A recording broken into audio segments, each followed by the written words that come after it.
Now, I'm sure that you've seen the promo video to this. You know what this is all about. We're getting a petition going to ultimately get Sullivan and Brady out of the club and make our feelings known on the situation as well. You know, the fan base has been long divided on many things ever since they've been in. They've done their best to dilute and destroy this fucking fan base. It's unrecognisable in the new stadium now. That's a big part of the problem. What they've done there. You know, I was saying to the guys before we came on air, we can't agree on managers, we can't agree on playing styles, we can't agree on anything. But the funny thing is, the one thing that we probably can agree on are the people that have divided us, that we would like them to fuck off and get out of the club. We're not like them. I think we need to. So that is what we're doing. There is a petition in the description of this channel, or you can scan that QR code up in the top right-hand corner of your screen, and it will take you to the petition. You sign it. It's change.org. Ignore the donate button. You know, I think they try and grab money off you about 3-4 times when you're trying to sign them. Most important thing is you go to your inbox afterwards, because you have to verify your vote, otherwise it doesn't count. But to kick us off, I've got the OGs of the West Ham YouTube world. Yeah, West Ham YouTube world. I've got Nicky Hawkins, I've got Ryan, and I've got Dan. How you doing, mate? Good, lads. We're good. It's we're glad to kick things off. You know, hopefully it's all uphill from here. I'm all good, Nick, mate. I don't usually do things on a Saturday afternoon, especially when the sun's out in the beer garden. But for you, mate, I'm happy to jump on this stream. And, no, we all are, mate. As I said, all of us are preparing to go out tonight. We're out on a big one tonight. Yes, before the last Dom's birthday. Tomorrow. What time are you going out? We're meant to be there at 7, but bloody hell! I tell you what, Nick. I tell you what'd be even more fun when we come back. We'll come back on because you're on for 24 hours. That'd be please do. Just come on pissed. Yeah, that'd we'll see what state we're in. We'll see what state we're in. Just come on pissed. But yeah, gentlemen, thanks for joining us anyway. So in terms of, you know, what we're trying to achieve here. Look, we know that we've you know, as the fan groups tried to do this before. You know, in terms of the protests, which were gaining traction before COVID hit. For me, this is more of a statement. This is a kind of a statement of intent to see if we can wake up the fan base, because I'm sure I've heard you talk about it. I've heard you say that you've had you know, people around you, they're not going anymore, they're losing interest. So slowly, apathy is setting in, and we're losing people. We're hemorrhaging fans. You know, every single year we're hemorrhaging fans. So where do you draw the line with this? Because ultimately, where we're from, the type of background that we're from, you know, we're fighters. You have to be. When you're born at the bottom, you have to fight to work your way up, and that is kind of the mentality. So why are we dealing with this as a fan base the way that we are? Why ain't we fighting more? Why are we letting them piss all over us like this? Because that is what it seems. And I'll count myself in this. I walked away. I walked away after COVID. Why are we allowing them to do it? Because they're getting their own way. I know that panic is setting in at the moment because they're worried about the volume of season tickets. But on the whole, Nicky, they don't care about the fans, do they? No, of course not. They you know, at the end of the day, and you know, I've done the maths on this many times, and we've researched this. If no COVID showed it, if no fans step into that stadium any week in any Premier League ground, it's still worth more money for the Chinese TV rights. Yeah, fact. That's a fact. The Chinese TV rights outweigh all the money that fans that go to grounds, you know, put into the club. So at the moment, it's pittance. The only reason they've got to be, in my opinion, worried is that the fact that, you know, we're notoriously a loyal following fan base. I mean, I remember getting to the Championship and we had 30,000, 35,000 there, and that's unheard of for anyone. Yeah. And I think the problem they've got here is that they've took us out of that ground, they've doubled the ground, and they've just chipped away, in my opinion, chipped away every year. They've made another bad decision after bad decision after bad decision. And I think we've been here 10 years, Nick. And I think it's just got to the point. We've gone backwards. Yeah, I just think it's got to the point where people just think it's pointless. I also do think that the trophy win had a lot to do with it. because you're always wanting to see that trophy. Now people have seen it. People think, well, I've seen it now. Fuck it. You know what I mean? You think it's like a Jay from the In-Betweeners bit where he was gone completed it, mate. Completed it. Completed it, mate. Yeah, done it. Done my followings. 45 years since we won a trophy or whatever it was. We've won the trophy now. I've seen it. Why these people keep on chipping away at you every week, every year? Last year, I'll give you an example, right? I've done a video at the beginning of the season, and Bubbles and that done a brilliant job because protest-wise, I was the same as you. You know, I give up. I just give up with it. I've been moaning about it. I've been putting my voice on this platform. So has Ryan, so has Dan, so has Scott, so has Graham. About 10 years. These people are no good for this football club. They're no good. Yeah. No. Come with promises that they can't fulfill. Yeah. In terms of, we were speaking about this last night, in terms of the development of the football club. Yeah. Bournemouth are ahead of us. Yeah. Oh, fucking hell, are they? But they was telling us, when we was moving to the stadium, we need to move to the stadium because 60,000 people are going to be the difference. Bournemouth got 10,000. And they've always had 10,000. As long as I went to see them in Division 4 10, 15 years ago, they had 10,000. So, you know, I've seen clubs leapfrog us. I've seen Brighton leapfrog us. Never wasn't in the top division. And these people, for me, they're charlatans. And I've always thought they're charlatans. I've never liked them. Listen, I've met Brady. I've sat in a room with Brady. She's a very charming woman. A very charming woman. She will speak you and she will make you feel like $1 million. But then I was in the protest and Ryan was in the protest and Dan was there when I see them divide and conquer. Yeah. Very clever people. They're not just clever, but they're just people that grind you down and grind you down. And the way they've treated people, we've been treated this. Listen, I'm not going to talk about, you know, instances where, you know, I'm going to name names or whatever like that. But me and Ryan and Dan and all that, when we was heavily going outside the ground and protesting when we first moved into the stadium, when there was a lot of problems there, they actively tried to set us up. That's my belief. They actively tried to set us up to get us out on a ban. They tried to ban me for life, and I've done them with a technicality. So yeah, there's so many things, and I don't, and this is the thing. They don't like voices. They don't like voices opposing them. They don't like voices, you know, differing of opinion. They want to control the narrative. They lie through their back teeth. Sean Wexton, and I mean this with the greatest respect, he might be coming on later, but he's a fucking liar. He just repeats what the fucking lies he's been sold, but he doesn't check. You know, well, he does check. He knows what he's putting out. He's a very clever man, but he just repeats. We bid £60 million for Durant. Do you not think with Whetstone, I think the aim is to confuse? I'll scratch your back. Yeah, of course it is. It's to confuse the fan base. Just fucking throw loads of different numbers. Well, this is the thing. So you know, you got two different things. He was the first one to break the Durant bid, right? £60 million, right? Fast forward 6 months later, we're skint. Yeah. So one of them's a lie. Yeah. They can't both be fact. No. So I don't know. Listen, my you know, I don't like the way they operate this club. I've always said that they're in way over their head nowadays. And you know, I was saying last night, I don't really want to get to the point where I'm wishing for billionaire owners that have no affiliation with the club. I think we've arrived at that stage. I think we're in this stadium now. We've made that jump, Nicky. We've made that jump now. We can't go back. I'd rather someone come in that is a billionaire owner with no affiliation with the club than a geezer that pretends to have affiliation with the club and uses his support to try and garner support for the fact that he's ripping the fucking fan base and the fucking club apart. Absolutely. That's what I would say. And Ryan, from our perspective, sort of, if we go on to touch about what they tried to do, which was the most despicable thing, which was with concessions. We ain't the most; it's one of the concessions that they tried to do this year. I mean, you know, they haven't undone the damage that they did by even fucking entertaining that idea. Do you know what I mean? The only reason they've really backtracked on that is because of the 20,000 signatures on the petition. That was great work from Hammers United, and ultimately because we've had a shit season, they're worried about season ticket sales next year. We know it's going to come back. We know that will rear its head again if West Ham have a period of success. It's unlikely to happen under this lot now. I think they've sold all that they can sell, and I think they've borrowed against all that they can borrow against if they're bled us dry. But what are your thoughts on them, mate? In terms of how much further can we go with these people?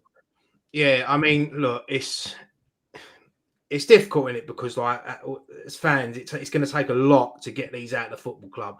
You know, from a business point of view, looking at them, they paid for the club 100 million.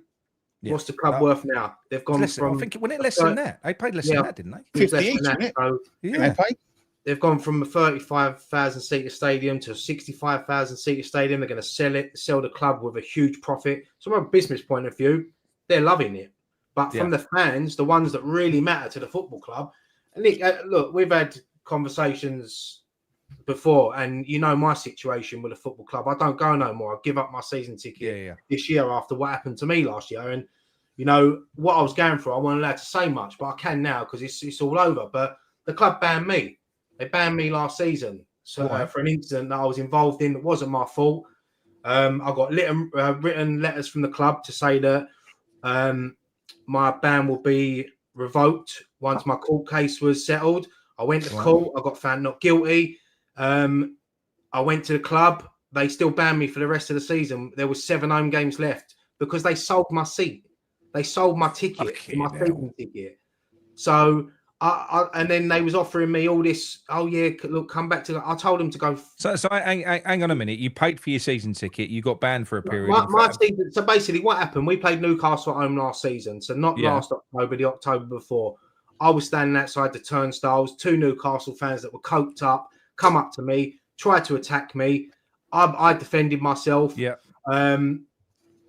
So I never got arrested for it. I got banned by the club, went to court, got found not guilty.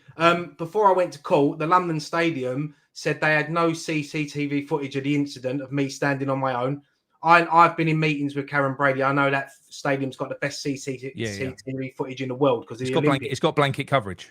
I went there the night before my court case and took photos of 7 cameras that were pointing at where I was standing. I sent that to my solicitor. The next morning, we had all the footage of me standing on my own. So they tried to screw me over. That, whatever reason, I can't even remember his name now, Ben something. They was trying to screw me over. They want to get rid of fans like me. They want to get rid of.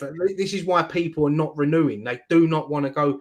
It's not football anymore. Like, it's not even about going to the game, the match day experience. Football is just boring to watch. I watched the Champions League game the other week. Barcelona, Inter Milan, best game of football I've watched for years. That was football, best game of football I've watched. Yeah, like, and the thing is with Brady Sullivan, as Nicky said, they're very clever at what they do. They'll tell you what you want to do, what you want to hear. They tickle your balls a bit, give you a couple free tickets, and then people are up their arse. Yeah, you know, we went through a lot of shit with this protest thing that happened a few years ago. People took it out on us because we're easy targets. People don't want to go and have a go at the real people that was in charge of that. We're the easy targets. But that's gone now. That's been and gone. You know, what happened back then is done. What people are trying to do now, like yourself, Bubbles and all that, it's good that they're keeping the pressure on these people. And I'm hoping that they set up. I think they will. I think I'm not in, like, I don't care who invests in the football club, to be honest.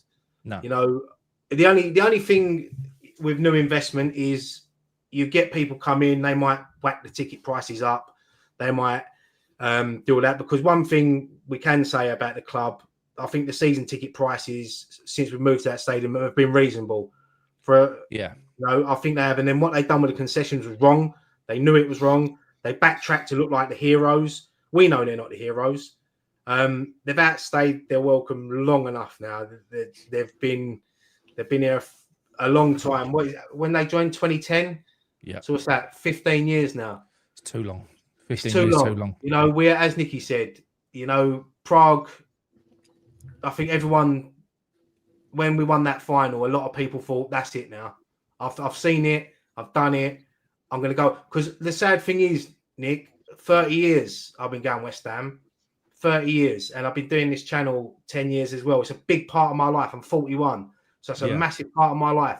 I've been 2 home games this season. Chelsea at home and Arsenal going, we got battered twice. So, like, maybe I'm the bad luck charm. That's why I stayed away. But 30 years I ain't been going. You know, what the sad thing is I don't miss it. That's what I was going to say to you. You haven't missed it. I miss it, mate. I like being at home now. I'll put it on the telly. And I'm hardly watching it, if I'm honest. I've lost all interest in West Ham. I go to a lot of events with ex-players, and I that's my enjoyment now. That's my enjoyment, sitting there listening to the good days, because that's what they were. Because we're never going to get them days back. So, no, we're not going to get them back. We're not going to get them back. But I mean, going back to what you and Nicky said, actually, I'll take umbrage with that, because I don't give them that much credit. Where you said that they're very clever. Now they are, but I think the only reason that they've been able to do what they've done, the only reason we're easy to convince and we're easy to buy, is due to our loyalty as a fan base. They've exploited us. That's all that is. So I don't think that we're that hard to manipulate. I think we're not. But I do think, to a degree, what do you reckon, Dan? I feel like they've run their course now, to the point where I don't think anyone believes anything they fucking say now.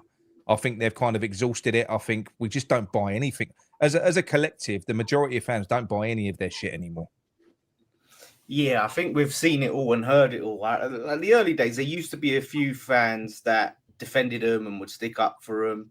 Now I don't see that anywhere, because like I said, it's just 15 years. You know, we've heard the promises and we've heard the PR and the spiel and all of this crap. So there's nothing they can say to me now that's going to make me feel like any confidence in them at all. And it's just, I look at it and I think, you know, like you said, we got that trophy. Now it would have been a great time for Sullivan to go, there you go, I delivered it. Even though I think that we were successful, we got the European football, we got the trophy in spite of Sullivan. Yeah. Like there's nothing that he done where you can say there was the grand plan. Like, this is all the points I put into place. He got Moyes back because, you know, he sacked him the first time. He got him back because it was the cheap, easy option. I'll get him back. And we sacked him before, we'll keep him, or we let him go. You know how much that has inflated Sullivan's ego, though, that cup. That's the problem. And now my only hope for the future is that we can be successful in spite of Sullivan again. He can just sort of trip and clumsily fall on success, because there's nothing that he does on purpose that is any good. You know, he tried to do something by bringing Steidton in and this new model, and he gave it barely a season before he ripped it all up and said, right, I'm taking over again. I'm going to be in charge of doing the deals and all of that stuff. And Tim was never even in charge, really, was he? Not at any point. No, because he would always interfere. He'd always have to stick his oar in. And that is the problem. And I look at the clubs that are leapfrogging us. I look at, you know, the Villas and the Newcastles and things like that, is they just put the right people in place. They have a plan, they have a project, they have smart people making decisions. And that's why they're successful. Whereas us, we was able to, you know, stumble onto a little bit of success for a short time that wasn't sustainable. You know, I was saying it then, it's not sustainable. Yeah. And we're back to now, look, the dark days that when we first moved to the stadium. So as long as he's here, it's always going to be that, just the hope that we clumsily stumble on success, but we'll likely always be down here, because he always wants to take shortcuts, because he's a porn bloody producer. Do you know what I mean? Like, he's not qualified. So hopefully, look. And look, listen, you haven't got to be a genius to sell sex, mate. No, exactly. Especially in the 70s. Especially in the 70s, mate. Yeah, let's go and see how much of a genius he is, because we're going to get Dom to come and he can produce some films and see if he can sell that later. But no, I mean, I listen. I fully echo what he says there, and the problem is with Sullivan is, and I think this is the lies started when I started, and I've got to give. You know, I've seen videos back in the day. So I was one of them people that thought, I bought into the lie about this stadium. Yeah. I really bought into it. You know what I mean? I thought it's going to be brilliant for us. It's going to be brilliant. Do you know what that was, Nick? Yeah. It was because they used Ray Winston's voice. His velvet tones got in our ears. He's got a few fucking questions to ask for, because he really fucking pushed it. You know what I mean? Like, but no, don't come after me, Daddy, Big Daddy, please. But when I should have clocked on, and I remember, like, I've got to give props to, like, Nigel Calm, who's standing outside Upton Park. Don't leave Upton Park. Don't leave Upton. I was thinking, like, and I remember there's about 3 or 4 people standing outside there. And Nicky, what is this all about? White Nicky wearing his hat? Oh Sorry, yeah, mate, no, from well, 6 I'll foot. tell you. I'll tell you after. I'll tell Right, you. okay. After. It's not. It's not. No, I'll see him at. I'll tell you quickly. I'll see him at Man United the other day, and I commented on the And listen, Nick, I've had a run-in with. What the piss taking videos? I've had a run-in with nearly every fucking YouTuber that's ever prevented. We've had a run-in. Me and Nigel's had a run-in. Me and Sean's had a run-in. Me and Gio's had a run-in. I've had a run-in with. And I went up to him, and I've got a reputation of being a bit volatile at times when it comes to people using my name and things like that. As you can, what's his name? Alan Jepper. I'll just leave that there. Probably been quoted as the best tweet of all time. I'm just going to say that there. I remember that. That was a Twitter thing. That was a Twitter feud, wasn't it? Yeah. But I can be a bit volatile when it comes to that sort of thing. And I went up to him, and I don't know what he thought I was going to say. And I went to him. I shook his hand. We'd seen each other the night before. I went, "Who does that cartoon?" And he went, he's looking at me and he's like, "What's he going to say? What's he going to say?" And I said, "I think it's brilliant. I really do. I think it's fucking brilliant." I looked at it, and he said, "Yeah, well, he was a bit nervous about using it because obviously you can pipe up a little bit." And he goes, "Yeah. People that he thinks he might be taking it too far." I said to him, "Listen, if you're offended, that's your fucking problem. I'm not offended, mate. They're collectively taking the piss out of everyone. I think it's funny. Exactly, it's funny. I think it's it's a decent cartoon. But I just said to him, take the fucking hat off. I ain't wearing that." I'm only wearing that, and I said, "You can't even tell who I am." I said, "At least put something on me where you can tell who I am." But he puts the hats on because he don't like to draw the eyes. That's what it is. It's easy. That's why I ain't got hat like that. Then I'm not that fucking Viking out about the cartoon. Back in the day. I know, but it's because he doesn't like drawing eyes. That's why everyone has to wear a hat. So he has the hat down on purpose. It's easier for him. Nick ain't got a hat. I got it. No, I'm just fucking Santa Claus. I ain't seen the new. Wait, are we talking about Canning Town Len? No, it's ain't Canning Town Len. No, these are AI cartoons. I ain't seen them. They're quite funny. They're quite funny. But anyway, back to what you were saying about Nigel. Anyway, sorry, mate. Yeah, just going off of town a little bit. So the first time that I started getting a bit suspicious about lies, right, is that we went into a room. Me and Ryan went into a room, and we sat down. Remember the place in Westfield, the fucking West Ham office? It had the fucking big display there. They was offering all these YouTubers to come in and take the pictures of the display. Anyway, they said, right, we're going to pick your seat. Obviously, the stadium ain't ready, but we got this computer-generated image, blah, blah, blah. I went, yeah, brilliant. Let's have a look at what your seat looks like. Bosh, click the seat. I pulled out my phone. She went, no pictures. Fucking hell, yeah. And I went, what? And she went, no pictures. And I'm like, anyway, I walked out. I didn't think nothing of it. But when we walked out. So they knew they were selling a fucking lie. Why wouldn't you be allowed to? Well, some people took pictures. Obviously, they fucking did.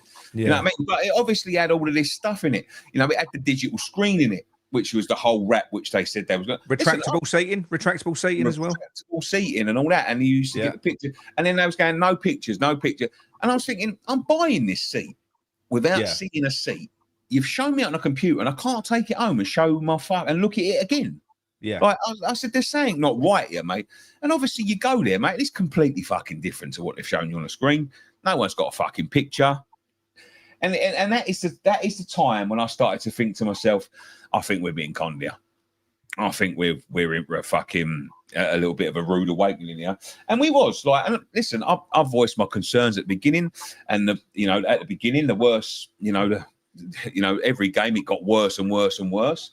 And then they started making some desperate attempts. But don't listen. We went into meetings with her. How can we improve the stadium? And they made suggestions, and I was like, well, and she said things that's like, sensible suggestions. Don't tell us to start fucking moving the seats forward because we can't, right? And she said things like, because that's the first thing you're going to say. Why don't you? Well, you know what the first thing you would say? Fucking knock the fucking thing down and start again. That's what you would say. That's what it needs. Sensible suggestions. Don't start telling us that. And she listed off this, and it was all the problems that were. Where's our statue? oh, well, you know, we said the statue was going to be here, but the council's whose fucking statue is it? So, well, if it's the council statue, why the fuck did you tell us you was going to bring it over? It was just silly things like that, right? But she started listing off these things. Don't say about this. Don't say about that. These are not sensible suggestions. Don't tell us to go and sign a line on Messi and all that, right? So we started to have discussions. Right? The stadium was bare. It was fucking bare. There was nothing in there, right? So we started making suggestions. We got to start making. Listen, I think it's like fucking putting diamonds on a bit of shit. I really do. But you had to do something at the time because there was nothing there. Absolutely nothing, right? So we started making all these suggestions. Why don't we rename one of the bridges? Why don't we bring out some flags before to West Ham? Why don't we make the fucking surroundings of it West Ham rather than it look like a fucking garden? Yeah. Why don't you put some fucking shelves in the fucking concourse to fucking put your beer on? Because there's nowhere to put your fucking beer, right? And it's things like that. And then they come out, right? And this is what they've done to us, right? And this is why I stopped giving up my time. I give up my time for hours. So did Ryan. We went in there for hours and hours and hours. I sat there. I had fucking arguments and everything that come up, I piped up on. And there was people in there, and I'm not going to name any names, that didn't say fuck all. They was just there to have a fucking sandwich and a listen, right? And, you know, there's a lot of people like that. And everything she said, you know, me and him was the fucking people giving it to him, And anyway, obviously, like, there's going to be things rejected. They're not going to say everything you fucking do. But they come out and they went, all right, well, this is what we got at the meetings. We're going to give you a shelter of beer and a couple of flags. And people looked at us and went, that's what you went in there and said. Fucking hell, yeah. And I'm like, no. But they're very clever people, Nick. They're very clever people. And that's the thing with what you've done, and you've made your very best efforts. It's like the people are doing it now, you know, Ironworks Alliance, and everyone's trying to sort of negotiate with them now. Oh, you know, these different support groups. But you've almost proved in the past that these people ain't really to be negotiated. They ain't going to fucking listen. No, they're not. They don't have to listen. That is the thing. They don't. Yeah. They invite you in to make you look stupid, right? And then they say, well, we invited them in, and this is what they suggested. They didn't say, well, they suggested that we move the seats forward, but we said we can't. You know, they put all these, and it was like little things. But anyway, I'm quite proud. Nick, what was the what? Can you remember what they said the cost it was to move the statue? Was it 3 million? It was going to £3 million quid, yeah. 3 million. That's why they didn't do it. Yeah, something like that. Yeah, and then they had problems with the council and all that. But there was people in there, like, and this is what I'm saying, like, and we all got chucked under the same. There was a geezer that went in there. I won't name any names. He's come from a very, very big website, fucking probably the oldest website, right? Yeah. Goes in there, and the first thing he says, Ryan, tell me the first thing he said. Oh, what about his season ticket? Yeah, that's it. Yeah, so yeah, my season ticket ain't close enough. I want to move. Yeah, and she went, "What do you want to do? Move?" And he went, "Yeah." And she went, well, move him, Tara, move him to the front. And he went, thank you. And that's the last thing he said. So he went in there to sort of problem out for himself. For himself, yeah. Fucking hell.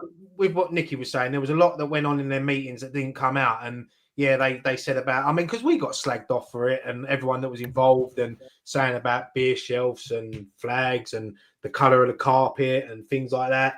It just, the main thing was to go into their meetings was try to make that stadium look a little bit, never feel, but look a bit more like home by putting pictures of the legends around the stadium and in the concourses. Yeah. Because if you remember that first game that we went there, that's the European Ryan, isn't it? It's a surround. It's the approach to it. Make it feel like West Ham. Yeah, and you remember walking in there and you see the green carpet around it, and you was like, "What the fuck?" I thought the pitch was fucking massive. It was like an extension of the pitch. Yeah. Yeah, well, players were getting hurt on it because they couldn't see where the pitch over it in passes and all sorts. Yeah, and don't buy that, mate. They was just shit. Yeah, they was just shit. But this is the thing, right? So yeah, so one thing I did do when I first come out of that meeting. Anyway, we got a lot of abuse for it, and I can be, as I can say, sometimes I'm a little bit hot-headed, sometimes I'm a little bit volatile, and I know one geezer, famous geezer, that fucking had a whinge about the fact that we got beer shelves on now. I went downstairs one day, had his beer on the fucking shelf, so I knocked it off. I went, don't use the beer shelves if you don't like them. And yeah, things like that. You know what I mean? And that is what they do. They divide and they conquer.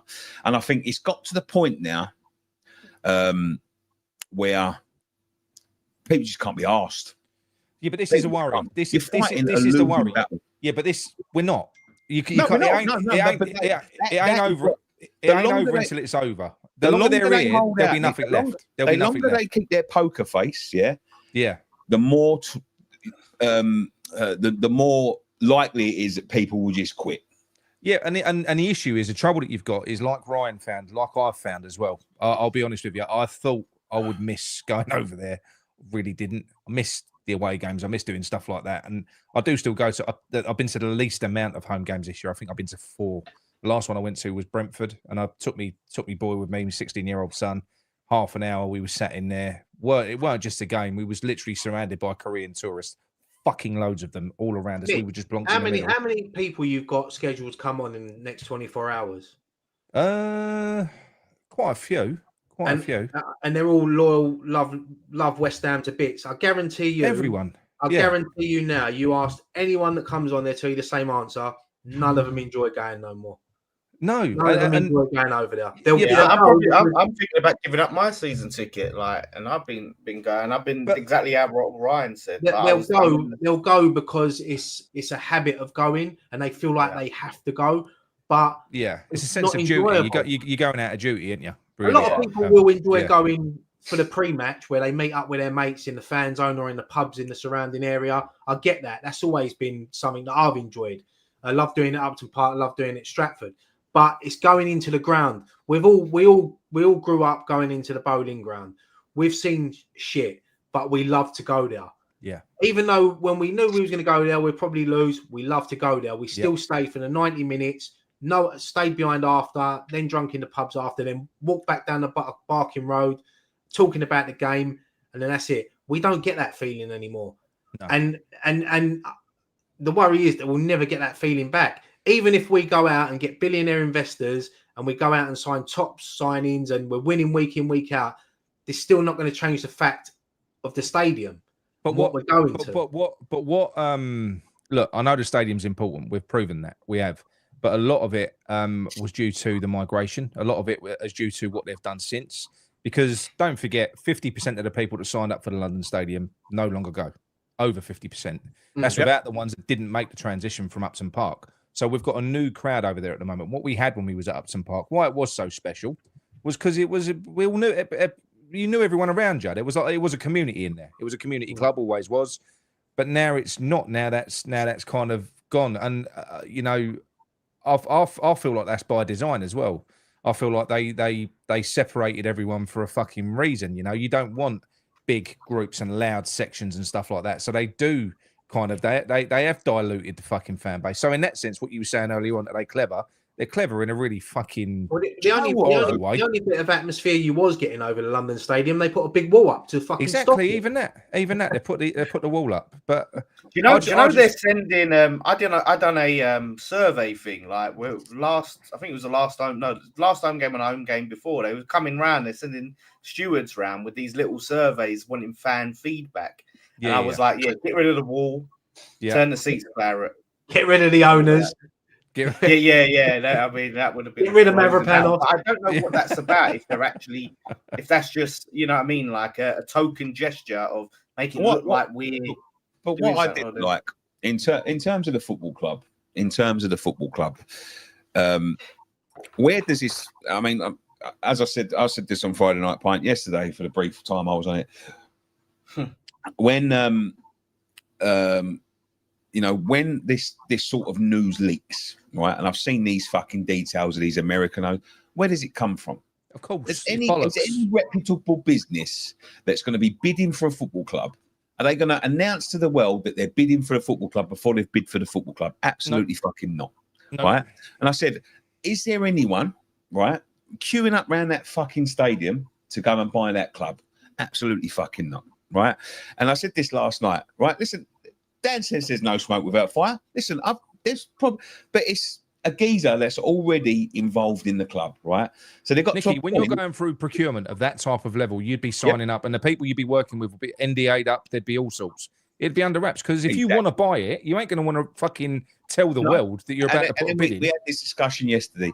What about the Saudis at Newcastle? The Saudis at Newcastle, the first you heard about them is when they put money down on the table. I said, we want to buy it. You heard that way before.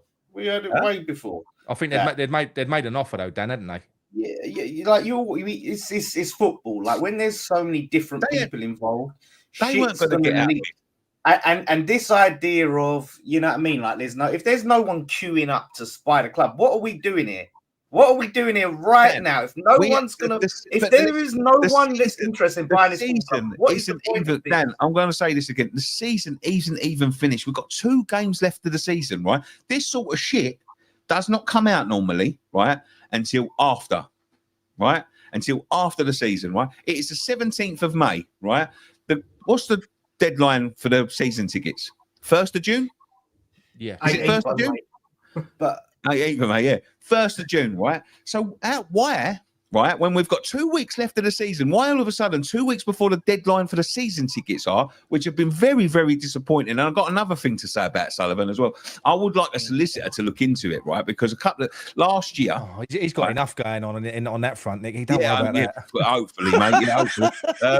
But I would like a solicitor to look into the business practices of West Ham, because I've been a member for 5 years for my son. And there's going to be lots of people that are, right? Now, I could have took my son when we first went to the football stadium. There was too much trouble there. And they was sort of like putting their hands up and waving responsibility, going, well, it's not us, it's the stewards that we employ. Well, you took my money, so you got a fucking duty to protect me. That was what I always said. I didn't want to take my son there. There was fights cracking out all over. He was about 4, you know. I want to get a season ticket, just so he's got a season ticket, right? So I said to him, when this all calms down, I'll get him one. Right. Anyway, we had to put his name on a waiting list, and we paid 10 quid a year for being on this waiting list. Right. It was 99 quid. What a load of bollocks! 99 quid. 99 quid. 99 quid. The year they offered it to me, the concessions have been scrapped, and now I have to pay an adult price. There's no concessions, right? And all of a sudden, I'm like, well, I paid it, right, Nick, because I could, and that was the fortunate thing. But I was going to say, right, and now. Yeah, I've gone back to the club and said, well, I'm not paying another adult's price. I want it concessions, and I've paid the concessions for next season. Now, how many people, Nick, in that time have waited 5 years? They get to the point where they offer them a ticket, and it's now 800% more than what they fucking promised them that it was going to cost them, and they knew, and it's been every season, right? And they've had to go, babe, we can't have one. I can't afford it. Yeah. And they've had to give that seat up. And the kids now gone to the back of the waiting list for the next year, for them same people that have been paying that money to turn around and go, actually, you can have one, but you've missed your chance. Now you're at the back of the queue. Yeah. So, but isn't that what they did even this year, didn't they? With the early, But this is the thing about football tickets, and this is why, right? And this is why you need to have protests like this, right? And this is why you need to have petitions against. They will have you believe. Right, and this is it, right? This is the fact. They will make you believe, right? And financially, Nick, it's true, right? They will make you believe we don't need you. We don't need you coming over here. We don't need your money. We don't need your voice. We don't care what you say. We will drive you out. It doesn't matter to me if it comes or not. And this is where the confusion comes along, right? We are stuck. If I went to McDonald's and I didn't like the fucking burger, and I went, I don't like that burger. Can you change it? It went, well, nah, you fucking bought it, eat it. And I go, well, fuck you, I'm going to Burger King. I'm not going to turn around and go, well, fuck you, I'm going to Tottenham. It's never going to happen. My art belongs to West Ham. Ryan's art, Dan's art, Scott's art. That's the way football is, right? But they will drive you apart. And this is what I'm saying, divide and conquer. And they will make you think the fans ain't got a voice. It doesn't matter what the fans say. The fans ain't important. You can say all you want, right? But we will resist and resist and resist. But the fact of the matter is this, and this is why you got to sign this petition today, yeah? The fucking more people that get on their back, and the bigger the crowd is, and the bigger the voice is, and the bigger the protest is against it, yeah? Right? If people stop going, if people start putting this to action, stop going to the football, walk out, make these demonstrations, right? Do you know what football is without the fans? Fuck all. It's a fucking 22 blokes kicking a ball in a fucking park. We saw it in COVID, and that is a thing. So for all the money that football is worth, the Premier League's got a lot to answer for, because we're the biggest product in the world when it comes to football. Of course. Everyone wants it. But you know why that is? It's because of the infectious fucking nutty fans that go everywhere and follow their clubs. That is what creates a spectacle. It is. Yes. That's the problem. And what Nicky was saying, if people stop going, the problem is people stop going, other people will go. They're always going to have the fans going in the turnstiles. But they won't. Right? If you keep on, when the times get rough, when the times get rough, then people that turn up, them Korean fans, they ain't going to want to fucking know. If we go to Rochdale on a Thursday afternoon, are they going to fucking want to know? Absolutely fucking not, right? That is where the Premier League is. What I want to know is why we playing on a Thursday afternoon. Well, Thursday night, Thursday afternoon, whatever. It's funny. It's funny kickoff times down in the Championship, right? No, I get what you mean, mate. If we went down to the Championship, you'd notice a big difference. Yeah, of course. And that is what they're banking on not happening. Listen, in terms of the stadium, we can't do nothing. We are stuck, right? Everton tried to pay for the new stadium. They got deducted 10 points. If that had happened to us this year, would have gone down. Fact, right? So you can't do nothing about it as yet because they've they pinched their bollocks. But what you can do is you can make these spectacles, because as much as they do, and they'll turn their nose up and they'll play their poker face. It don't matter, and people give up. Yeah. That is what they want, and that is what they're banging, and that is what is happening at the moment. But the louder the voice is, as I said, without fans, when we had COVID, when the fans wasn't there, when there was no seats, bums on seats, what is the only thing they added to the broadcast to improve it? Crowd noise. Yeah. Crowd noise. Thing is, though, mate, is like, you've renewed your season ticket, haven't you?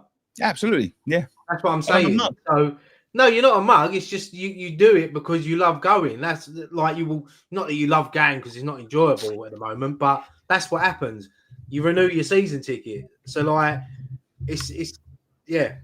that's what will always happen. It's a big thing to give up. Especially the longer you've had it. There are more and more people that are dropping off, though, and I think everyone's got different 100%. thresholds.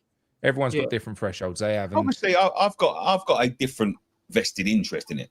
I go to do it, and I'm not the normal.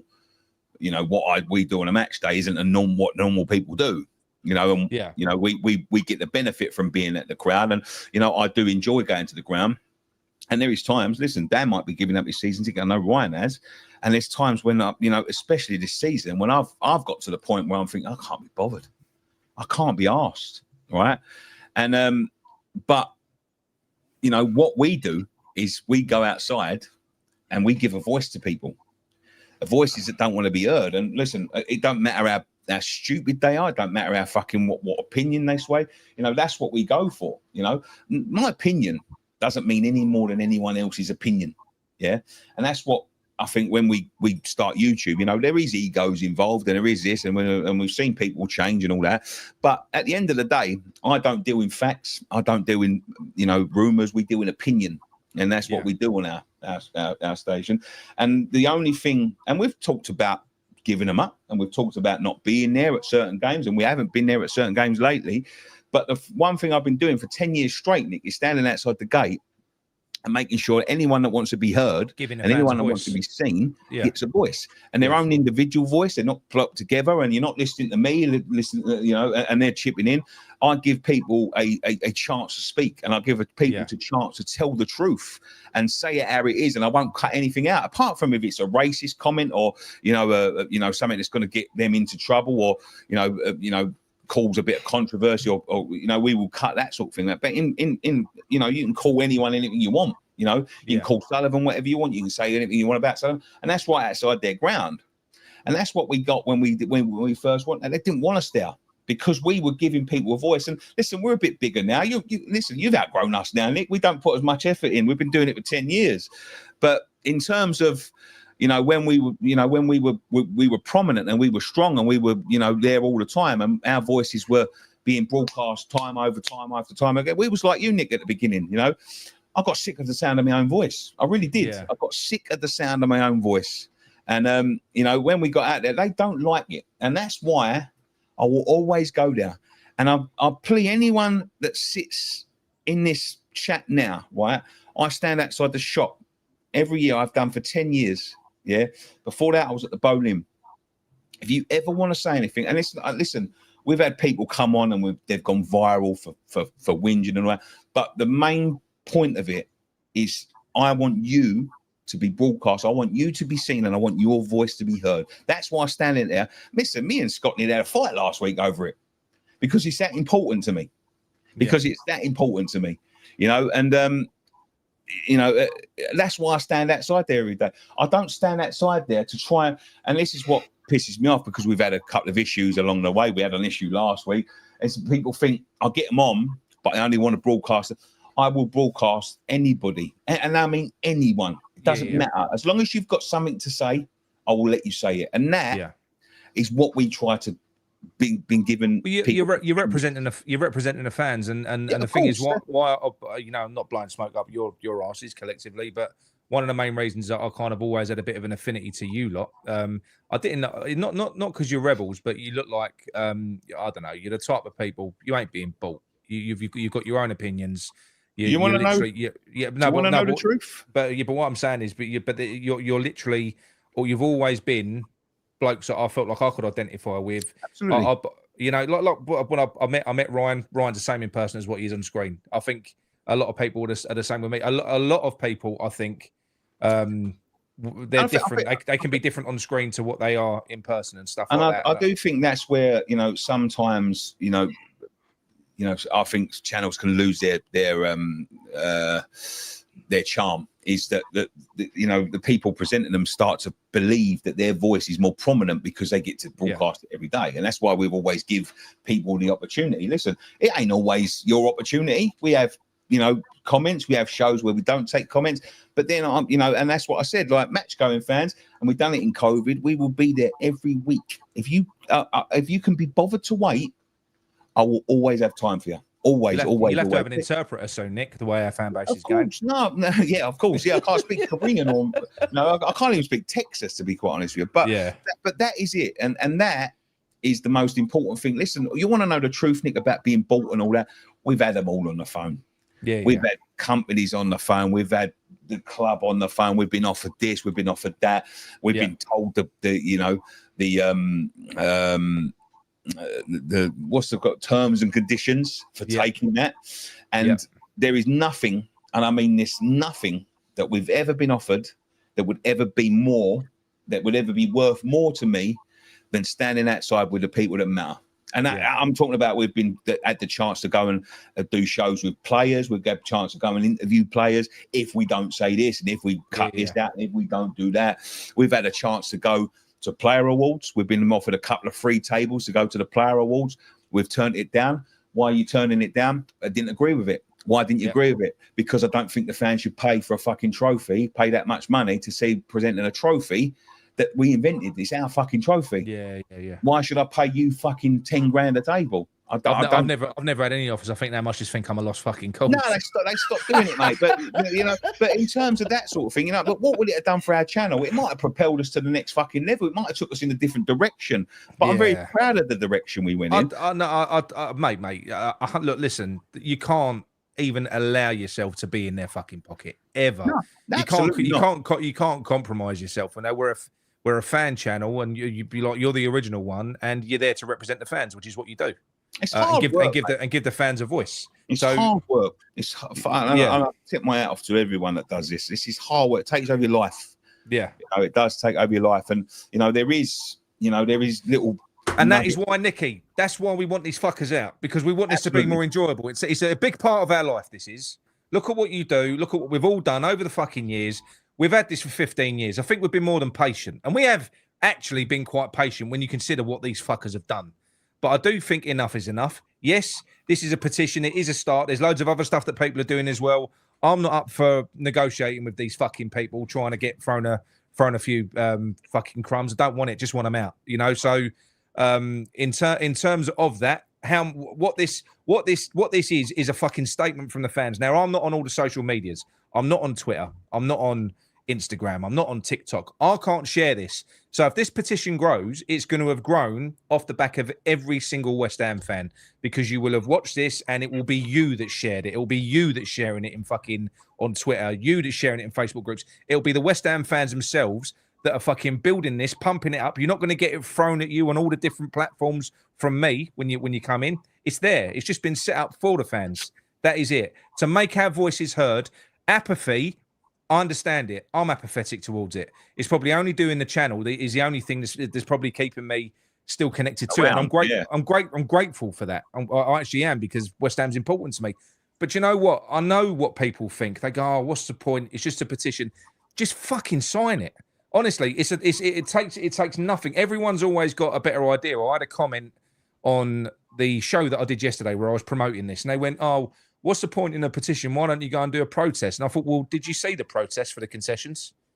People ain't getting on board with anything. Everyone always thinks they know better. The only chance that we've got as a fan base is if we can at least get behind each other to a degree. This is non-invasive. It's a petition. It's a fucking statement to say that we are done with you. We want you out. And then where it goes from there, I don't know. But what this will be is a bit of a litmus test to see if the West Ham fans are united or not, or whether we have just fucking given up on the whole thing. I think if and I mean this with the greatest respect, there's a question here that I want to take quickly. Oh, what's happened?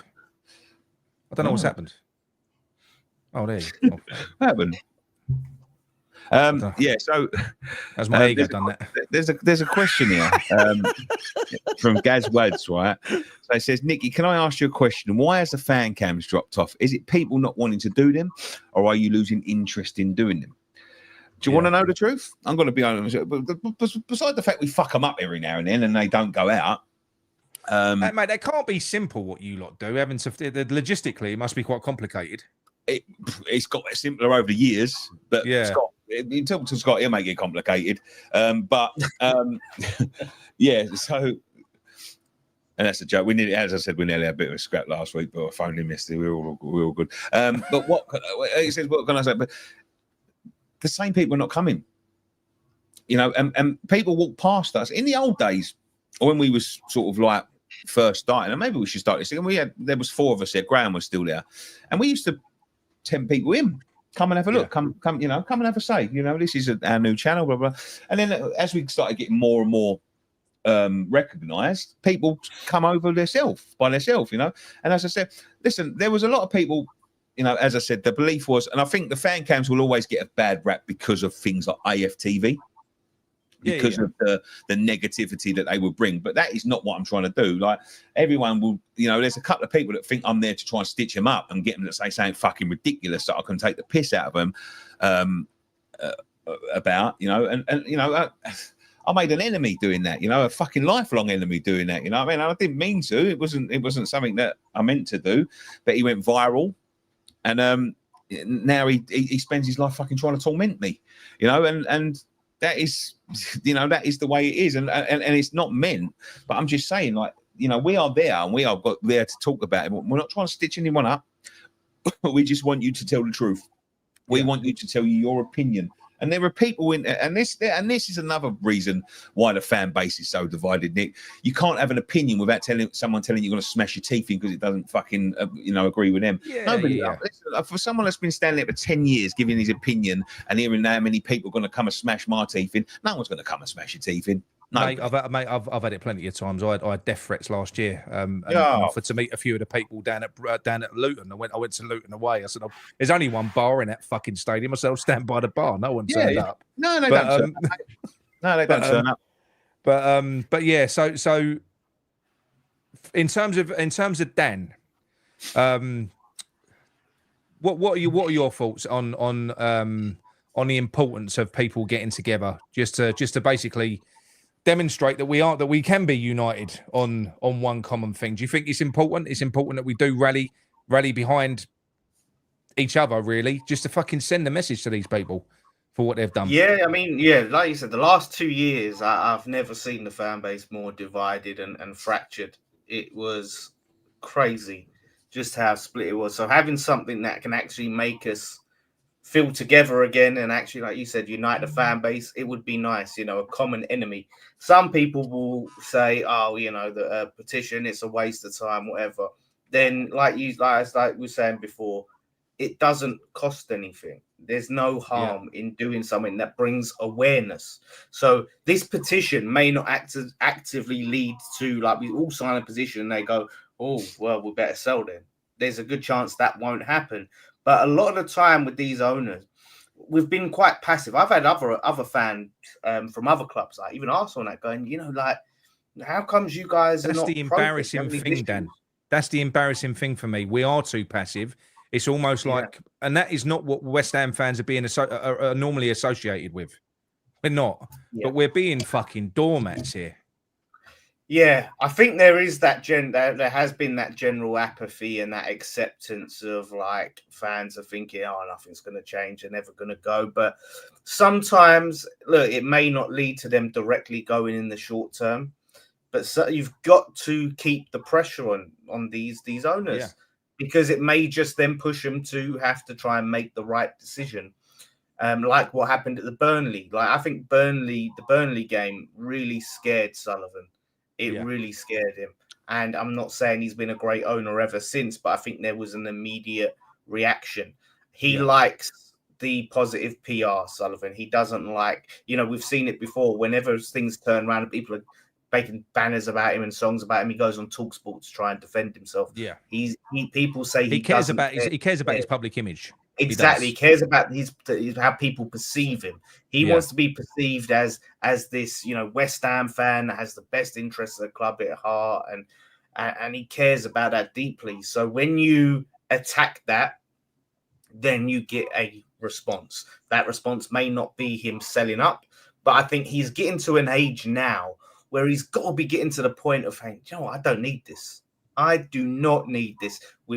I've moved the club to stadium. I've got European football. This is in his mind. And I've got him a trophy. I've done my job. I'm going to sell up, cash in, and just see the rest of my life out with my gold digger bird. You know what I mean? Leave my boys all this money.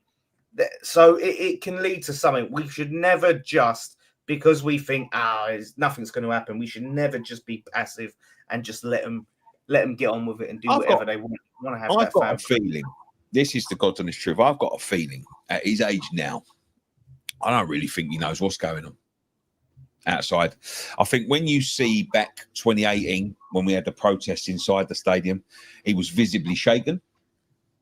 But he's notoriously he's a fucking recluse. Yeah, he sits in his office and he works, and he works, and he works, and he works, and he works. And obviously, but I think he's got to a point where he's learned what he needs to avoid to not realise what's going on outside of his doors. They do monitor us, Nick. I was told once by I'm going to drop him in it. I was told by Sean Whetstone. Yeah, the club monitor us all, mate. I've seen us on the fucking screens in the ground. So they club, but I think there is certain things that he just blankets himself from, and if it ain't in his face, he's not coming out of his house. No. And I know people did turn up to his house before, but I don't think that's right to turn up at anyone's house. I wouldn't want anyone. No, it shouldn't be taken that far. Although he has taken our fucking house away from us. But, of course, yeah. But I don't. As I say, but I do think he's at a point now where he just shields himself from it. I think he's been stuck in a room so long. I just think he's become numb to. Yeah, I just think let's just play, for instance. I'll finish on Ryan. So. And we'll let you boys go and get on with your night out. But if there is a shred of truth in this American consortium and there is some interest, look, for whatever reason, I don't understand the maths. What I don't get is somebody wanting to buy in from a minority share. I don't get that. I don't get wanting to buy 25% of this club, pump a load of money in for Sullivan to spend. I don't get that. So the issue must be that Sullivan still wants to have a controlling stake, and what he wants is an investor. Totally agree with you, mate. This is the problem. So this fucking so what we could do, because if there's people willing to buy 25%, they'll be willing to buy more and take control. But Sullivan's a sticking point. So this could be a good prime time to fucking just push him over the edge. Do you know what I mean? If they get his stake though, Nick, then they've got control in stake. If they get his as well. And if he sells, if he sells, I totally agree, mate. I think if they took them shares, they could also, if they made an agreement, Kaczynski, they could outvote him on anything. Yeah. They'd be the majority shareholder. Yeah, that's it. Go on, Ryan. What were you saying? Yeah, no, I was about to say I totally agree, mate. I think that Sullivan's always going to want to have a one hand on the football club, no matter what percentage he's got. I think he obviously wants to leave it to his boys. Yeah. And when I was at an event last week, there was I'm not going to mention his name, an ex-player, a legend of the football club. He has nothing to do with the football club no more because he hates Sullivan, he hates Brady. And he said the best one sadly passed away. He said, and when you hear legends of the football club talking about it, it's not only us fans, there's ex-players as well that won't have nothing to do with that football club now. Yeah. And it's a sad thing. And the one thing I'd always sort of give praise for with Gold Sullivan and Brady is they've been very good to the ex-players that they look after on match days, and they've given them a lot of work. That's one thing that we do as a football club, and I think we do that very well. But there are some ex-players that just won't. They turn down every invite. Yeah, every invite.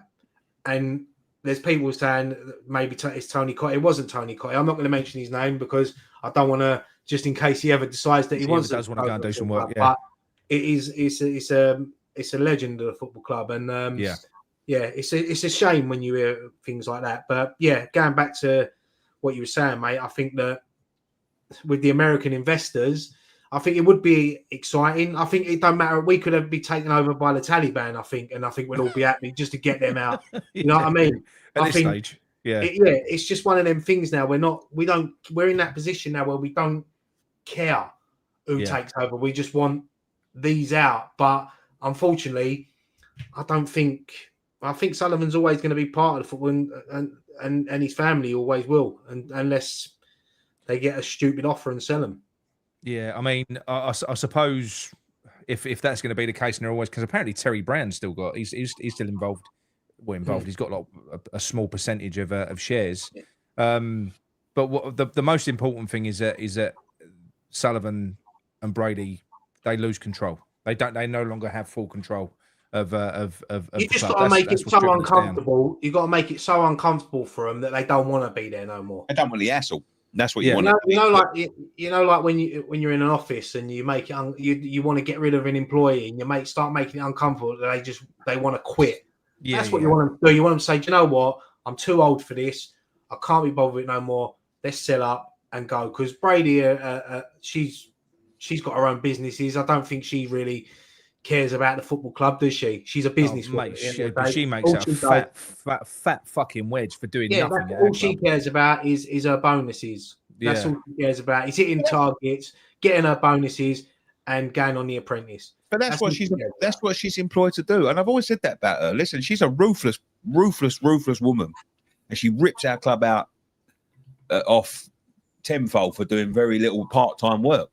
But she does what she's paid to do very well. No, I agree, mate. And she's employed to do that, and that's what she does. And she takes a lot of sticks sometimes, and she gets stuck under the bus by that. But that is not for us. That is for him. Yeah, so she does well for the Sullivan business, not for the football. So she can fuck off with him. That's what I said. That's what I mean. Nick, do you think there'll ever be a stage, gentlemen, where Brady could be held up as a sacrificial lamb if Sullivan gets desperate enough? No. I think they've been working together for far too long. You know what I mean? I think there'll be a loyalty there between them, and I can't see him ever sacking. I don't think it's loyalty. I don't think he can operate without her. Well, I think you could just probably not now at this stage. I don't think she would. I think he'd offer something else up. I think he'd offer a lot of things up to save his own skin. But her, well, we offered Steidton up, didn't he? That Steidton was the blame. So he got sacked. So we wouldn't put it past him. Right. I'm just going to pull Mickey and Luke on stage because they're sitting here waiting. Mickey and Luke. Oh, hello. How you doing? Right, so Nicky, Ryan, Dan, thanks so much for coming on. Can I finish with one thing, Nick? Right, of course you can, mate. I'm going to see. I've got this Coca-Cola cup. Right, I found a bunch of these the other day in the cupboard. Go on. It's an Olympic Coca-Cola cup. I'm going to see if I've won a trip to the 1992 Olympic game. Right. So it finished in 1992. I didn't win. I lost. There we go. Fucking hell. Oh, what? Fucking hell. What would you have won? No trip to Barcelona this year. No trip to Barcelona. No trip to Barcelona. There we go. But Thank you very much for having us on, boys. Good luck with the petition. Mate. Go and sign the petition. The QR code is on the screen right there. As you can see, go and sign it. I'll be signing it right now. And maybe, just maybe, we'll come back in when we're all drunk later on. Yeah, like I say, I'll send because there'll be 2 shows because of the YouTube limitations. Yeah. We have to do 6-hour lumps. So what I'll do is later on, I'll just send you the links, and if you do want to jump on and keep me company, you can. Thank Nick, you for having Nick, one thing you've learnt now is what I've told you is Nicky talks absolute bollocks. Just get him off the stream. He's drunk. I've had a couple of. I've got. You know what? I've got one of these slushy machines, and I've got a bit of booze in it. So he said to me earlier, I'm making fucking slushy cocktails or something. I thought, oh, here we go. No, that's amazing. I used to have that when we go on holiday. Used to use the slushy machine and get him to put a vodka in it. Beautiful. Yeah. You buy one for your front room now. It's called a Ninja. I don't know whether it's a good idea though, Nick. To be honest, not for your front room. It's too convenient. Not when you just keep on drinking them. But yeah, the brother's You'll coming be around. smashed before we get to the party. I'll smash before we get to the party. Well, that's good. All right. So yeah, pre-drink, save your money. Right, Dan, cheers, mate. Nicky, thank you. Ryan, cheers, geezer. mate. Thanks for Have a sorting good this out. rest of the show, Top mate. man. Lads, have a good night, won't you? See you later, mate. Have a good night. Watch them slushies. Cheers, mate. See you later. Where do I go? Get me out of here. You just leave the browser, I think. Do I? I've only been doing it 10 years, Nick. Hold on. Nicky's staying. There we go. There you go. Luke, how you doing, mate? You all right? Yeah, good, mate. I had a good one this morning. I met Conor Benn in bloody petrol station in Benfleet. No it was just way, like out of nowhere. Yeah. I see you. Yeah, my missus was like, "Oh, that's Conor Benn's motor there," and I was like, "Oh, fucking hell, I ain't missing that opportunity." I went in there and I like shit myself. I was like, "Oh, your dad was my hero. Oh, I really like you, mate." Oh, Yeah, fucking mate. hell! Was he a nice chap? Oh, mate, lovely geezer, lovely geezer. He's only about that big though. Not that I said that to him, but lovely geezer, though. Lovely geezer, yeah. Well, you've got to watch out for a small geezer. You know what I mean? Nah, that's it, yeah. Mickey, yeah, how that are was you, nice mate? this morning. Yeah, but yeah, Christian, yeah, good as gold. You all good? Good as gold, mate. Yeah. Ain't really done much this morning. Just potted about, really. Done me washing and that. But yeah. Have you washing? Yeah, done me washing, haven't I? You liar. Well, of course I have. What do you fucking think I do? Go around with dirty clothes all day. Right, what I am going to say, something I haven't told everyone on this one is this. Can we move this down? YouTube, because of YouTube limitations, we've had to put it into 4 shows. So we've got 3 till 9, we've got 9 till 3, we've got 3 till 9 and 9 till 3. 4 shows. The first one is dual broadcast on Claret and Booze and the Claret and Booze terraces because we want to get towards as many people as possible. I have seen that some people listened to me and some didn't earlier on. So we've got some over on the... what I'm saying is the chat is split. So you can make a decision to either all come over to Claret and Booze or go and watch it over onto the Terraces channel. In fact, it'd probably be better if you go over onto the Terraces channel because then you're there ready for all the other shows later on. So yeah, just because I have seen is that we've basically got a split chat. So I'm sorry for anyone that's been in chats on their own if there has been anyone, but I think it might have been Gary. But anyway, moving. Can we move the chat down, Nick? Sorry, is there anything we do with the chat? Because he's covering half of Luke here. I'll go down move me down. No, go on. Go on. There you go. I'll go down Bloody hell, top row. There you go. Boy, I'll go down the bottom. Because you met Conor Benn. Yeah. Can it hide the airline a bit as well, like that? I can't do that because then it shows me belly. I've got to get it right. Yes, You know, Luke, it's only a fucking camera and a miracle worker. Oh dear. Oh, but Luke, how are you, mate? Anyway. Yeah, I'm good, mate. I think I'm the same as most of you, mate. Like, this is the main channel I watch now. It's just apathy now, mate. And like I ain't been making previews for about 2-3 weeks now. I just ain't got the energy, mate. It's difficult. Mate. It's so boring. Like last week, Man United game. Never ever do I miss a West Ham game. I just took my daughter to Southend. I was catching up a bit on my phone, mate. I never do that. It's just I'm bored, mate. It's so boring. Yeah. The football's boring. There's nothing to play for. It's like it's apathy with West Ham. It's sad. It's a sad state we're in now, mate.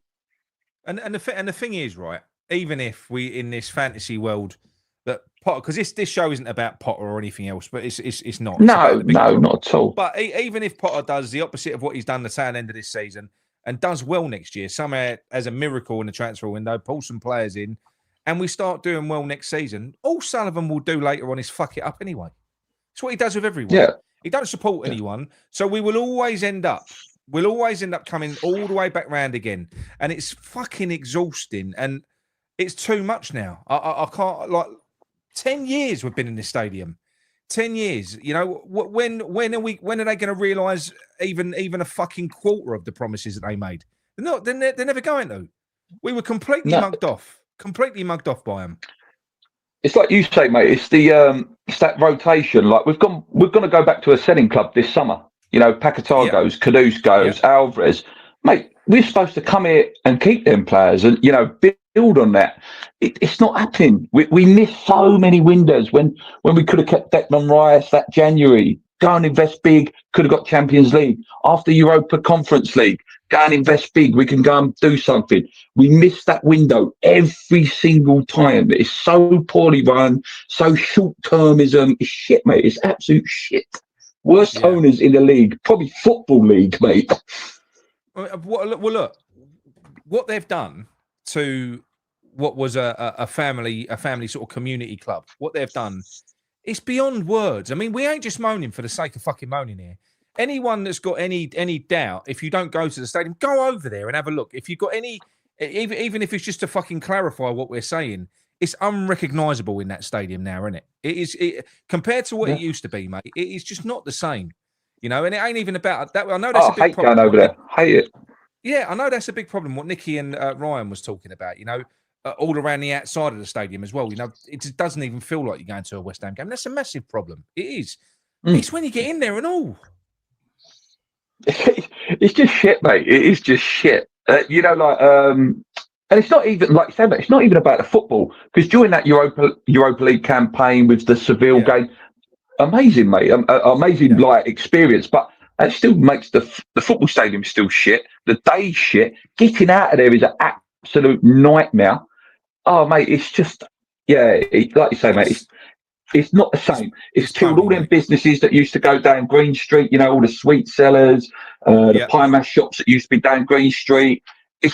They've killed a community there. They've killed an absolute community there. They have, mate. They have. They really have. And it ain't just, you're right, it ain't just because of the football. It's not, albeit it really ain't helping. You know, the type of football that we're watching, it's not helping us at all. I just, you know, I mean, next season, but a lot of people are sort of clinging on to the hope of next season, something changing, some sort of miracle happening. I just don't see it. And something else I watched as well, because, you know, I do kind of, I'm guilty of getting, I panic because we've got these wonderful players that I think are wonderful, the likes of Paquetá and Kudus, and I worry about them. And then you look at the likes of someone like Cresswell leaving. We've all seen his Instagram fucking video. Gazer almost had me in tears. There's some really big characters going now as well. And do you know something? I know this for a fact. This is Cresswell's choice. Yeah, but this is Cresswell's choice. Well, he wanted to go a couple of years ago, didn't he? He was close to going a couple of years ago. I think he's built an house up in Liverpool or something, and he went that rumour. Yeah. So he wanted to go, didn't he? He wanted to go with Dawson, didn't he? So he wanted to move further up. But yeah, it is a shame, the whole thing at the moment. But what bothers me most is the amount of people that are just falling out of just not really giving a fuck anymore, you know. And going back to what Dan said, where Dan, because he does those shows, he does those cross-platform shows with, you know, Arsenal, and I don't know how he does it with Arsenal and Tottenham fans and things like that. And he said they always say, why are West Ham fans putting up with it? You know, what it's we look like pussies. The way they're treating us and the way that we're putting up with it and the way we're not putting up a fight, and we just keep on taking whatever they serve us, and they keep on manipulating us every year with the same shit, and lots of people still fall for it. I think that's getting less and less. I think collectively now the fan base don't listen to it anymore. Yeah. But ultimately, mate, we've got to start fucking we've got to make our voices heard on this. It's time. It's done. I'm fed up with them. Yeah, you've got to start somewhere, mate. Like you say, this is a great place to start, getting all the YouTube channels out there. You're going to do your phone in later and stuff. You've got to build that momentum from somewhere, mate. Like building up to that Burnley game all them years ago. That started small and then it went big, big, big. We've got to get back to that. They got very lucky with COVID, mate, as you say on here all the time. That COVID, bloody hell, David Sullivan must have been going, thank you, God, thank you. Because he would have gone that year. He would have gone, 100% would have gone that year. The fans do have power. A lot of people say, I mean, look, they don't care about the fans, and they don't like the fans because they do resent the amount of power that we've got. We have got a lot of power as a fan base. We'll have less as less and less of us, go over there, and less of us are there to kind of embarrass them on TV and stuff like that. Then fine. But ultimately, with managers and stuff, it's the fans that sack managers. It is. We do control the narrative to a degree. The fan base does. If the fans are not happy and they're not fucking to a certain extent, that is what will determine the outcome or what direction the board will go in on certain things. And you know what? The same will apply with them. And I just think it's been proven, because I'm really not happy with Potter. I'm not happy with him. But what I do accept now is that what's the point in moving on from him? What's the point? There is no point, mate, because it's only going to be another. What's the point? It's going to be another shit manager. It'll probably be Dyche, because he's the only one out of a job. Yeah. Who's got Premier League experience, and it's going to be back to that shit. There's nothing. Nothing's going to change whilst they're here. Nothing will ever change, mate. Nothing. No. It's sad. It's a sad acceptance that, like you say, mate, a lot of West Ham fans have just got to that point now where it's like, oh, that's what it is now. But it's about building this anger. Could you call it anger and movement to try and say, no, that's enough now. We've had 10 years of this shit. We've had enough. Absolutely. Now.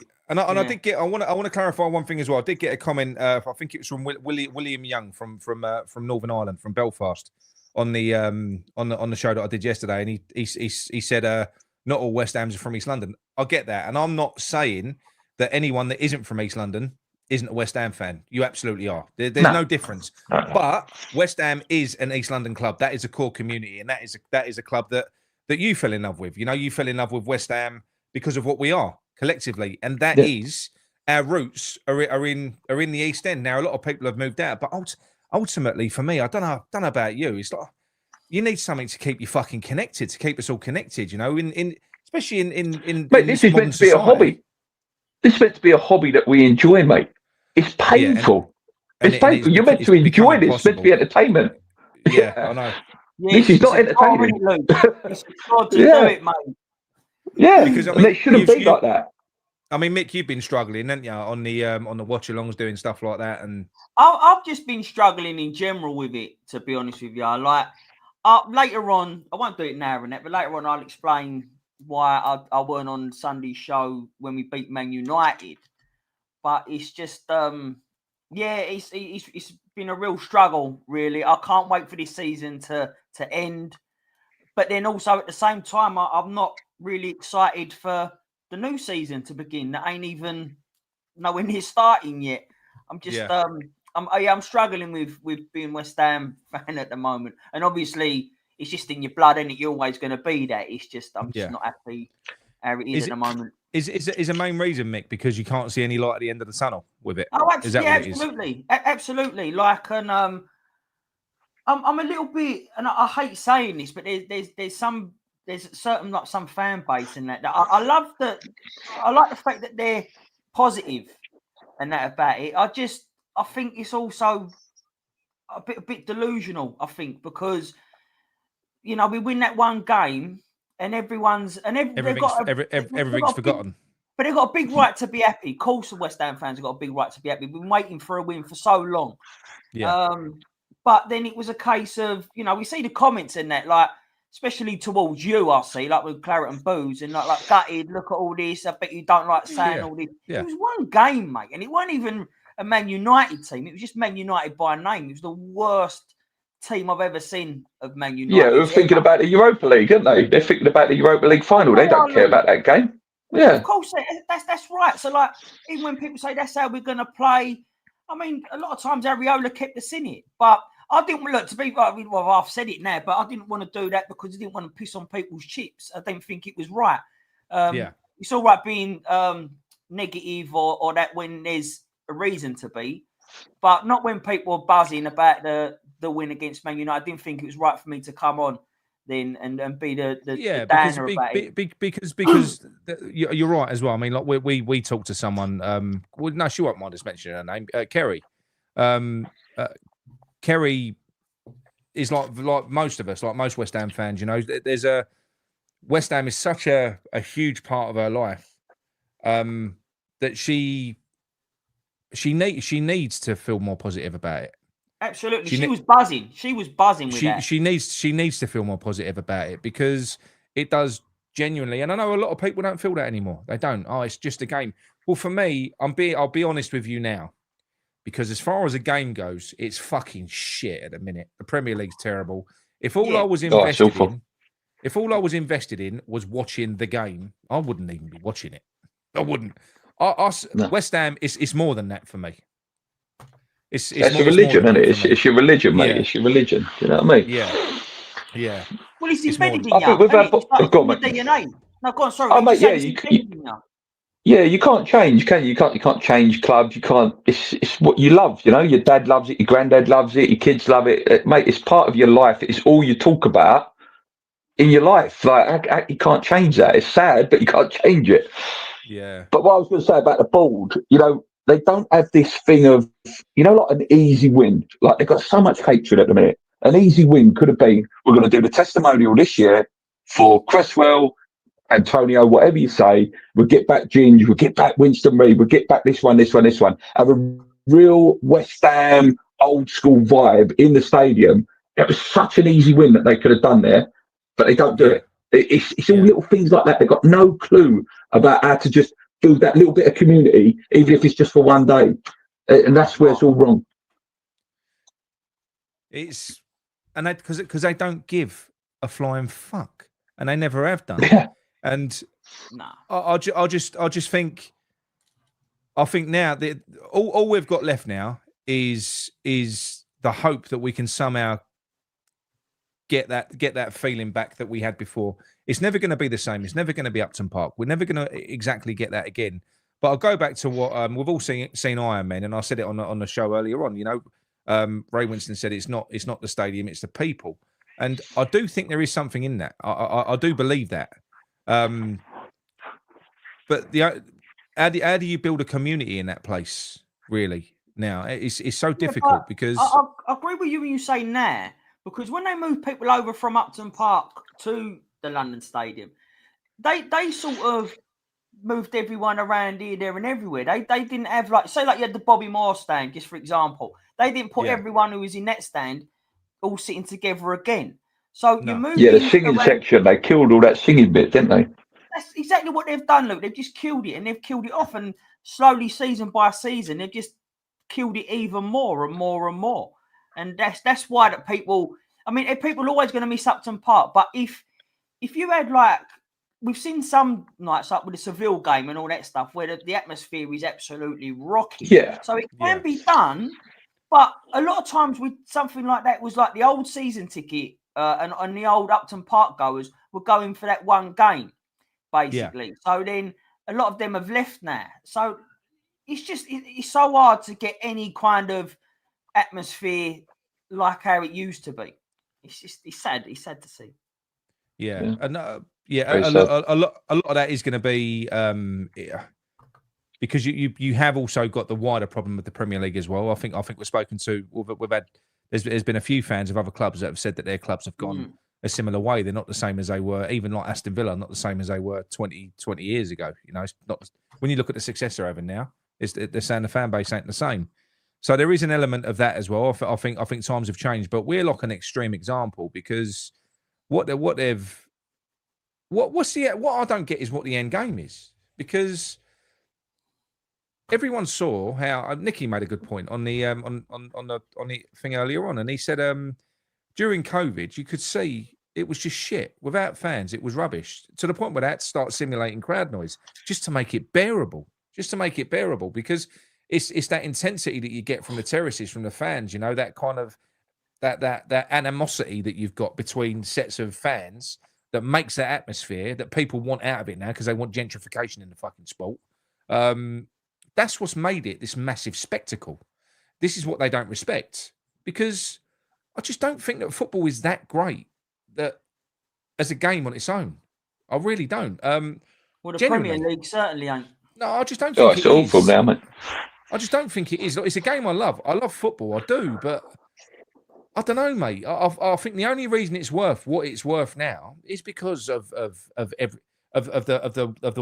fan bases. Is because of it's most every single fucking fan. It was a community club. It was ferocious. The problem money's is, killed it. This is going to eat like the way the Premier League is at the moment. If it carries on, it's going to eat into the hands of when they wanted to do that Super League. Yeah, and people are going to be more up for that because people are getting less and less interested, which is what they said. If you watch that documentary, they said about people getting less and less interested. They wasn't, but they are now because of the way that the game's being played. It's fucking boring. Like, I know we're not the only club, but I don't really care about any other team and how they're playing. Let them fucking play boring. I'm a West Ham fan, and I want to watch us. Let's be the different team then. Let's be the entertaining team. I want to see that. Why, Luke? Yeah, it doesn't matter whether they're two of the best teams or they're two of the shittest teams. Let's just talk about the mentality and the gun-ho way in which they approach that game. When you look at what they had at stake was probably the biggest prize in football, which was a fucking Champions League final. To have Inter Milan just literally go balls out, just trying to outscore each other. That was football. I think if football was played more like that, and like I said, you don't need that level of player. It's the mentality of two teams, like just going end to end to end. Two teams trying to fucking beat each other. That's the best game I've ever watched since the World Cup final, the Argentina-France game. And again, what was at stake World Cup final? You know, the World Cup, and these teams just going bomb, bomb, bomb, bomb, bomb, like a basketball match. Like Mick just said there. You know, why can't we be different? Why can't we think, do you know what? We're going to go clever and go back to what used to work, and maybe it'll throw teams off. Every team's trained to play this system now, backwards, sideways. Let's pass it about a bit. What do you call it? Safety aversion, you know? Instead of going forward, we'll pass it around so they can't score. Why don't we try and go something different? Get some Mavericks in there. We're used to a Maverick. That's what's killing us at the minute. Yeah. And that Maverick we've got at the minute, Paquetá, is not allowed to be the Maverick that we want to see. No, he's not. I mean, if you look at the bloke over my shoulder, you know, we my hero, mate. God, yeah. That was a guy. He didn't track back. You know, he didn't even go to away games. He just used to have fucking. He just used to run the game because he was given freedom. Yeah. He was given freedom, and I think that's. I think certain managers who are not maybe as suited to the modern game now, like he had Redknapp. You know, Redknapp was a people person. He weren't like a massive tactician. He just used the parts that he had. He liked playing attacking football. Bilic, when he came in with Payet, Bilic was the perfect manager for Payet. He literally gave him the creative freedom. You're the best fucking player. You know, everyone else will run for you. We'll build around you, and everyone benefited off of that because they did that season. But that's good management. That is when you look at the way that football is played now.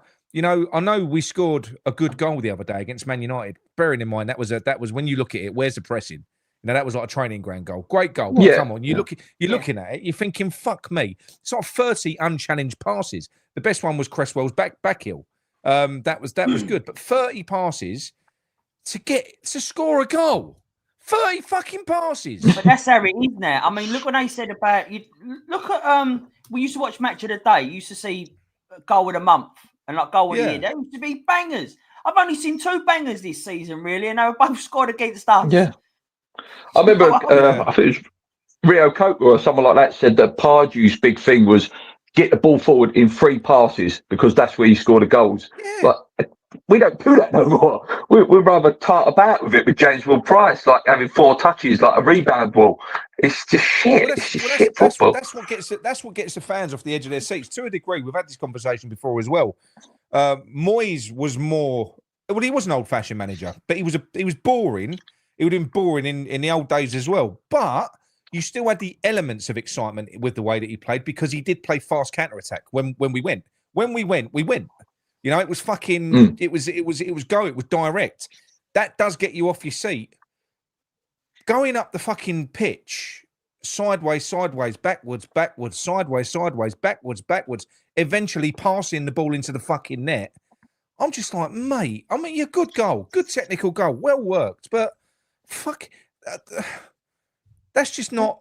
Well, as that's you just said, not, that's it's boring. Like you call it, it's chess football, ain't it? Like, no, who Yeah. watches a fucking game of chess, really? No one.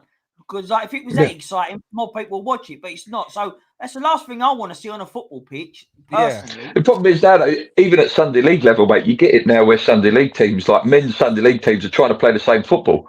Like, oh, let's pass it around the back. The goalkeeper's got to have a touch as well before we can score a goal. It's going right the way down now, sadly. I hate that, Luke. I can't stand that fact. Like, I hate it. Football at the back. Do you know? I think it was at Brighton. I think he still is. It ain't just since Potter. I think ever since as well.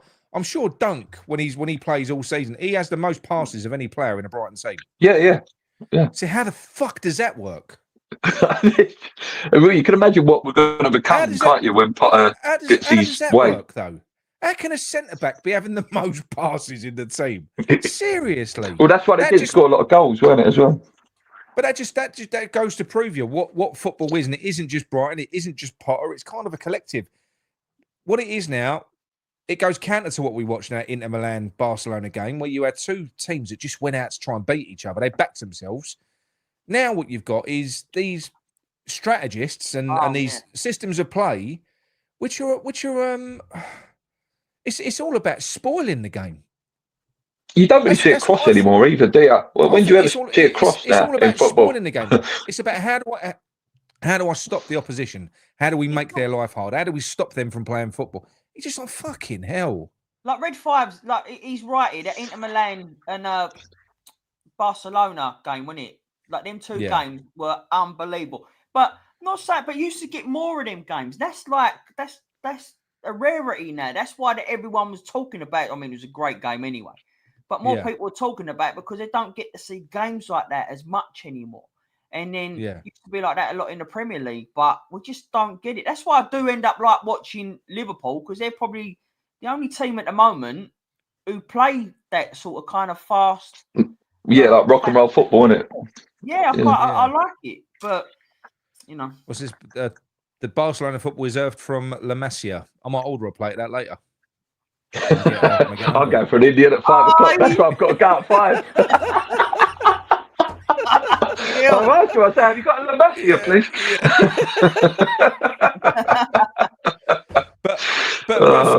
but for you, Luke, to sort of have to have your soundness in terms of, you know, you've been going over, you've been a West Ham fan an awful long time.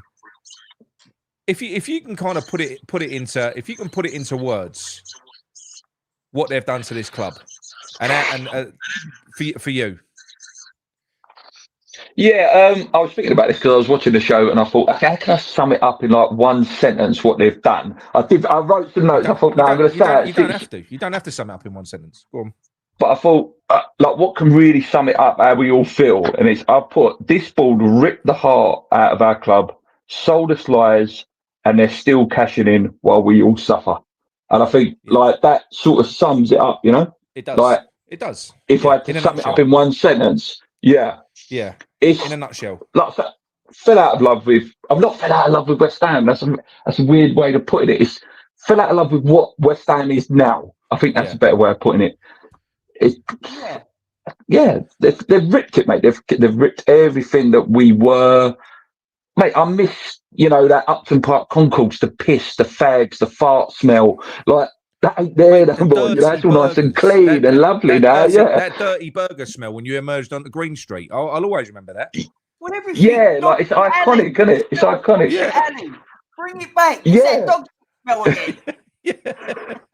Like walking past the wine bar with all the nutcase geezers in there, and you know the Green Gate when that was there. Like, there's none of that anymore. Even all the pre-match stuff, like it's just gone, mate. It's sad. It's sad. And I don't see how we get anywhere near that back. It's really hard to recapture any of that. I don't know. Like, I think the only way you could do it, right, is if you got an amazing Leicester had it once before the poor fella died in the helicopter crash. They had a great Yeah, chairman.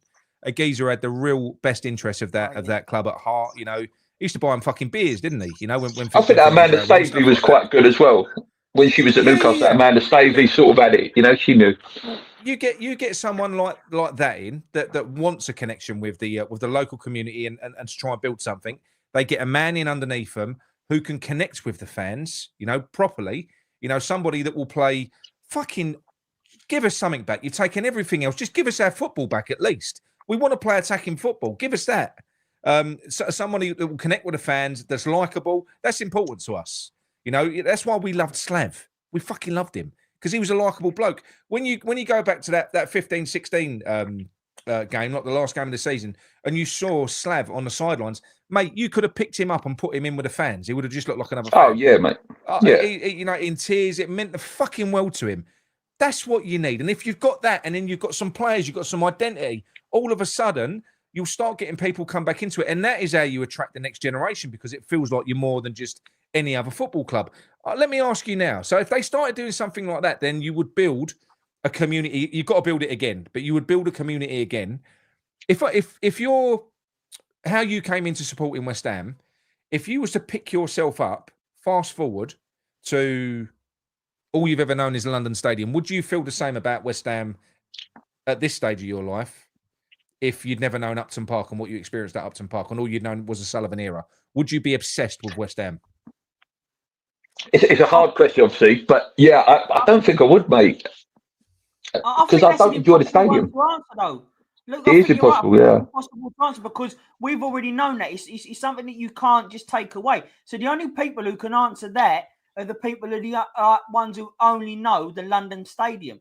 Let's see how they feel about it. But to ask us, who is the Upton Park era, it's basically an impossible one to answer. So I'll tell you now. So when I was a kid, it was my brother who got me into going to football when I was younger. You know, because all my family used to go over there, and it was Gary used to take me. And for the first little while when I was younger, I weren't really interested. You know, I weren't.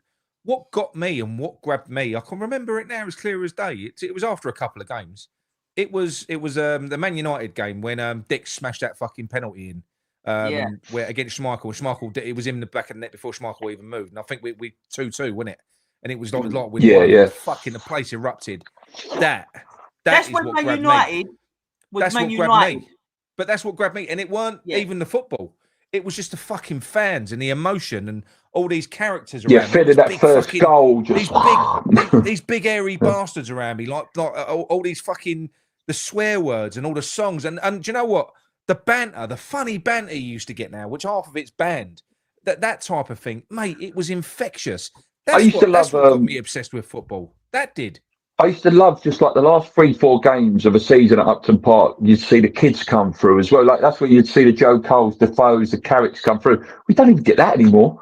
You know, like when the season's over. You know, like you keep saying it, and I've been saying it all season, mate. Guilherme, this time of the season, that's an easy win for Potter. Easy win for him. Bring him on. If Earthy was there, you know, but we don't do that anymore. Good catch, mate.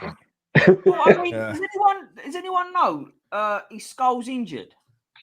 Mate, he's been dumped back to the under-23s again. Right. He's back in the under-23s. This is absolutely fucking disgusting because he gets up against the best player in the Premier League this season by in the world, probably, mate, as well. Yeah, probably in the world. Who hasn't Salah made look like a cunt at one time or another? There's four players that have been done by Mo Salah. He was done twice badly, but they were world-class touches that Salah done against him.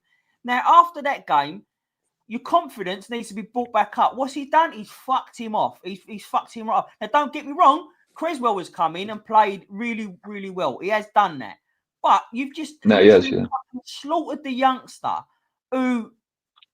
Mate, you want to build a team, like not a team around him, but he's the future of the club, and he's fucked his confidence up for me. I think that's disgusting what Potter's done with Scholes. That's my opinion. Yeah, it's like what Allardyce did all them years ago, where he played all 5 or 6 youth kids, didn't he? In that game, made an example, of them, didn't he? Made an example of them. Yeah, joke. Yeah. But what kind of ego? Yeah. Like, maniac you got to be to make an example of fucking youngsters just learning like coming in? I'm not prepared to put Potter in Allardyce's class. I don't believe that Potter did that to him on purpose. I think that was just poor on his part. He's got a history. Like Potter's got a history of bringing young players through. So whereas Allardyce has not. So what he did was a sticking the finger up at the fans. So I'm not going to blame him for that one. But what he's done now, unless look, we don't know, Mick. The other thing that could have happened is that could have really fucking knocked him, Scholes. That could have had the opposite effect on him. It could have really knocked his confidence. Yeah, but look, but you're telling me though, Nick, that not playing him after that against Salah. That's even knocks it even more for me. Well, especially we're in a part of a season where it meant nothing anyway. You know, these games ever since that Liverpool game and before. What's the end goal? We ain't getting relegated. Yeah. We were never going to win that game anyway. No. We were never going to beat Liverpool at Anfield. We'd never win there. No. Kilman should have been protecting him anyway. Kilman's got a lot to take for that game as well. Go and protect the young boy. Do you know what I mean? Go and protect him out there. Yeah. Well, I must admit, if you go back to his debut, do you remember when he came in with his debut? And that was Paqueta was out there properly looking after. Paqueta and Emerson. They were properly looking after him. They loved doing that as well, didn't he? Like giving the sense of like, I'll protect my leg. Normally, you would have that. You would have if you're bringing a youth player into a team, you would always have a mentor for that player or a bodyguard, if you like, but a mentor for that player in that game. Someone that's going to talk to him all the time, G him up, and fucking and basically look after him. Let's be fair, fucking Kilman sort of done him dirty. He was fucking giving him. Kilman reminds me of Matthew Upson, though, mate. He reminds me of what Matthew Upson used to do to James Tompkins, hang him out to dry. Yeah, overrated. Yeah. But he's a player I don't think that we've got any chance of getting rid of because we paid. No, sadly not, mate. 40 million for him. You could get fucking 4 million for him. He's on a 7-year deal as well. Oh. I mean, don't forget, right? The 7-year deal is an indicator of how long that 40 million is spread over. That's the only reason he's got a 7-year deal because it's spread over 7 years. It's what I mean. When they come out and they say to us how much they've spent, they've never spent that money. Or you know, if we've spent 140 million this window, you fucking haven't. It's all you're doing it on a Littlewood's payment plan, like you always do. You know, But to get to this stage, lads, where we moved to a bigger stadium because it was gonna have us, you know, challenging for top 4. You know, it was going to be able to maintain cheap tickets, and they weren't going to take away concessions or anything like that. You know, that was always going to be maintained. They tried to remove that this year, but ultimately we was going to be in a better financial position to be 10 years on, and for them to even have the front to come out via their mouthpieces and say that we're in financial difficulty. That to me is enough. For them to actually be saying that's like that is an admission of failure for them. Then fuck off. Yeah, you complete mismanagement, mate. Yeah, you failed. Yeah, you know, because we can all say, oh, like I have done. You know, David Moyes built the oldest and smallest squad by the time he was here. You know, which he did. He was entirely part of. But who was he doing that under? Who was overseeing that? Who was signing off on every deal? Who was doing? So ultimately, the buck will always stop with them. Always. Just chronic fucking mismanagement from the top the whole way through. Short-termism, as I say, mate, earlier in the show, it's all short-term. Oh, let's get a quick one in. He'll do, with no thing about where we want to be in 5 years. Where do you want to be, West Ham? He don't care. He just hopes that we finish 17th every year and stay up. That's all he hopes for. That's a good season for him, Sullivan, which is not good for us. I don't believe 1 second that they're broke, right? I don't believe in that narrative. But again, if it's true or if it's a lie that I suspect it is, they should be at the fucking door through that, because what a disgusting thing to say, like that we're broke. Well, if you are literally broke, you're fucking the wrong people to do any business in football, in the Premier League, where that money is there to be made. And if you are just lying, you're scumbags. It's just I think the fact it comes out every year as well. Oh, it's not Sean's fault. It's not Sean's fault. But the fact that it does get linked to these websites, it's so unprofessional. It's shit. It's crap.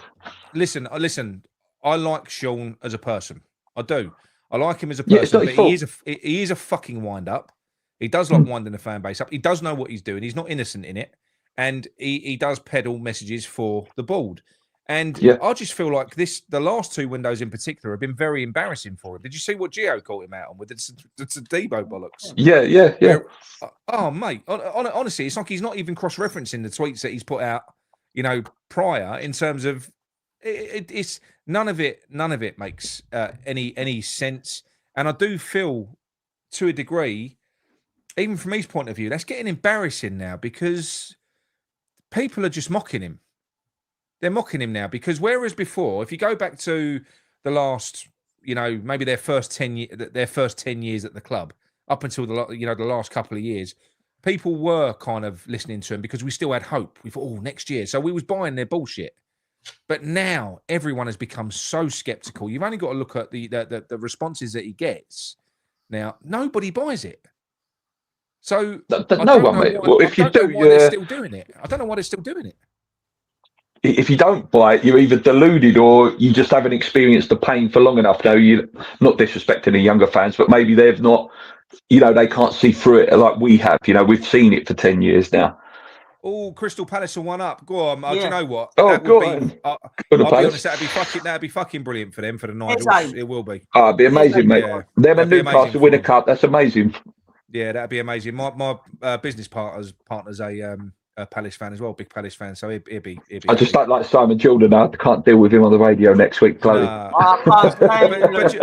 do you know what? Do you know what though? That for me, that is a bit of a victory for football because, like you said, Newcastle won a cup. Look how they play, balls out football. They literally have a go. Brilliant football, mate. Palace are a bit similar.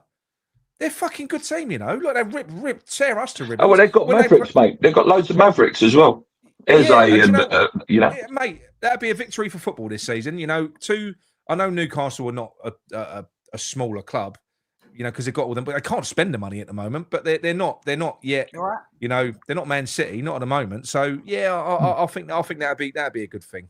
It will be, if they can keep it going. Mind you, they did it off. Didn't they rip Aston Villa to pieces in the semi? Oh fucking hell! Yeah, mate, they're a good side, mate. Very good side. Yeah. Torn to pieces. They remind me of old West Ham sometimes when I watch them, like what we used to play like you say, with the Mavericks of the Airzays and like the Trevor Sinclair era. They remind me of that when I watch them sometimes. Yeah, no, absolutely. Andy sent me a picture earlier on. Let me see if I can still put this up. 1 minute. Just do the chat quickly, Mick. I'm just going to see. I'm just looking at it, and I agree with them. Like, I'm not getting carried away about that Crystal Palace score just yet, but it's good that they're taking the lead. Do you know what I mean? So that'd be City winning nothing as well, wouldn't it? City would have won nothing this season, which would be mad. Do you know what though? Look, it's true. Like, it'd be fantastic for the fact that a lot of people are saying about the way the game's being played now is a lot like pet ball. Like they're trying to play. Is that a big influence? Yeah, he has a bit. He has. 100%, mate. Yeah. It's a kind of fuck you to pet ball in a little way. Yeah. He's convinced everyone that you've got to play like that. He's convinced everyone you've got to play like that, but everyone else has got shit players. Where he's got De Bruyne or Rodri that can play that style. Exactly. That's what he's convinced. Yeah. It's crazy that people have sort of took that on, like they're gone, we do need to play like that. Why? Why the fuck do you need to play like that? Even Arsenal, I hate Arsenal with a passion. But that season, when they were really close and they was playing really fluid, attacking football, that was brilliant. But they've regressed now. They've regressed. Yeah, they're shit. They've gone back to passing it around, overpassing. Yeah, mate. Sad. So look, this is an image that I believe that that Andy's put out on Twitter, and this I think is the main issue with the West Ham fan base at the moment. Now, apathy. Definitely. Someone else will do it. I can't be asked. What's the point? Listen, we've got to band together. Like I was saying earlier on, like Dan was saying, it's embarrassing how little we're fighting back on this. Yes, we did fight back on mass before COVID, but now we're rolling over. It's got to stop. This is literally, like I said earlier on, this petition is the fans' petition. I'm not out there pushing it on multiple platforms. It's all fan driven. So this has got to, I think, 12 to 1,300 signatures in the space of 24 hours now, just off the back of what you guys are doing. This is fan led. So you guys are taking that, you're sharing it on your socials, you're doing it, we're building it, we're spreading the word.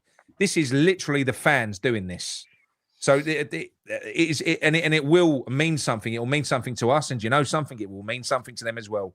Because, yeah, they'll pretend that they don't like it. They hate the bad press. If the media get hold of it, you end up with 20, 30, 40,000 signatures on something like this over the space of a couple of weeks. Because if it builds up traction, that's what we're looking at, then that's going to be very embarrassing for them. And the other thing as well, if we have got new owners coming in, because a lot of what we're going to talk about tonight is the concessions and how we feel about concessions as well. Do you know what? It's a fucking warning to whoever comes in and buys us next about the type of fan base that they're coming into, because we don't want, yes, fair enough, we all want the billionaire owners, but we don't want someone that's going to come in here and rip our asses out. And we want everyone to know that we will not take this shit laying down anymore. Because if all we're going to do is back off and go, oh, can't be bothered, they're never going to leave, then you're just going to let the club die. That's all you're going to do. Yeah. And what's it all been for? All that history for fuck all. It's, in a sense, it's our fault that we're here in the first place. If we look at it really honestly, because we probably should have had a protest and stopped ourselves leaving Upton Park. We didn't. We kind of chased the dream. We bought the dream. We thought that we was going to be going for bigger things. We did. We all did. I was one of them, you know. Yeah, I was, mate. I was. Yeah. I was in work saying we'll be a bigger club than Arsenal in 5 years. Look at me now. Exactly. So let's fucking take a little bit of control back. Yeah, it was so terrible lies. Terrible fucking lies. That everyone who I know, apart from Nigel Khan, to be honest with you, everyone was sold, like, bought that dream into, you know, we need to move to another stadium to be a bigger club and do that. And we thought it was going to be, they said, like, once we get into that new stadium, we'd attract these big names and everything, which was, we did kind of sell our soul for it. They made it sound so fucking good. But the fact is, right, we were saying this earlier on, because we all say, oh, who wants to buy West Ham? There's nothing there. Of course there's people that want to buy us. There's fucking Kretinsky bought 29%, whatever it is. Apparently we've got other investors that are looking at buying 25%. Our problem is the fact that little wanker won't hold his hands up and say, well, that's it, I've taken you as far as you can go. He's holding us back. Because if he's the reason, he basically won't let us have a new owner. We'll get a new investor come in, but he won't let go of control. And what that's going to do is that's going to limit our ability to get people to come in and buy the club, because very few investors are going to be willing to pump 300-400 million of their money into a club and then not have any say over how it's spent.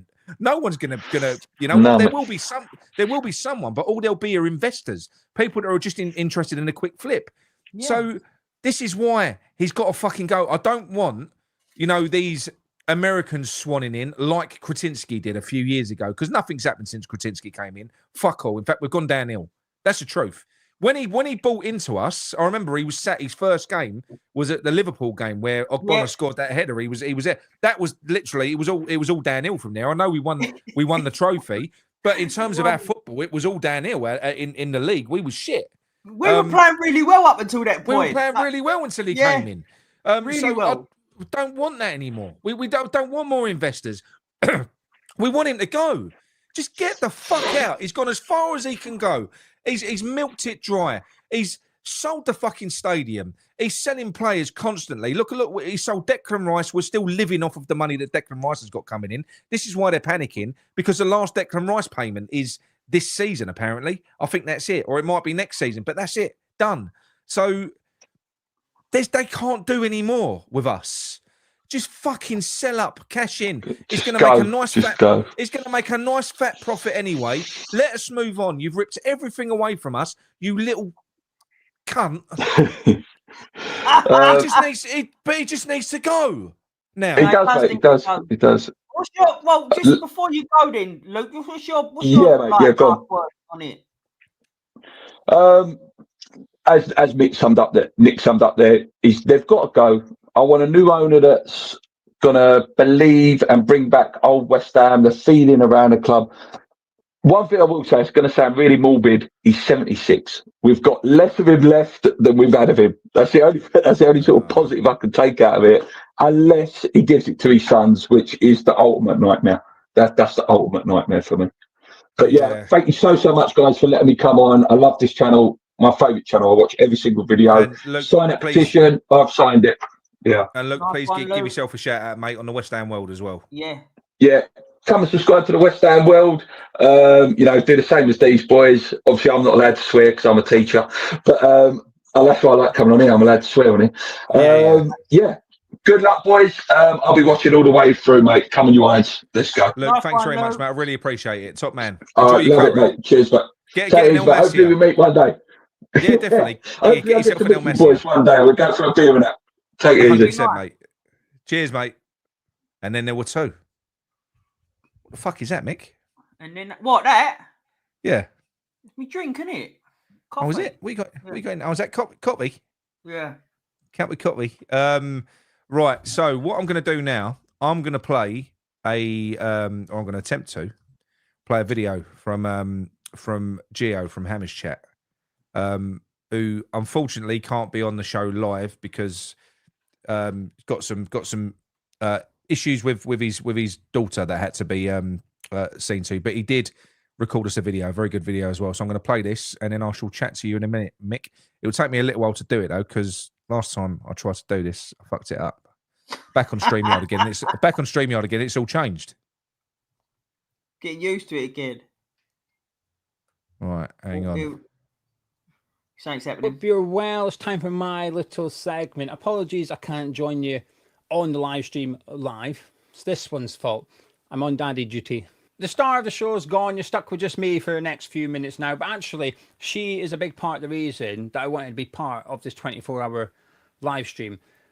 Because the subject I want to focus on is the removal of the concessionary season tickets. Because I will never, ever forgive them for it.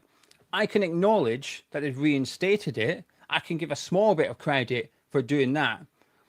But it doesn't even touch the sides when it comes to making up for what they did in the first place. I think most mistakes can be fixed, but it has to be a mistake in the first place. A mistake is when you do something by accident. It certainly wasn't that. They knew exactly what they were doing. A mistake can be a bad judgment call. You do something and you think, actually, I've got that wrong. Let's fix it. I don't think they did that. I think they reinstated it for two reasons. One, because of the backlash from the fans, over 20,000 signatures on a petition. I don't think they expected that. I thought they'd expected West Ham fans to lie down and just take it. So I think there was a little bit of a surprise as to how many people signed that petition. And they were afraid of what could come next. And number two, I think they were fearful over this summer's season ticket renewals and uptake of new season tickets. And without that concession discount, it would be a lot lower than it is now. Now, we all believe, just because of what we've heard from other West Ham fans, we all believe the renewal rate is quite low. The uptake of new season tickets will be quite low as well. And that's with the discount put back in place. I can only imagine how bad it would be without that, because not only would there be no new concessions coming to West Ham, a lot of people would walk away out of principle as part of that petition, the next phase of the protest.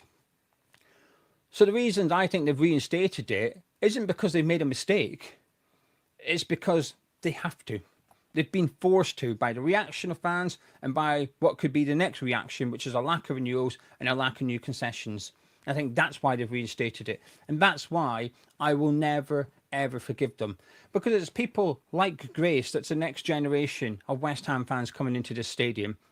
Now, that stadium move was horrific. It shouldn't have happened, but it's happened now. And people watching this will say, well, maybe not those watching this video, but other videos I do talking about it, people say, get over it.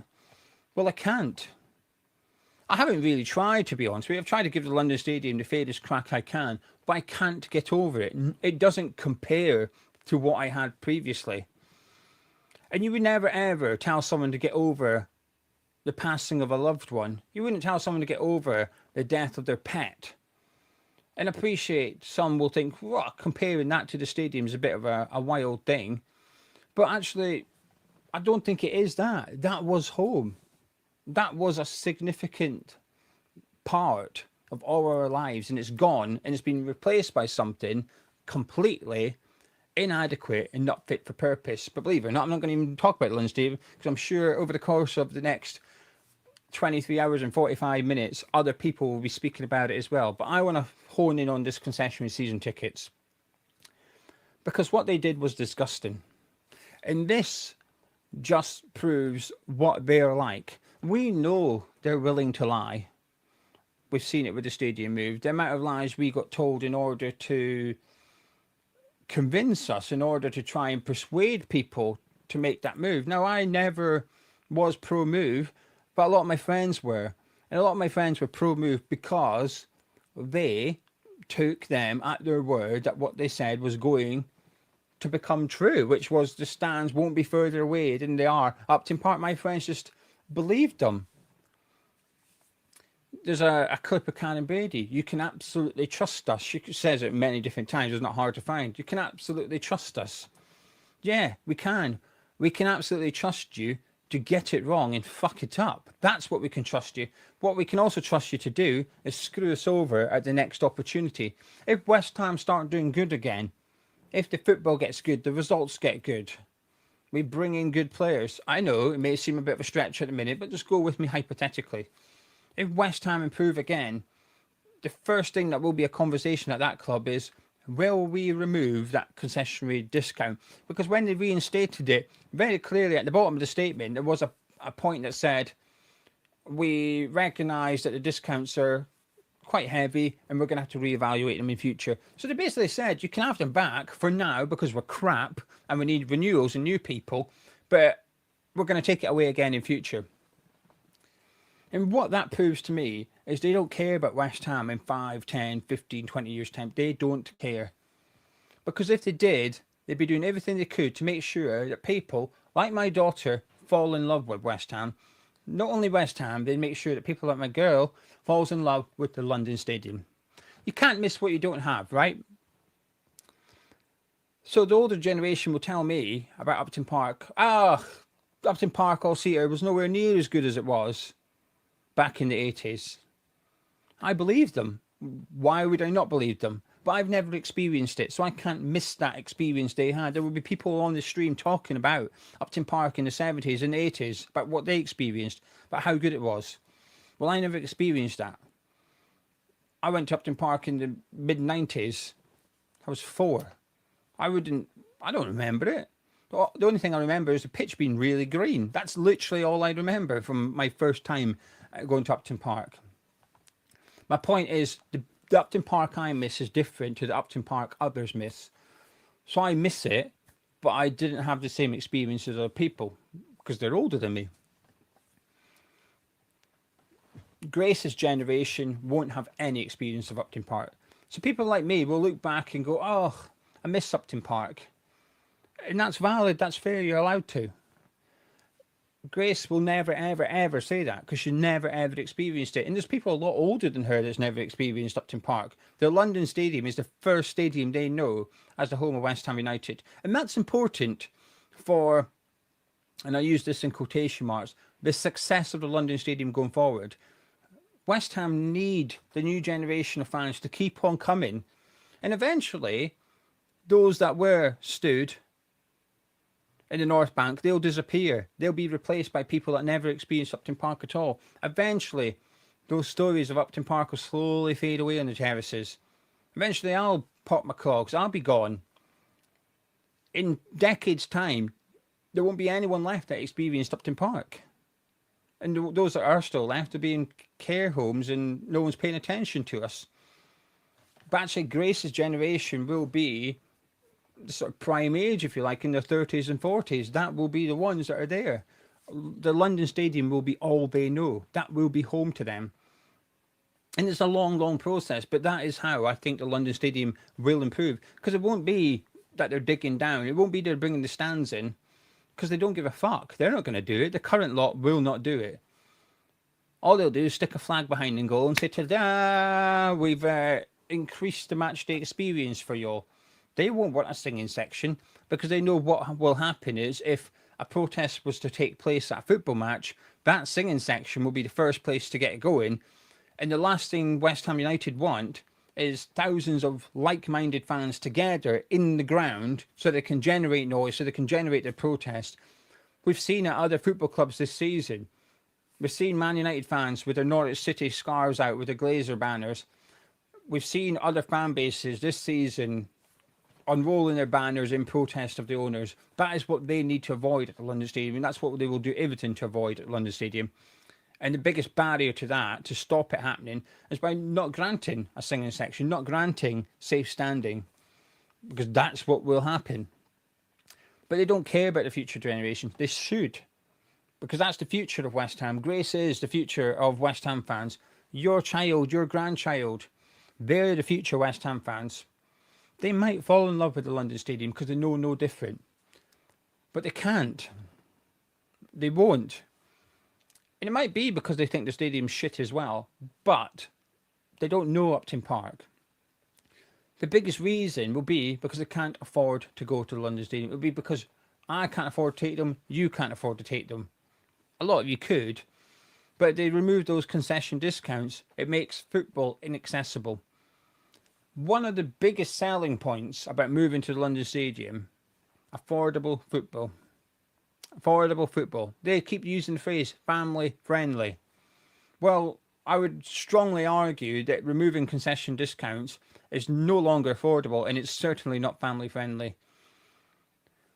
They're in place for now. That is good news. But that's good news for now, because I strongly believe they'll take them away in the future. Because if this lot truly cared about the future of West Ham in 10, 15, 20 years' time, if they really wanted to leave a legacy, they would be doing all they can so that the kids of today support West Ham, go to as much West Ham games as they can. Because I can forgive incorrect footballing decisions from the owner, the vice chair. They signed the wrong player. It's not the end of the world. Financially, it's a bad decision. Every football club gets transfers wrong. Every single one. Even Brighton get transfers wrong. Pretty much every football club get managerial appointments wrong. Ours, a bit more often than others, but I can, to some extent, forgive footballing decisions that are wrong. They are mistakes. I don't think we've ever, one or two aside, I don't think we've ever signed a player and thought, let's buy him because we don't think he'll work out. But what I can't forgive is taking the piss out of the fan base. Removing that discounts, did that 12 months ago. Increasing the age from 65 to 66 a year before that was taking the piss as well. They were testing the waters. Hardly any other clubs have followed suit. At the time, it was us and Aston Villa that raised it from 65 to 66, and that is it. Often, when Brady has justified some of the decisions at West Ham United, she has said, other clubs do it. Other clubs do it. Other clubs do this. Other clubs do that. That's why we do it. Well, actually, raising the age from 65 to 66, that doesn't wash. There was only one other team that did it. Most of them stayed with 65. You bucked the trend. You went against the majority. And this goes back to the lies, the misinformation, the controlling the narrative to suit them. They'll follow the majority when it suits them, but they'll go against them when it suits them as well. And I'm worried for the future of West Ham fans, because a lot of people have switched off from West Ham this season. A lot of people have switched off from the London Stadium. And I think a combination of both is really bad, really, really bad. Now, when you throw into the mix that we feel, a lot of us feel like we've been exploited, rinsed because we're a West Ham fan. That's it. The only reason we're getting every penny squeezed out of us is because we're a West Ham fan. There's no other reason. Because they know that loyalty is priceless. For some people, it's not. Some people have walked away. But they're still West Ham fans. Even though they don't go to London Stadium, they're still West Ham fans. Even though they don't buy merch or anything like that, they're still West Ham fans. They've just had enough of being exploited and getting the piss taken out of them. That's all. Hopefully next season will be a better one. But it's hard to say. But I'll tell you what's easy to say and that is the concession discounts being removed at some point again in the future by the slot. Right, you're going to say goodbye? Bye-bye.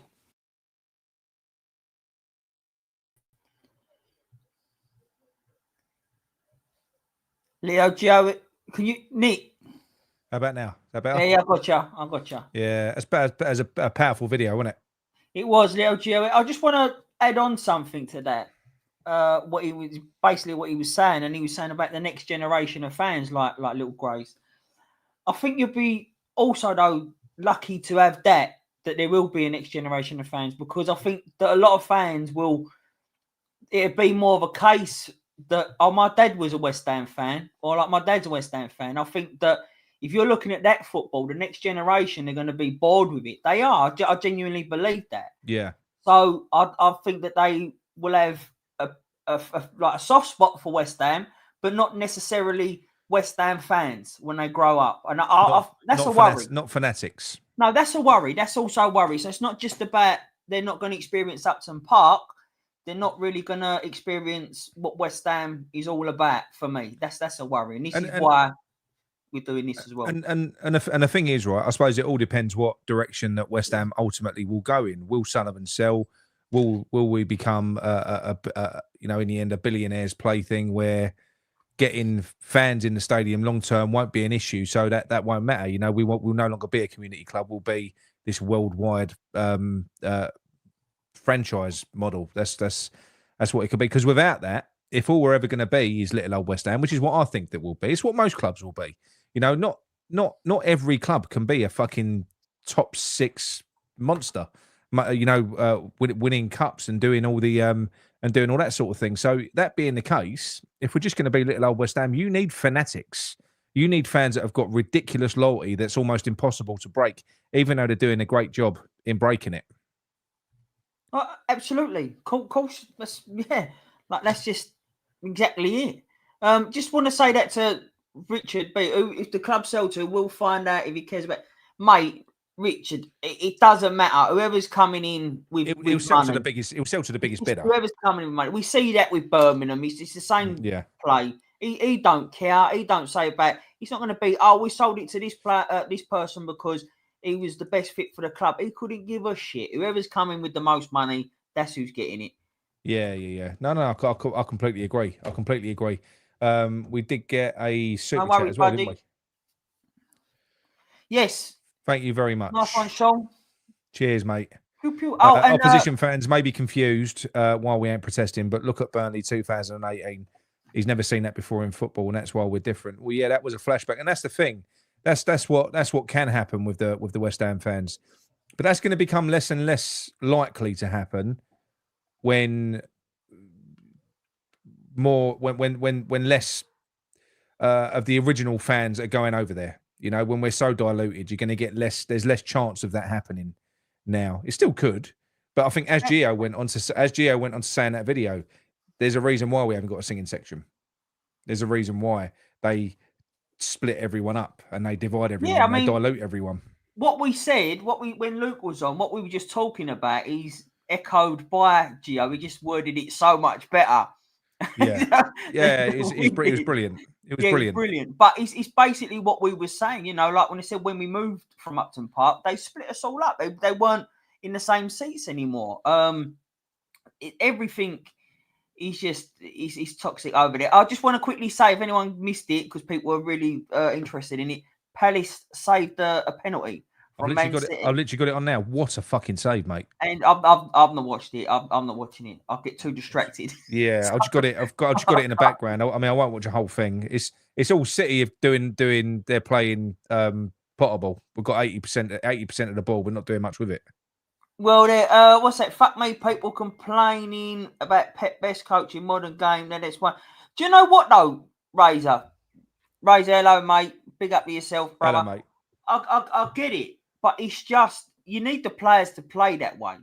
And it's not exciting football. But then when everyone is playing that same way, it is a chess game, and it's not entertaining to watch. So.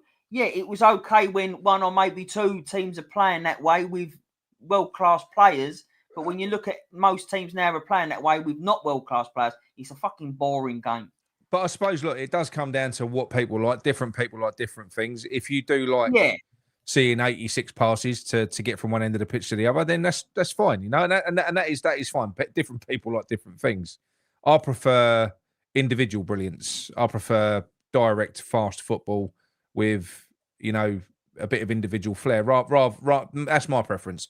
Rather than a fucking, you know, rebound balls just knocking the ball about like a pinball all over the pitch, you know. Yeah, no, I'm with you. I'm with you. Cheers, Bed Hermit. Beard Hermit. Beard. Was it Beard? Bead Hermit. Beard Hermit. Yeah. But yeah, no, it is. That's just one of the things that they've done. That's their latest travesty that they've gone back on. But you know what? It was a big thing. What they did there with concessions was a big thing because of all the other things that they haven't delivered. The one thing that they were delivering still was affordable football. They was delivering that. And what they attempted to do this season was remove that. They attempted to remove it. Oh, no, they did. You know, dirty bastards. How can you do that? How can you get away with do away with affordable football when what's on offer? You know, as we've seen, people are not turning up to games now. Nick, how many times on the app and that have we seen people giving up tickets? They can't give them away. They can't give them away. Like they're saying, look, I've got 2 free tickets, no money wanted for just another West Ham fan, and can't get rid of them. Nope. Right, hang on. Got me. Well, it's first time every time. Right, so the phone lines are open. You got your quiz around about 6 o'clock, Mickey. Yeah. So you're doing your quiz at 6. So get your pens and paper ready, people. So between now and then, if people do want to phone in, I know there was a couple of people that were keen on calling in. Please phone in now. The phone line is open. I won't put my number up yet. I'll put my number up on the 7 o'clock slot, which is after Mickey's. So those who have got my number, if you do want to phone in now, and we'll have a chat and let us know what your thoughts are on this. But that's the main thing with me is people saying, "Oh, what's the point? This, that, the other." Well, I'll tell you what. What's the point in your fucking attitude? Because doing something is always better than doing fuck all. That's literally it as far as I'm concerned. Because all you've ever got is West Ham fans criticising the efforts of other West Ham fans. They're moaning, they're not happy. But when someone's trying to do something, they'll turn around and go, "Oh, why don't you do it this way? Why don't you do it that way? What's the point in doing it like that? Why don't we have a boycott?" Nah, don't do that. Just go to the game and then leave after fucking 2 minutes. Who's going to do that? This is what I mean. So you can't get West Ham fans to agree on anything. But all this it's a very simple thing, and it's a simple question: Do you want the ball to go? Do you want the ball to go? If you want the ball to go, then tell us that you want the ball to go by signing a petition. It's so fucking quick to do it. Get the fucking ball out of our club. Get out of our club. It's old Jimbo. How you doing, mate? I'm doing really good. Listen, I only phoned in quickly because I've already signed a position. By the way, well done, Jim. I knew you would. And I got Debbie to do it as well. Good. Even though she's not a football fan at all. But I just want to listen. I just want people to understand a few things about fucking Sullivan, right? First off, I admire you. I hope we can get this cunt out, right? I really do, because he is poison. He's been poison since he's been involved in the porn industry. They don't call him fucking Dildo Dave and Butt Plug Brady for nothing. They are the very worst kind of people that you will ever encounter. They are the worst kind of people. They only deal with people of a certain religion. Look around, right? I'm not trying to be racist or anything here. Right? I ain't got nothing against nobody, but look at all the people they deal with. You got the Ormstills, the Silkmans, the fucking. They all belong to a certain community that we are not allowed into. right? And the reason that this goes on is because he's been milking the club for years and years and years. Every transfer he brings Silkman or what's the other, Salthouse. He brings them in. They're milking the club slowly but surely. They've got their own people involved. They have a little carve up and they go, right, come on, we'll have that out of it. They don't care what fucking players they bring in. They genuinely don't care what players they bring to the club as long as there's money in it and Sullivan's filtering off money. You know, it's a fucking joke.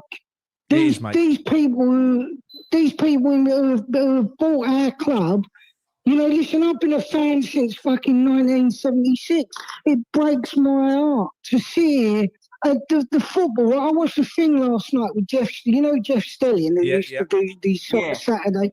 He's doing these interviews with players. He had Merson on last night, right? And they were talking about Maverick players. Now, I've heard you talking about Mavericks, right? The reason, and Merson even said the reason you won't see Mavericks anymore. You won't see your Joe Coles. You won't see your DiCanios. You won't see your Dennis Bergkamp. He said because all the coaches have gone to this mechanical method and they're boring the pants off of people bit by bit by bit until eventually no one wants to fucking watch anymore.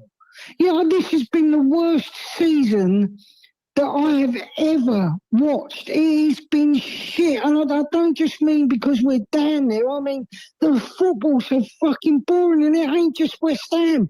It's all the teams. They're all doing it. You get, all right, sorry, I'll correct myself. Liverpool still are going for it. And Newcastle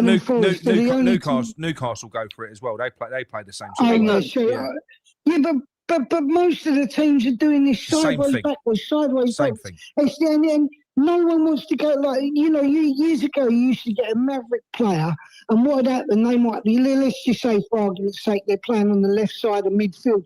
You'd see them over on the right-hand side of the fucking pitch trying to get the ball to make something happen. You'll never see that no more because they don't want to leave a hole that someone else might have to fill. It is the most ridiculous shit that I have ever seen. It drives you mad. And I listened to Nicky Hawkins and all them who you had on earlier, Dan, Ryan. Good people. They're good. They are good people, and they put a lot of work into all their fan cams and that. But even there, they're telling you, the club, they don't care. They won't listen. The only thing they care about is money, and that's the only way we can hurt them. But this is the thing. They don't care. So I've got no interest. There's enough organisations that are doing it, and I'm not at all. The likes of Hammers United and you know, I think is it Alliance Hammers or Ironwork Alliance? Yeah, Hammers Alliance. Yeah, they're doing their thing, and they're trying to improve things for the fans. And do you know what? I'm not discrediting anything that they're doing. Not at all. I think it's really good work. They're just taking it from a different fucking angle. They've got a lot more patience than me. I don't want to be given crumbs. I want them to fuck off. I want them to. That is quite simple. I just want them to fuck off and go. That is it. Do you think, right? And I'm just asking the question because I don't know the answer. Do you think the younger generation, you know, people before our time, who are like younger than what we are, the 20-year-olds who ain't never really seen the old times, like they would have only been 5 when Upton Park or 10, whatever. You know, they come along and they seem like they're happy with this football. I look on Twitter and I sit there and I think, you know, there people were saying, yeah, this is brilliant. And I'm sitting there thinking, this just reminds me, I don't even play computer games, but it's like FIFA football. Yeah, well, do you remember years ago when you had, I mean, listen, I'm so old, I remember the Sega Mega Drive. You used to had to play football on the Sega Mega Drive.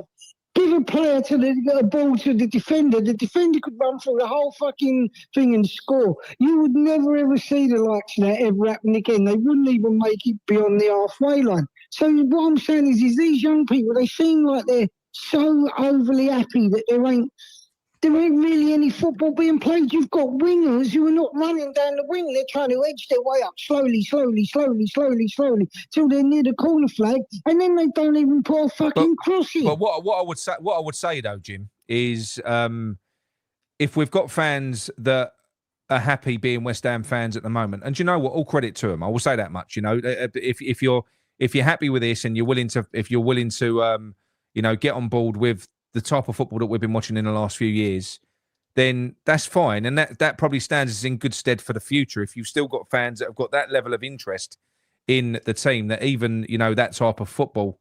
Look, maybe it's a style of football and a brand of football that they like. But imagine how their minds would be fucking blown if they started watching attacking balls out football all of a sudden. Imagine that. Do you know what I mean? Can you imagine it if they saw, like, you know, a young Joe Cole when he first come on? Do you remember when he was a young boy come on? He done a Rabona cross when he was with his opposite foot. He didn't even do it with his right foot. He done it with his left foot when he was like 16 years old. When he's fucking brilliant. Of course, it would blow their minds. And like I said on that show last night with Stelling and Merson was on there going, listen, there's only a couple of Mavericks left. He said one of them is Jack Grealish, and he gets so much shit. He said it's unbelievable, and he gets shit because he goes out and has a drink and he has a laugh and he tries to be one of the boys and all that. I mean, I don't like Jack Grealish, but like at the end of the day, I take me out to him for just being a normal human being, which is all these players are. They all think they're fucking so good, but at the end of the day, they've got to remember that the football was a working class game. People like Jimmy Greaves got paid a pittance. Yeah, I know, mate. Do you know what? I'm going to argue with myself. Sorry, because I've just been dwelling on the point that I just made about how it would blow their minds if we started getting these Mavericks in. Do you know what? I don't know. Because look at how look at how the fan base treat Mavericks that we've got at the moment. You got players like Paqueta, he gives the ball away. You got players like Alvarez, who's a Maverick in the other respect. He fucking goes through players' legs. Oh, he's too dangerous. He gets yellow cards. I just think people are fucking boring now. Yeah, but listen, right? to a degree, it's like risk averse in every aspect of everything. Oh no, you can't take any risks. You mustn't take any risks. You've got to be safe. This is what I mean. Football is become, since the introduction of the Premier League, it's got steadily worse. It's become a business. Football clubs are run like businesses, and now the teams are starting to be run like businesses, where they're almost trying to, well, it's just they can't lose. So they're playing in a manner in which they can't lose, which is fucking boring. Do you know what I'd like to do? I'd like to go back to like 1988, 1989 and go to the London Stadium and play them a video of people playing over Hackney Marshes or over Woodford or somewhere like that, and just show them what tackles really used to be like, where you'd see someone fucking smash through someone and like they're absolutely poleaxed and they get out and just walk away, like, you know. So, or back in the early days, like I remember fucking hell being a kid. You know what they used to do? You've been a coach and a manager and all that. I know you have with your boys' team. Back when I was a kid, you know what they used to do? They used to run on with a freezing cold bucket of water and a sponge, and they smacked you in the nuts with it. And fuck me, you got up and started running pretty fucking quick. They used to call it the magic sponge, didn't they, Jimbo? The magic sponge. They put that on you, you was up. Exactly. Yeah, but it's like everything now. It's like the safeguarding sport. I know it's there for a reason. I know it is. Look, I'm actually not. I don't manage the team anymore. Carell does, so I can say this now. But even down to even with them, they go too far with it. Like they'll do surface inspections, pitch inspections, and it's like, oh no, the ground's too hard, the ground's too slippery. Fuck me. I used to go out. It was like walking in high heels because the ground was so rock hard. It was like fucking iced over to shit.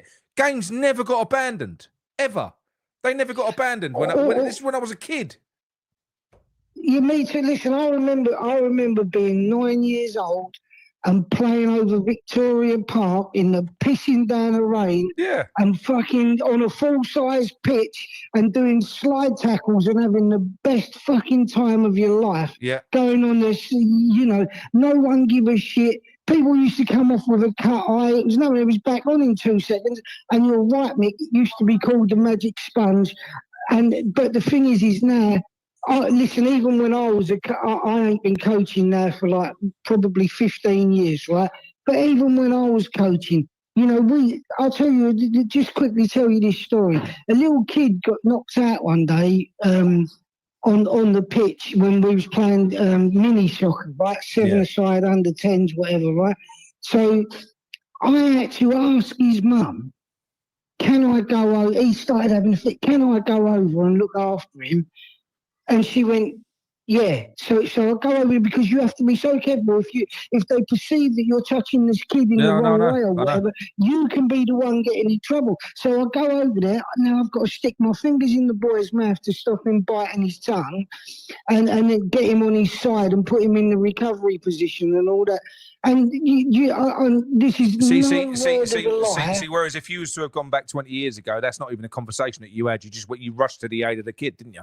Yeah. Straight away. Yeah, but do you know what the mother done? The mother tried to sue the football club that I was working for after we saved her son's life, saying that she weren't happy. And honestly, she lost. I mean, she lost. But the fact of the matter was that, you know, she got the smell of money in her nostrils and thinking, oh, my son's been concussed on the football. But and you know the cheek of it, she wanted to carry on playing for the club.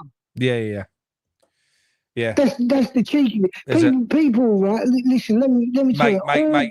There is a lot of sharks. There's a lot of dangerous bastards out there. There's a lot of con people. Everyone that's out to fucking swindle anyone. I've known that more than anyone else over the past 6 months. It's fucking, it's dodgy as fuck, mate. The world is weird now. And you know what's made it worse as well is like the age of fucking technology, AI and stuff like that. People can be experts in anything now.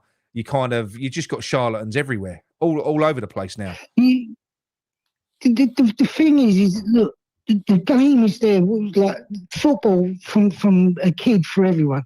The game is there to enjoy. You've now got girls playing it. You've got mixed teams. Yeah. There used to be a girl played for our team.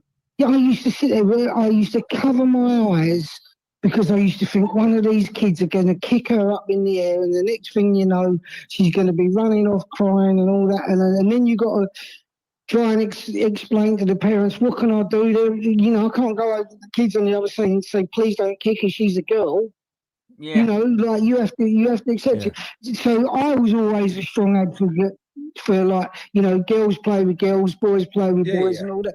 But that ain't the way, is it? Like, up until they reach, I think it's 11, they're allowed to play in mixed teams. Yeah. So you there ain't much you can do about it. And when someone comes to sign for your team, the only way around it is to turn around and say, we don't need any more players. Because if you turn around and say, I don't want them, like they're a girl, like, you know, you're breaking all these rules and regulations that they've got. Like, they tie you in knots. It's all for the student. It's all red tape, mate. It's all red tape now. But in terms of getting these fuckers out of the club, Jim, how important do you think this is at this stage? I'll tell you what, how important. I'll tell you what. Do you know what I think's important? I'm just gonna, because I think you'll agree with me. What's important ain't even that we get them out with this attempt. It might be the trigger for something else. What's important is that we might start to feel a little bit like we've got a united fan base still. Like West Ham fans have still got a bit of fight left in them.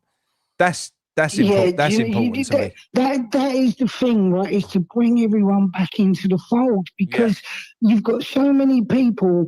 Like, it's like the fucking thing in Light with Brian, the Judean People's Front, and everyone's in little splinter groups and that, you know, which ain't no good. Because at the end of the day, it is our club. Yeah, it is ours.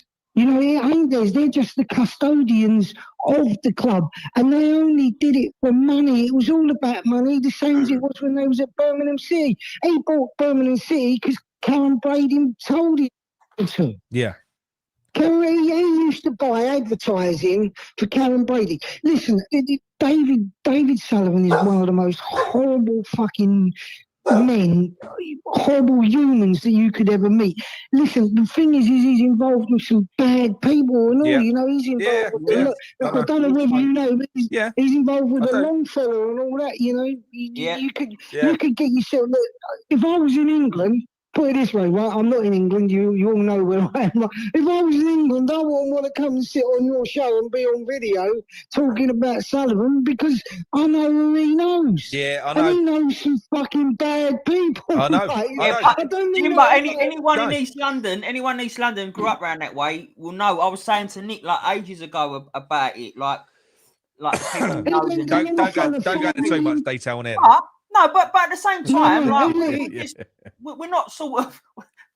Actually, I'm going to end the stream now. We're going to go. Yeah. No. Look. He is. He absolutely is. But you know what? I'm 45 years old. I don't give a fuck. Never come off you, but I'm just saying. No, it's a bit different. Don't give a fuck. Never have given a fuck. It's a bit different. This is all football. This is just football, and that's what it's about. And look, fucking hell, we've got every right to being fans of West Ham and paying our money. Exactly, we have got. Listen, let me tell you. As bad as some of the people are that Sullivan knows, you've got your Bill Gardners and all that around who they don't stand for no shit. You know, like at the end of the day, like I said, it is our club. Yeah. It is our club, and we've got every right to protest, to moan, you know, because the thing is people have played money in all their lives. Look at, like, I ain't being funny, but look, that fucking Sean Whetstone, I'd like to kick him in. I ain't even got no legs, I'd like to punch him in the bollocks. I'd like to punch him in the bollocks. Is he? I couldn't give a fuck. Put him on. I'll tell him in his face. I'll tell him to fucking fly out here. I'm only joking, Jim. He ain't. But no, but here's the one saying that you got all these ITKs. I don't call them ITKs. I call them IKNs. I know nothing. Yeah. Because they're just bullshitters. They're just bullshitters. All they do is they get a story off of fucking Sullivan, or maybe not even directly from Sullivan, some fucking lackey who works for him, and they run with it like it's the truth.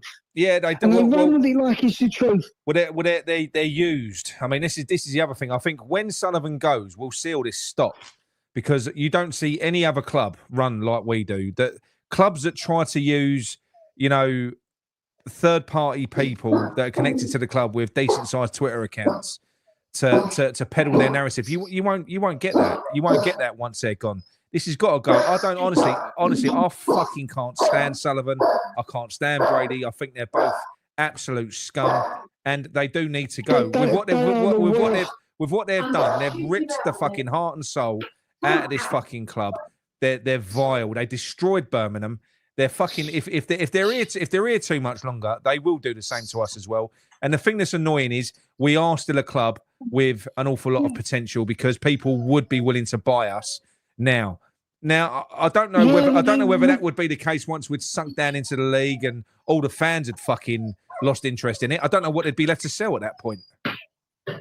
I still believe that there's potential, but we're a great club. We had a great fucking set of support. Like I say, look, these ITKs, like they talk about that bleeding ex-West Ham employee, and I always think, well, what did he do? Sell badges in Green Street? Well, who is it?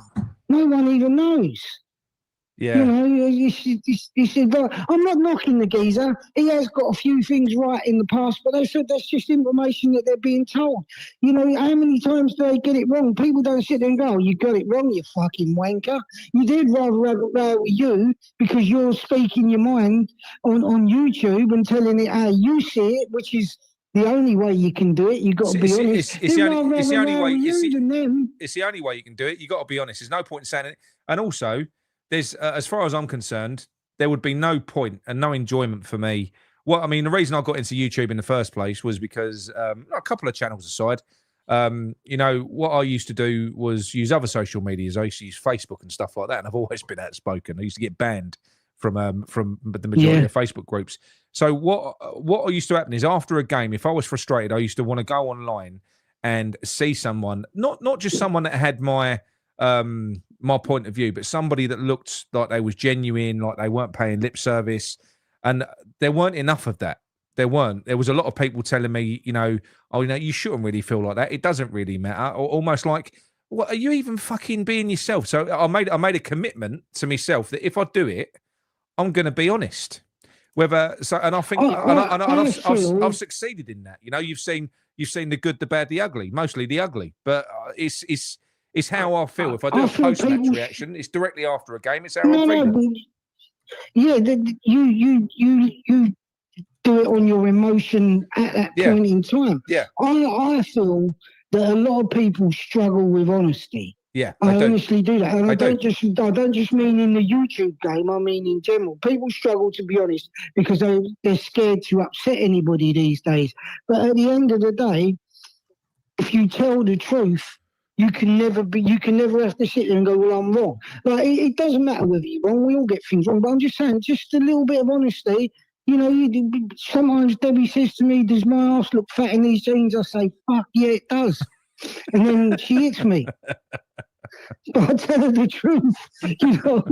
What do you do? It's just that's honesty for you. People won't do it. They won't go, fuck me. Would you put a bow around your head and carry it? Like some people do when they're doing it joking, but most people don't. When I was at school, people used to fucking if you wore the same shirt for 2 days, people would be calling you fucking Pongo and fucking does that shirt itch? You go, no, it did when I threw it away, all that shit.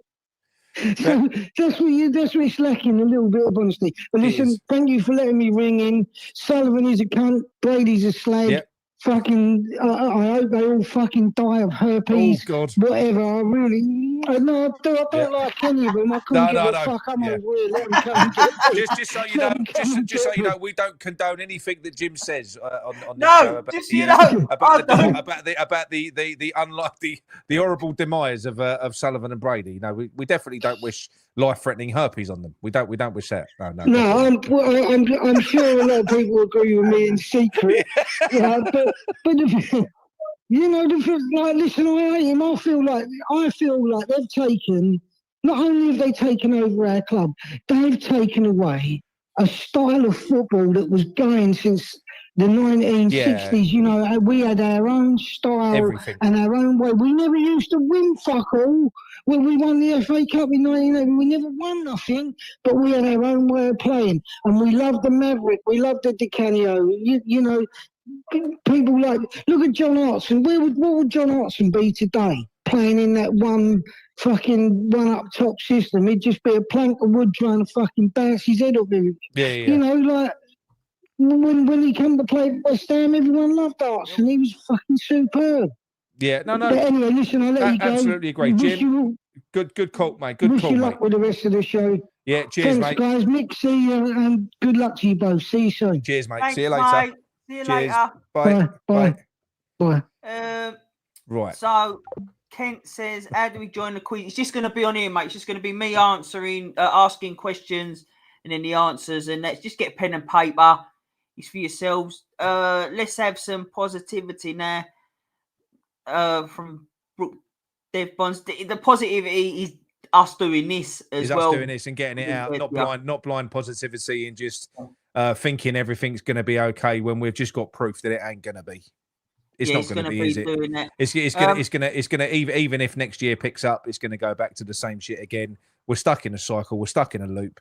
It's honestly. It is that. Thank you, Alan. Thank you very much for your contribution. And Brooke Bonds 73. You've said you had to go, so you might not see this. And Nikki Cross as well for your donations. Lovely.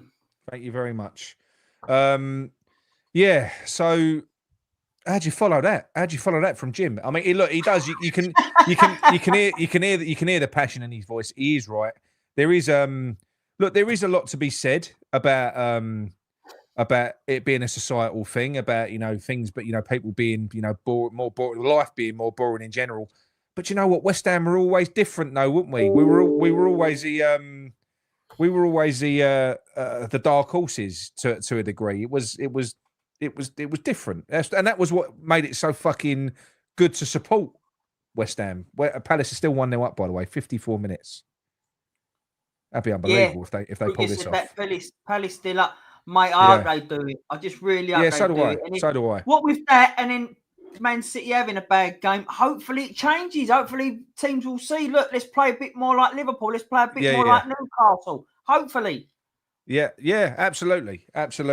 Right. If anyone else does want to phone in, we've got 15 minutes. We've got 15 minutes. Listen, I'm a gentleman with ladies. I'm a gentleman in general. I am. But, no, it's fine being a gentleman, but you went red as fuck. Yeah. Well, it was awkward because she disagreed with me, and I thought I can't argue with her. Well, I could, but I don't want to because you got taken in by. I never do. Yeah, I got a very lovely voice. Kat. Yeah, got a lovely voice. I'm an old school man. I'm never rude to ladies. So I'm totally different. I'm a bastard. Yeah. So if anyone does want to phone in, please do. Well, Jim managed to get those. Well, I'll tell you what. 30 signatures during his call. 30 signatures. There you go. He's done well. They've gone fucking hell. Come back on, Jim. Fucking hell. I'll tell you what. It's good though. We've got over well over 1,000 signatures in 24 hours, and that is impressive because this ain't like ticking a box on a poll. And I know. Do you know what the irritating thing is, Mick? I know that so many more have signed. Because when I go into the analytics of the poll, it's been shared 3,000 times. Yeah. So that means that people have signed it, they've shared it, but they haven't gone into their fucking inbox and verified it. So it ain't counted.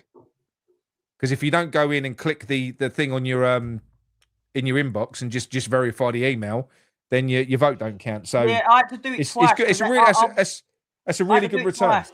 I had to do it twice because that was that first one that I'd done. I didn't clarify in the email, so I had to do it again. So make sure anyone who's signing it, make sure you clarify. Yeah. But that is a really good return, honestly. It is. And like I said to you, this is a good start. I said I wanted 1,000. I said I wanted 1,000 before we started today. We've done that, and we're well on the way. I reckon we'll have 2,000, close to 2,000 by the end of it. That'd be good. That's a good start. And we'll be pushing this on all this week as well. So just want to fucking... No way. Is it 2-0 Palace? Go on, Palace. Oh, wow. Let me watch this. Hang on. Right, but just before that, just want to say, look, great comment here. Jim's told people if you don't sign, they're going to get herpes. Yeah. Ball whipped in. Who's it fallen to? Oh, no. Fuck me. I'm well behind. They've seen that. Now you know laughing on me watch-alongs. Yeah. Oh, yeah, bloody everyone's saying 2 up. Everyone's saying it. Come on, Palace. Jesus. Amanda's there. That's a bit of it's a fairy tale. They've never won a cup, have they? Not a big cup. They haven't. I don't know. I don't really. I don't think they have. That's a great. Who is it? I can't remember who said it. Hold on. So Joe asked Ralph, enjoying the sun, does he change his name when the weather's shit? And then Ralph said, no, mate, it's always sunny here. Yeah, they scored. Well, we know that. We knew that fucking 5 minutes ago, mate. Yeah. Scrappy goal, but they'll take it. Fair enough. Oh, yeah, all day long, take that. Going to VAR for offside. Oh, fuck. Yeah. Fucking hell. It just ruins. Can't they leave it at the FA Cup at least? It's offside, Dizzle said. Well, and Josh, everyone's saying it's offside now. They obviously want fucking City to win. I mean, I've not seen it, but I'll tell you. I'll tell you whether it is or not. Ben Hart, fucking VAR in a cup it's final. Bullshit. Fuck off. So where's the offside then? Hang on. Oh, if they can, they'll yeah. I mean, he is. Is he offside? No, what are you talking about? Oh no, I ain't talking about nothing. Who's offside? He's not offside. Troji's saying no. He's not offside. But in that Ian saying no goal. God, this is confused. This is like fucking drama. He ain't offside. The guy who scored isn't offside. Oh no, he touched the ball. Oh right, yeah. So there was a player. There was a player. And I ain't even a Palace player. Basically, it was a ball shot through a crowd of players, and it's clipped off of a player that was in an offside position. So that's all it is. That's a shame. Oh well. No goal. VAR. I mean. Oh well. Jesus Christ. Yeah, that's out of order. Well, Right. how many minutes on it? Hang on 1 minute. No, there's still half an hour to go. I tell you what, we've got Adam. We've got Adam in the chat. Adam, are you free for a call, mate? If we have you a quick call now. Adam. The assist was offside. Slipped the brand note under the ref sport. Bullshit. I hate VAR. I genuinely hate VAR. There we go. Let's give Adam a call, see if he can pick up. Yep. 115. It's a joke. What is usual? Hello, mate. Hello, mate. How you doing? Yeah, I'm not bad, mate. I'm not bad, yo. Yeah, not bad, mate. Before we continue, mate, because I'm going to put the phone down otherwise, have you signed a petition? Mate, of course I have. Good, because you're about to put the phone down on you. Good man. But, Good man. I did do a Mickey, though. I had to go back into my email because I didn't realise I had to verify it afterwards. Oh, so it's a bullshit platform. I mean, I suppose if they do it to make sure it's not so you can't bottom, but yeah, like I said, there's 3,000 people have shared it. So why would you fucking share it if you ain't signed it? So yeah, loads of people have signed it. Everyone needs to go check your emails, everybody. Yeah, worth doing. That's it. But Adam, what are your thoughts on what's been discussed on this show so far and the issue at hand, Sullivan and Brady, and getting them out of our club? And please don't mention any form of life-threatening herpes or anything like that. Cool. I'll be lucky if we don't get closed down off the back of Jim's call. Go on. Good. Well, I mean, we've spoken plenty of times, mate. You know what my thoughts are on the owners, but yeah, the sooner they get out, the better. Because I want West Ham back. We've lost Upton Park. You know, we have the memories. We've got to try to embrace what we've got because nothing's going to change in that respect regarding the stadium. But what can change is the ownership. Do you know what I mean? And I think we've got a potentially we have a decent foundation with the stadium with a few amendments being made. Yep.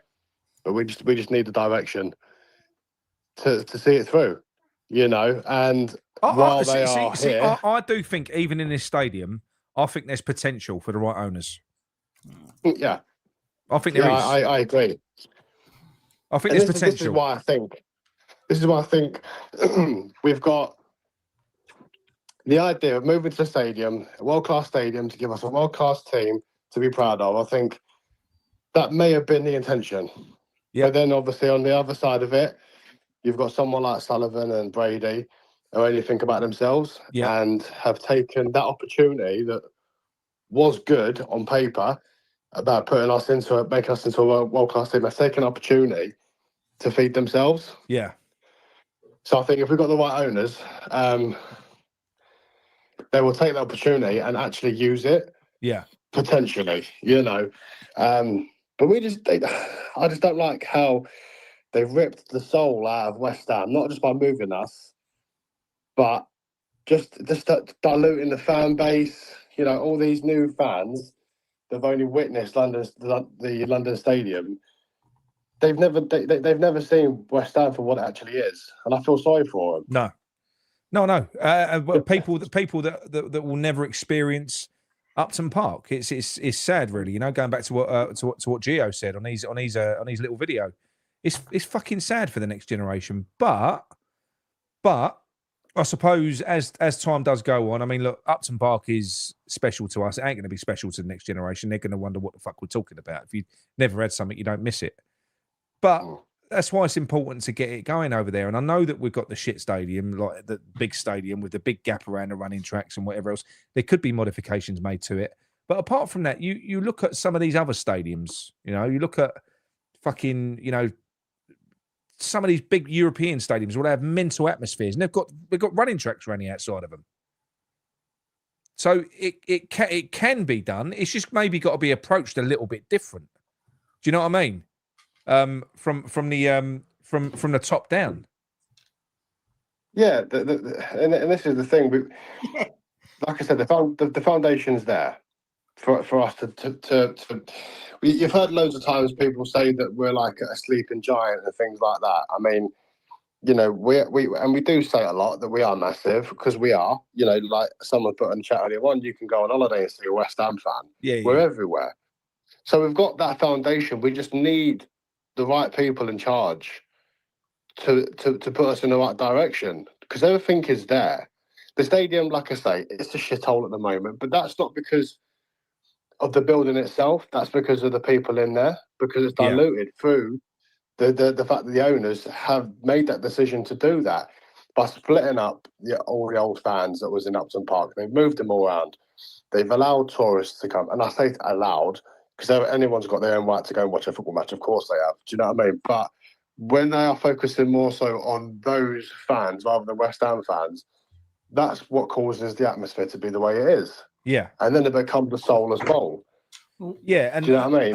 And I don't think that we will ever fully embrace that stadium while they are there, because we blame them for it. We blame them for the move. Yeah. We hate them for it, and I don't think we'll ever really be able to give that place, because we have to give it a go. We've got to. We've got no fucking choice.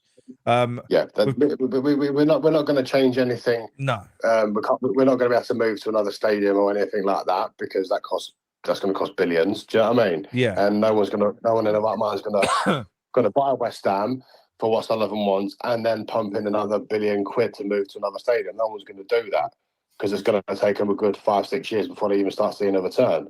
So no one's going to do that. And because football is a business now, people that want to invest in things like West Ham, for example, they're going to want to see a quick return. Yeah. So no, the only way you're going to see that is if you get a true sports owner that is playing the long game. Yeah. Then potentially, but then how few and far between are they?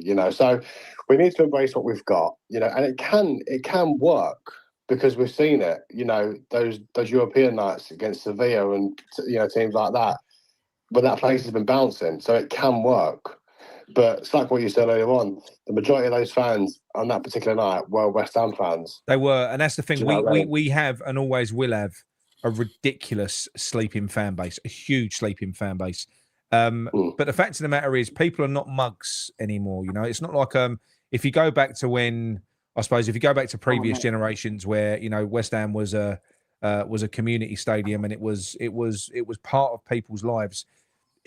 Times have changed for a lot of people now. So to get them over there, you need to somehow foster that same sort of environment. But you've also got to make it fashionable. You've got to make it entertaining. You've got to give people a reason to go over there. In terms of football, and then you'll be onto a fucking winner, because it will change. If you was to give it 5 years of sustained good football, where people are getting to love a team, and you've got the same season tickets fucking year in, year out, you'll develop a community in there based on that. Everyone will get to know each other in the stadium, the same as what we did at Upton Park. Then you'll have a community over there. Then there won't be as many spaces for fucking tourists diluting. In fact, I'm all for having a tourist stand. I am, in terms of not a tourist stand, but a third party section. So that if you want to go and experience the game, then there's a section for you. Like you can have a family section. I think it's really important that we have singing sections for rowdy West Ham fans to go and be fucking rowdy, so that we can create an atmosphere in there. That's important. You get that at some clubs. I mean, talking about Palace, they have their section, don't they? Yeah, I want that though. I don't. There's talk in the chat now about would an ultra section. I don't want ultra fans. I think they're fucking. Oh, they're terrible. Don't want ultra section. No, we don't want an ultra section. I'm talking about a singing section. Just it's coming up in the chat here. Stand up and not be. Well, who's saying ultras? No, we don't want. No, sorry. Someone's asked a question, and it's fair enough. They've said, "Do you think starting an ultra?" Look. So Brian has said, "Do you think starting an ultra section would help the atmosphere?" No, that's the least. That is the least West Ham thing ever. Yeah, Red 5 has got. It's got to help, Brian, surely. But a lot of other people, like I've said, no, fuck that right off. No way do I want to see an ultra. The second I'm standing, on a Tuesday night against Burnley, and I've got a load of fucking kids dressed in black with face paint on, bouncing up and down with pyro, then I'm going to be like, mate, you lot can fuck off. Yeah, I don't want any part of that. Does it? A load of 12-year-old kids. Fucking, that's the only thing that I do think it's muggy, like the Palace thing. that side of it. I mean, what I'd want is to be able to stand up and sing and shout and feel passionate and have an opinion during the game without being looked at like I'm fucking shit on someone's pillow. Do you know what I mean? Yeah. Because that's what happens. You kind of feel like you're being judged for. Yeah. Yeah, No, and it's bullshit, mate. Isn't it? So, no, I know you don't mean that. Mate. No, that's what ultras are. That's what ultras are. Ultras all dress up like in black, and they think they don't fight. It's like you've got the Arsenal ultras now. I mean, fuck me. We saw the Ashburton ultras. I've seen them 2 years running now, and we went away. They sit behind the goal, sort of quite next to the the away fans. Oh my God, they're cringy. They're all fucking babies. They're all kids. And they're all dressed up like they're fucking bank robbers, you know, bouncing up and down. It's just pathetic, honestly. Just go back to normal fucking football. Yeah, normal football. Did it? Arsenal have ultras. They're fucking Arsenal fans. The Gashburton army. Fuck off. Honestly, you don't want anything like that. It's that for me. The time that happens, that's as bad as something Sullivan would do, is to introduce that into the fan base. Yeah. I'm not up for it. Don't want that. I can fuck off. No. Let me just stand and sing and shout abuse, you know, to the players when they're playing shit or the opposition players, and then I'm happy without being judged. That's all I want. Yeah, mate. You know what I mean? you don't need it. If you're watching a team that play on the front foot, then you're going to have enough engaging those supporters. What ultras? Do you know what ultras are supposed to be? Ultras are like the European fans who basically don't even watch the fucking game. They're orchestrated. They just bounce up and down, shouting, making noise the whole way through. From half an hour before the game, they're not reacting in game to anything. Whereas with football in the Premier League, typically the great thing with football is a connection with the fans. So the fans react to what happens on the pitch. That's what happens. The fans react to what happens on the pitch. All of a sudden, the fans will explode. Something will happen. You know, it'll be a tackle. It'll be something. You'll go from being quite quiet to loads of rage. That's what makes it special. Otherwise, it's just noise. It's just noise, Ed. Just fucking shut up. Honestly, I don't want to do another 24-hour fucking live stream of signatures to get the ultras out. Fuck yeah. You're right, Dennis.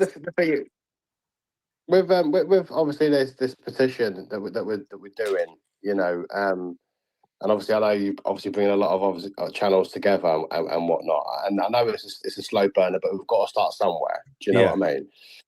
But what do you think about all this potential US takeover, Nick? Because for me, I think it's just a lot of hot smoke again. I think it's bullshit. It's bullshit. We had it last year, not to this extent.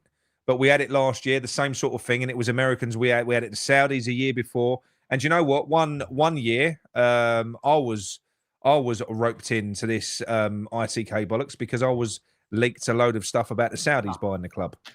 So that's the last time that'll ever fucking happen. So yeah, honestly, and you know what? It does stem from the club. It does come from the club. It does originate from them. They do use media outlets to peddle their fucking narrative to get everyone excited. Never again. I just think they're full of shit now. I do. I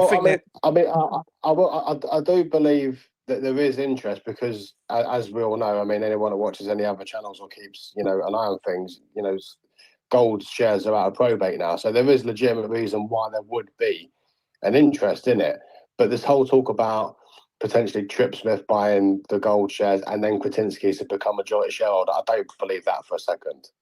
It'd just be a nightmare. I mean, you think about it, right? Whenever they do anything now, it's got to go to a board vote because everything's done by a committee. So if they want to buy a sandwich at half time, people have got to vote for it. So how can you have any strategy now at a club where you've got all of these billionaires that are all fucking, by their nature, are going to think that they know best? They're all going to want it their way. They haven't, you know, that they will. They're all fucking big egos. There's going to be in there, mate. They're never going to agree. They're never going to agree on fuck all. They're not. No, but it's one of them, isn't it, mate? That if he does end up getting, or with what the talk is, you know, this Trip Smith and his consortium buying Kretinsky, then he'll end up having 60% or whatever it is of the club, and then becomes a majority shareholder. Then you know, in theory, the only person who's really got to appease, I suppose, is David Sullivan, but then he won't have the majority there, will he? No. Do you know what I mean? Well, that's where you would likely see if the board was to fuck him internally. So say the Golds were to sell their 25%, and then Kretinsky was to somehow sell up his shares as well. So all of a sudden, Sullivan is then by default the minority shareholder. That's the point where he's likely to sell his shares, because I don't think he'll have any interest if he can't control it. He won't have any interest. Yeah. He won't. He won't. He wants to be in the big seat, doesn't he? In the high chair. Does he not? So I suppose, because I don't know how it would work on board level. I presume that you are entitled to sell as many shares as what you own. Do you know what I mean? That's your decision. So that doesn't go to a board vote or anything, does it? You don't need any because the people that buy into the club, does that need to be approved by the board? I'm not sure. I know that apparently there's an agreement in place with Kretinsky. So Kretinsky could buy the 25%. Kretinsky could be the majority shareholder now. So he could, because when he bought into the club, it was agreed that any shares that became available, he would have first refusal on them at the same share price that he bought those shares for. So he's got the ability now to increase his shareholding from 29%, add another 25%. That would make him comfortably the major shareholder. But he ain't interested. He won't do that though. He can't anyway because of startup. Good. Yeah. I'll be saying all along, look, listen, if people knew when I was a postman, I love being a postman and that. He loves the posties. Posties. But I love being that, but I did say all the time that he fucked Royal Mail up and now he's taken over fully. He's just fucking it up, mate. Is that why you ain't there anymore? Did Kretinsky touch you, Mick? He fingered me. But I liked it, but he did use two fingers, so I fucked it up. Fuck off. So Mick, would you not be happy then, Mick, if Kretinsky stayed and there was just Sullivan and Brady up there? No, if I'm being honest with you, I see it just getting worse. I mean, look, it could just be a coincidence that Royal Mail got worse under him, but he's still getting worse. But sorry, I didn't. So no, not for me. I wouldn't like him to take it. Look, ideally, I'd like it to be one owner. I don't like the consortium and loads of different owners about. So for me, I would like it to be one owner. But who that owner would be, I don't know. I just don't believe what we're hearing. I mean, that bloke who's been... The thing that's appealing... Go on. Sorry, mate, go on. No, go on, mate. You I go. was going to say, the thing that's appealing about... The appealing thing about Trip Smith is obviously his personal wealth, although it ranges from like 500 million to like 5 billion, which is quite drastic, but that... I don't know if that's enough to take us to the next level that we want with new owners. Whereas the backing of people that he knows, it could take us to the next level.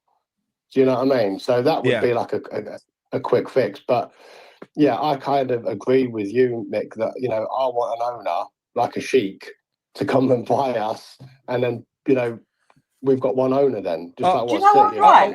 Who's at Newcastle bird? Do you know the bird who was at Newcastle? Stavely, who ran the club for a little while. I'd like her. It weren't her money. She was kind of it wasn't her money. But when she left Newcastle, when her job was done, she said that she was looking for another Premier League team to do. So I wouldn't mind being involved or some sort of thing with her, because she looked like she sounded. They're all going to sound apart, but she sounded quite in touch, like with the fan base and that. So I like that. She was a breath of fresh air compared to someone like Brady as a lady in football, and she did. She was genuinely good at her job. So she was good from a business perspective, which Brady is for Sullivan, but she was also good with the fans as well. So she was looked after. She looked after both aspects of it. She was actually really good. Yeah. So no, I think that would work. But did you say she's going to Tottenham? I've heard that she was interested in Tottenham. Oh, right, okay. I don't know. What about Levy? What about Levy? I don't like her no more. Yeah, fuck her. Face is like she's like a face in a wind tunnel, isn't it? No, don't say that yet, because it's not gone there yet. So it's still a chance. Come to us, and then you won't. You'll be sexy. The whole talk about Sullivan potentially selling up, though, in the past I've kind of just brushed it off because I've never really believed it, because I just think he's going to be one of these that will will stay at West Ham until the day that he's going to be dying, pretty much. Not of herpes or anything, but of whatever it may be. And then he'll just give it to his sons. That's the thought I've always had. But now I think because he can't rinse the club anymore because we got nothing else to sell. You know, he's at a point now where, as a businessman, he's been thinking, okay, I've stripped all the assets of this now. I can't make any more money that I want to make from it. So that's the reason why I think potentially something could happen. Yeah. Do you know what I mean? But because of all the bullshit that's happened in the past, you can't get past it. You know, every summer, you know, when season ticket sales are down, they need to release their story that piques the interest of fans to bring them back in, and then it's going to be the same crap again. Mate, I would be amazed if these Silver Spoon sons didn't, because they weren't brought into this world to work. I know that Jack worked in the fucking shop and all that sort of thing, but mate, honestly, I've seen him on a podcast. If these kids, the first thing that will happen when Sullivan does pass away, they'll sell. I don't know. I don't know, mate. They'll sell. They'll cash in. Mate. It'll be a massive payday for them. They'll cash I know, in. They but will. They'll be gone. I've always had this feeling that they're going to be just carry on the legacy, and I don't like it. I don't. It's not the sort of legacy you want to carry on. They're hated. They're fucking hated. Do you know what I mean? It ain't like they're loved, and they're not going to be because they're always going to. And the thing is, they're probably not anywhere near as bad as their dad. They're probably not. You know, Jack Sullivan looks like a thoroughly decent kid, just wet behind the ears. So they can't be as bad and as toxic as what the dad is. But yeah, there's no. Yeah, I just want them to go.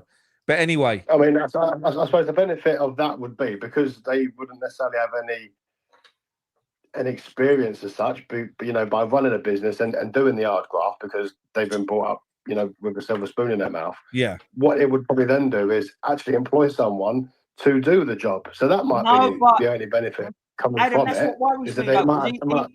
But that's what worries me. Sorry, it's like they was like grooming him to take over, like because when he done the women's team and like wanted him to have experience. Yeah, but I feel like they've given up on. I feel like they've given up on that now. They just let him do podcasts now, didn't they, with his mate? That's all they do now. So I don't think so. I don't see it. It'll probably be young David Sullivan, the one who isn't as much of a nice person as Jack, apparently. So I'm told. Not quite his dad, but yeah, Jack is a nice kid, apparently, by all accounts. The other brother, not quite as much. No, must be the name. Oh, City almost scored. 10 minutes left. Fucking hell, good save again. So Adam, to finish this call off, because Mickey's going to crack on with a quiz, and I'm going to quickly go and get something to eat quickly. Your thoughts on why is it important that people sign this petition? Yeah, so we need to try and get this, and it's not just West Ham fans, it's football fans as a whole, because we need to try and get West Ham back. Now, I know a lot of other football fans might not necessarily agree with that because they'll be thinking, well, why would we want West Ham to be successful again and blah, blah, blah. Ooh. But in terms of actually, you know, doing the right thing and getting football back to what it is, and that's for the people. Yeah. You know what I mean? It is for the people. Get this petition signed. Let it, you know, share it, reach it as far as possible, because at the end of the day, the more people that see it, the more people think, do you know what? A lot of people, a lot of fans, believe it or not, apart from the other few, quite like West Ham. Do you know what I mean? And not just West Ham fans, football fans as a whole, they quite like West Ham. The amount of people that I speak to that are not West Ham fans are like, oh, do you know what? I like West Ham. You know, don't know why. You know, because I'll tell you why. I'll tell you why, because we've never won fuck all. That's why. So we're not a threat to anyone. But I think it's because of where we're from, and we are notoriously, you know, working class fans. Do you know what I mean? We're hard workers, and that's what we are. Well, we've had a couple of Everton supporters sign a petition today. Yeah, so, and Wolves. I've had Wolves and Villa as well. Wolves and Villa. So there's loads of other clubs out there that are in a similar situation and, you know, not happy with their owners. And if any of those clubs was doing something similar like what we want to do, I'd happily sign their petition. Yeah, so would I. I think it's important as a collective that, because this ain't just a West Ham thing. We've already spoken and said that this is a Premier League wide thing. You know, it's you know, football's changed, not for the better. It hasn't changed for the better. Fans used to be the lifeblood. They're becoming alienated with it because we can't really connect with it in the same way that we used to. We've got owners that don't understand and just see it as a fucking business. That's a massive problem. You know, I mean, the dream would be, look, don't get me wrong, I'd love to get, you know, a West Ham fan who was a multi-billionaire who would come in, but I just don't know who that is. I don't think one exists. So that's not going to happen. So the only type of thing that we can do really is wish for the sugar daddy owner, for it to be wherever. I don't even care where they're from. You know, at this stage, I just want Sullivan out. Whoever it is, can't be worse than this fucking geezer. Trust me. You know, it's just cringy that this bloke owns our stadium, that owns our club. You know, when you, I just want someone to come into the club and see it for what it is and think, do you know what, this could be something special here. Do you know what I mean? Yeah. And we've been close a couple of times, you know, and for some reason or whatever, you know, Sullivan, you know, pulls up the handbrake and stops us in our tracks, and then pushes us back a couple of years again. You know, yeah, he does. He does. Any real owner with any ambition, because that's what I would want. You know, I'd want someone that's got an ambition that can take this club forward. Absolutely, that's what I want. Well, just somebody, because you know what, if you're a businessman, ultimately, if you're going to buy something for a big price, you're going to want to grow your asset. Well, to grow your asset, you've got to improve things. You're going to have to. Of course you do. You're going to have to invest, and you're going to have to improve. But yeah, they are right. You know, Jim was right what he was saying there. You know, Sullivan is involved. He's not a scary man. He's a fucking. It's not. It's the people he knows. You know, because he's from the underbelly of the fucking. He is. That's what he is. He's a sex lord. You know, that's where he made all his money with fucking selling porn and stuff like that. So you can imagine the people. That's not really a diss name, though, is it? Don't call him that again. Sex lord. No, you know what I mean. Yeah, but that's effective. That's effectively what he is, and that's who we've got running our fucking club. And I've had enough of it. It's disgusting. He needs to go. He needs to go back to fucking whatever it was that he was doing before. Although he missed the boat on internet. He just needs to just fuck off, leave West Ham, and then just go and enjoy. You know, whatever he's done. Enjoy it on his yacht with his missus, and that's all he needs to do now. Oh, bouncy boats. Yeah, exactly. You know, so yeah, I just hope we get someone in that's going to take us to the next level, that's going to see West Ham for what it is, that's a sleeping giant, and then actually have the ambition to push us forward. That's all I want. Do you know what I mean? Unfortunately, the way that the football is now, and it has become a business, you need deep pockets. Do you know what I mean? Yeah. You need deep pockets to be able to do it and for it to work. We've got someone who's got deep pockets, but he's got fucking short arms. Yeah, do you know what I mean? That's the problem. I know. You know, I say that. I say he doesn't, because he does push the boat out when it comes to transfers. But the most important thing, which is the managers, he doesn't seem to any value in, which we spoke about plenty of times. But we know the reason. But we know the reason why he doesn't like big managers, because big managers they want more control. He likes to get. He likes to spend the money. He likes to play fantasy football. That's what he likes to do. So he goes and gets in a broken manager that's just grateful for a fucking job. He does it every time, every single time.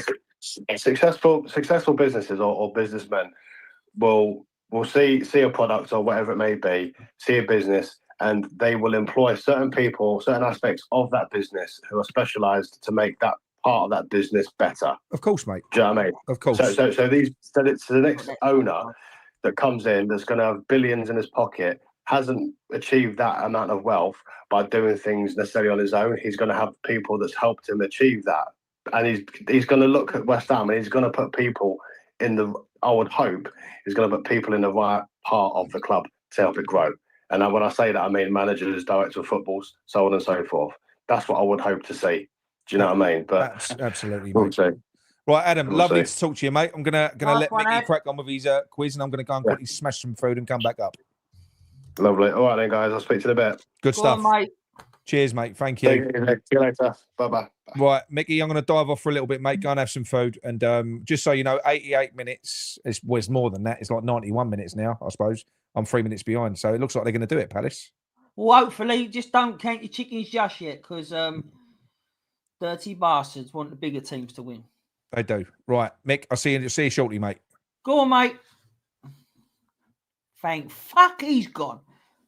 Right, so, listen, people, let's change up a little bit. So, I didn't want to do, I'm not going to put comments down on the side. Don't know what's gone on here. He's It's fucking me about here. Right, here we go. So, look, it's going to be a break from West Ham just for a little bit. We're going to do a quiz, and it's a movies, music, and UK TV. I know, Edit Rich thought you're never going to leave. So we're going to do that. So get your pen and papers ready. Look, listen, it's just for yourselves. So if you're going to cheat, you're going to cheat yourselves. But it's not an hard quiz. Will I say that? Oh, it's easy because I've got the answers here. Anyway, so what we're going to do, let's start off now, yeah? So the first 1 to 10 questions are all on the movie section. All right? So let's hope you do well in this. And look, if you can help it, try not to put the answers in the comments because some people don't like that. People want to just guess and find out the answers after. So we're going to ask you all the 25 questions there is. So I'm going to ask you the 25 questions. Once it's done, we go through them over and we get the answers. Okay. 10 minutes at a time is that? Fuck, well, you keep me on. So if you're all ready, we're going to start. And if you ain't ready, we're going to start anyway because I don't know if you're ready or not. So, first question, and this number 1 to 10 is all on movies, all right? So, the first question is, which British director is known for films such as Trainspotting and Slumdog Millionaire? Right? That's your first question on the movies. I will repeat it. Which British director is known for films such as Trainspotting and Slumdog Millionaire? So, second question. Again, this is all movies. In what English city is the 1997 film The Full Monty set? Come on, you should know that. I think you should know these ones, to be fair to you. I think you should. It's Nick's favourite film, that Full Monty. It really is. He knows all the dance moves. Again, in what English city is a 1997 film The Full Monty set? Question 3. Again on the movies. Fuck it, Andrew, you're taking a piss at ya. 2 for 2. Go on then. You don't need a pen and paper. I just thought it's easier to jot it down. But then, if you've got it, then you've got it. Number 3. Who played the role of Bridget Jones in the Bridget Jones Diary films? Wrong answers only in the chat. That'd be something, wouldn't it? Again, I'll say it again. Question number 3. Who played the role of Bridget Jones in the Bridget Jones Diary films? Question 4. Karen Brady, like it. Danny Dyer did. I think he did as well. Done a good job on that one. Which British actor played Gollum in the Lord of the Rings trilogy? Ooh. I can see the geezer, but I don't even know his name here. I just want to tell people, right? So I'll do a quiz monthly, or like me or Amanda and Kerry do on the on our app for the support groups and that. We do a quiz. Usually I write them all out myself, but I've been so busy with work and studying, I've checked GPT these. So I've cheated and I don't know the answers, what they're coming in at. I'll say it again. Which British actor played Gollum in the Lord of the Rings trilogy? Question 5. What is the name of the second James Bond film starring Daniel Craig? Ooh. Look at that. All you Bond fans, you know this one. I wouldn't. I'm not a big Bond fan myself, but I started watching him when he was in it. It got a bit more actiony, didn't it? But I'll say it again. What is the name of the second James Bond film starring Daniel Craig? Number 6 in the movies. Who directed the 2014 historical drama, The Theory of Everything? I don't even know about that one. I've never seen it. And that the Theory of Everything. And that about that geezer in a wheelchair. I can't think of his name now. Him. Who directed the 2014 historical drama, The Theory of Everything? Question 7. Which British film won Best Picture at the Oscars in 2011? They're getting a bit fucking harder now, aren't they? That's it, Stephen Hawkins. That's the one who was. It was about him, wasn't it? Who directed that film? These are getting, I think, wrong answers. People were giving wrong answers, but I think you're going to get it wrong anyway. I don't know that. Which British film won Best Picture in the Oscars of 2011? Right, number 8. Who played Queen Elizabeth II in the film The Queen in 2006? I know that one. So far, I've got the Bond film, and that's it. Show the hammer. Have you? You got the Bond film? I thought they started off quite easy. I should have gone through these questions, but still, keeps your mind thinking, doesn't it? Again, I'll say it again. Who played Queen Elizabeth II in The Queen 2006? People fucking dropped off. Oh, is that who it was? Iggy Goes Pop. Is that who it was? Yeah. Ooh. Morgan Freeman played the Queen. Fucking done so well. Number 9. Question 9. Which British actor starred as Sherlock Holmes in the Guy Ritchie films?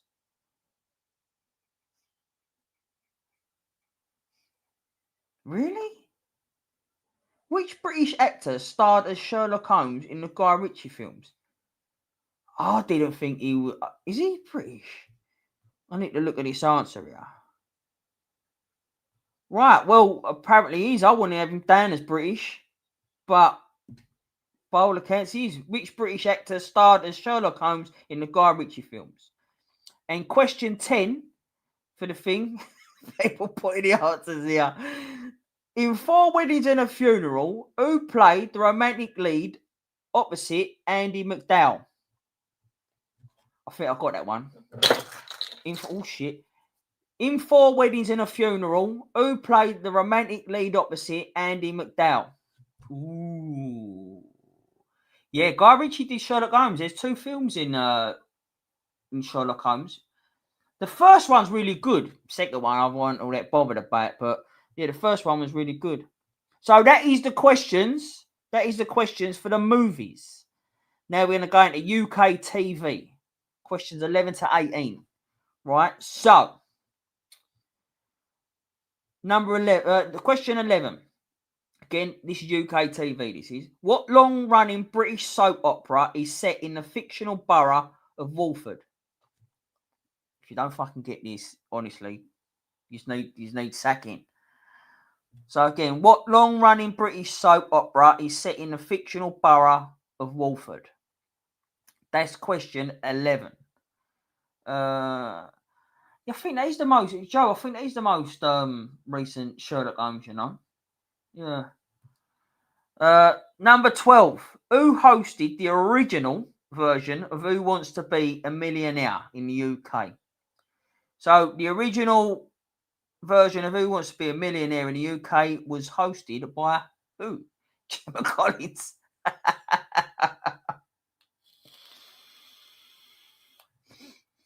Say that again. Question 12. Who hosted the original version of Who Wants to Be a Millionaire in the UK? Question 13.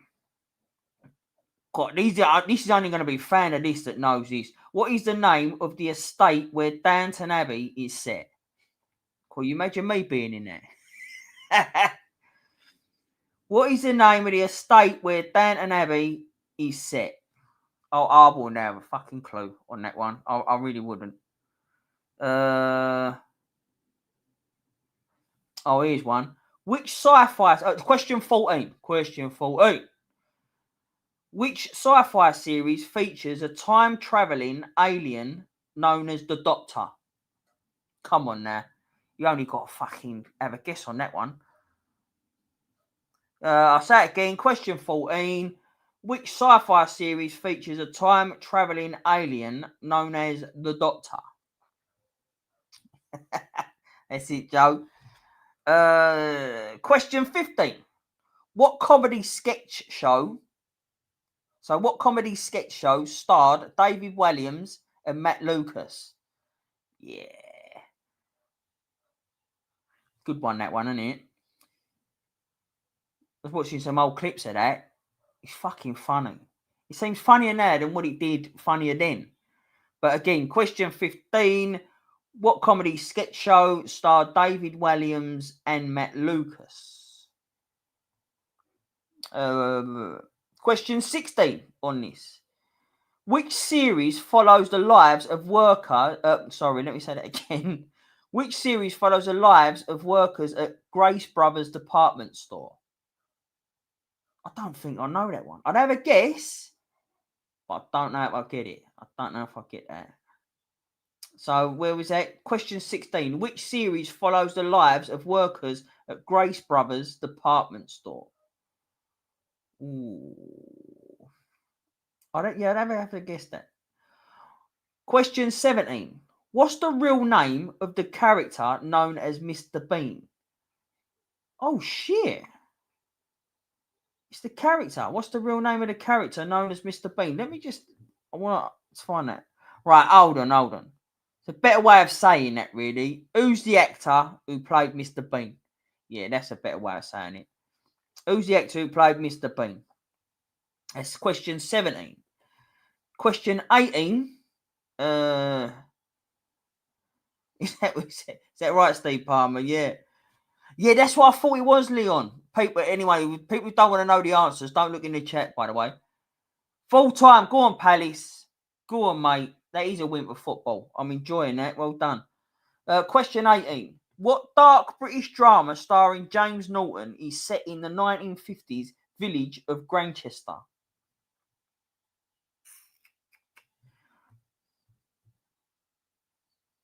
It's fucking bullshit. That's a bullshit question. That is a bullshit question. What dark British drama starring James Norton is set in the 1950s village of Grantchester? Mate. All right. Well, that's question 18 anyway. And like I said, I didn't do these ones. Yeah. People don't really have understood the most simple rules. It's fine. Look, it's all just a bit of fun and it's just a bit of break from the West Ham chat. So, right. That was question 18. We're going into questions 19 to 25. And this is music. So let's see what you like on your music trivia. Again, so question 19. Good one to start this one. Which Manchester band released the 1995 album Morning Glory?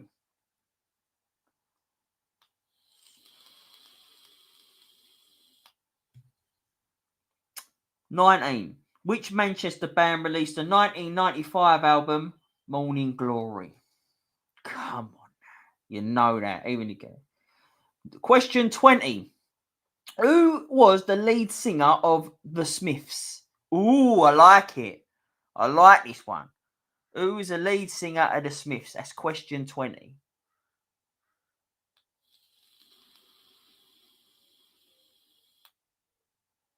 Is that right, James Lee? Yeah. Oh, Christy, mate. He done a little speech a little while ago about something. It's really good. Really good. About, I think it's like the state UK politics now. Really good. So question 20, who was the lead singer of The Smiths? 21. Question 21. Which British girl group had a hit with Push the Button in 2005? And I think that they're doing a fucking reunion tour because it's been on the radio for loads.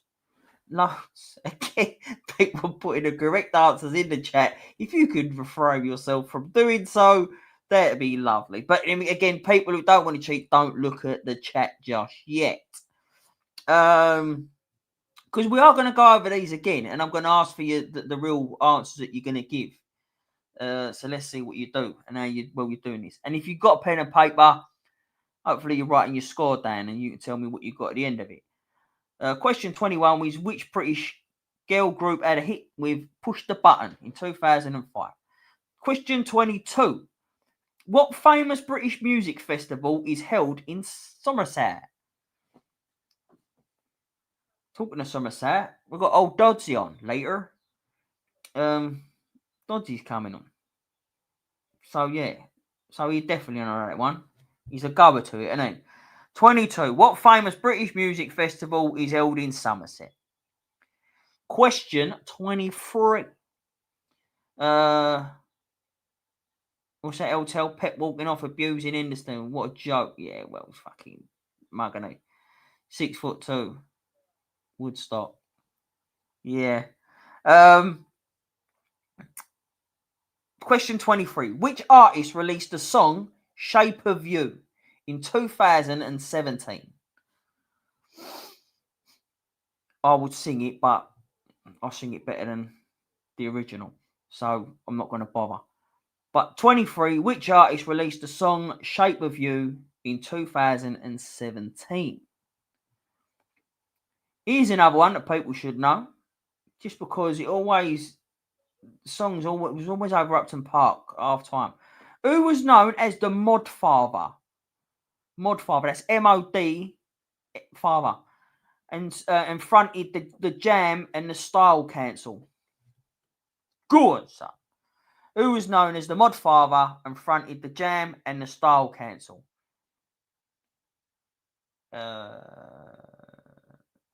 You are right, Kent. He does, doesn't he? Yeah, he does.